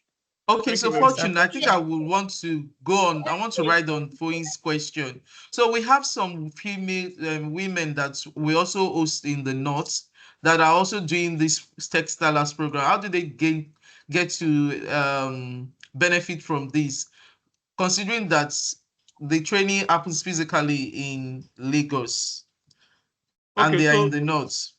Yeah, so this project is a national project. We are one of 23 consortiums that are implementing this ideas project in Nigeria. So if I can get the states, I can reach out to the other consortiums if there's any in those states. But even aside that, we as a firm, we also run other trainings that make us to partner with other hubs across Nigeria, like in Kano, Kwara, Kebbi. So so through this, of course, we met Hashem just as a CBT center, but of course, from our conversation, we are now seeing that wow, we are doing a lot of things. So we can even have a partnership that some of our training that are not just in Lagos, and you have members that would want to attend. Of course, we can always partner on it.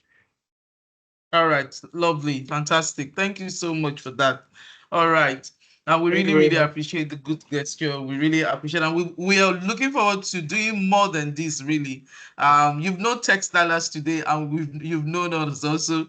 And so you see what we are capable of doing. We will be more than honored to always have you assist and help us drive the vision of enabling more women representation in tech. Thank you so much.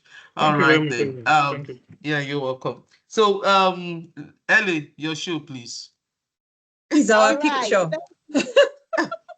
Yes, definitely. We're going to have the picture. I mean, I couldn't have said it better than what Fortune said, and we'd like to say a big thank you for that. So there's a lot of goodies for us. This is Christmas coming early. Wow. So can we all put on our cameras, please? And yes, we need to allow the cameras for them. Lara, please, have you helped people to turn off that? Then Ellie, there's a form for them to fill. I'm going to put the form in the form for the one for the voucher. So I will put the form. I'll share it in the community. Right now, I think we got caught up and I didn't remember to quickly complete the form. So what will happen is that we share it in the community. They should just watch out for it. The form for the voucher, and it has to be filled between today and tomorrow. So it's ending by 11:59 p.m. tomorrow. So people should please fill the form. I'd like to say a big thank you to everyone that has been part of this story. I mean, you guys started from the beginning and waited and stayed up till now. That is amazing. Say a big thank you. Thank you for making this a success. We'd like to start with Sarah. Sarah, you were wonderful. Thank you for navigating and accelerating your career tech. Thank you to Jojo. Jojo, we love you. Thank you so much for showing us the power of education. Want to say thank you to MD, my mentor. What can I say? I love you deeply. Thank you so much for showing up. Thank you also to Dona. Yes, that's it. Dona. Thank you so much for waking up and being part of this. And to all the panelists, what can I say? You guys blew our mind. Thank you so much for being part of this event with us. And of course, again, for those of you that have showed us your skills, automatically you've become our mentors. You know, we need you, and we need you to help, you know, mentor other people that are coming up. Thank you so much, everyone, for taking out time. Thank you for the opportunity that you've given us to showcase to you what we have, and to also show you that we love you so much. And to the founders, what can I say? Thank you so much, Foyin. Thank you, Olajumoke. You guys have been amazing. Thank you for giving us the opportunity to serve. Like I always say, I'm a servant leader. I'm not just the global president, but I'm a servant leader.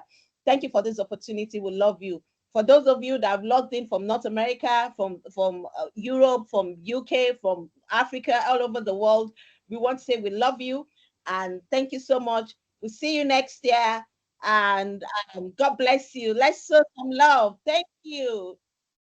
Oh, we need to take our picture. Yes, so Joy, you know I love you. You know we're a cybersecurity thing, you know. All right. Thank you. Cameras on.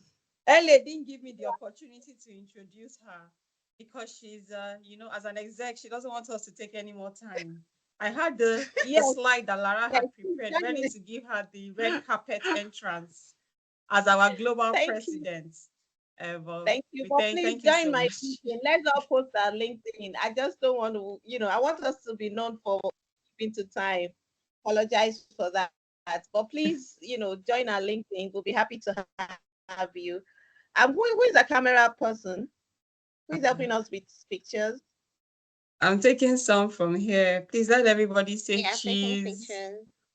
Okay. And Sarah is here too. Hanging, no. Gen Z, help us.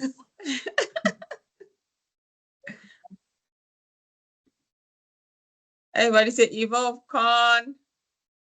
EvolveCon. Oh, so lovely. Thank you. All right, I thought we're going to have the boardroom thing. Are we doing that? Boardroom. Okay, you want boardroom? Oh, yeah, let's enter boardroom now. Foyin, I hope it's not only one screen you are taking. For my own screen, I have, you know, I have like 4 different screens. So if you are taking one screen alone, that means only one set of people you took. Yeah, because I saw Rebecca. Yeah. So I have like 4 screens here. Let me use together mode. Yeah, no, I think we should put can put this in the gallery mode. The view is gallery, okay. large gallery. Large gallery, yes. And it was in large gallery. Large gallery has limitation. I have large gallery now. Better. Yeah, I think I got everybody. The large gallery. Just do one more now. That everybody. Oh yeah, one more. Where is it? He's come. Somebody has abandoned the camera. Come back, Mr. Tayo. You will make our pictures to be fine. Where's my face? I can't see myself. Okay. Yeah, then we can see you. We can see you. We can see you. You're here. Okay, EvolveCon. EvolveCon. Got it. Thank you. All right, thank you, everyone. Thank you so much, everyone. Thank you so much. We love you. We appreciate you. See you again next year. Thank you, Anu. Thank you, Miriam. Thank you, Dimeji. Thank you, MG. We appreciate you Ade, so much. Mrs. Thank you, our Adegoke, MD. Our Thank you, MD. MD. Because Thank you now I so don't much. know how many people we have that is employed in Ashem. Everybody's saying our Ah, It's MD. I'm our jealous. MD. I Our am MD. Our jealous. Our MD. You it's our people should. MD. Our Our MD. MD. recording. Tinuade, we love you. Our volunteers, Gladys, Morunke, Miriam, PM, Onyechi, Bless you. Yada, Joanne, Dimeji, Lara, Salamatu. Thank you. Thanks, everyone. Bye, everyone. Thank you. Lara, give us more music now as we exit the room.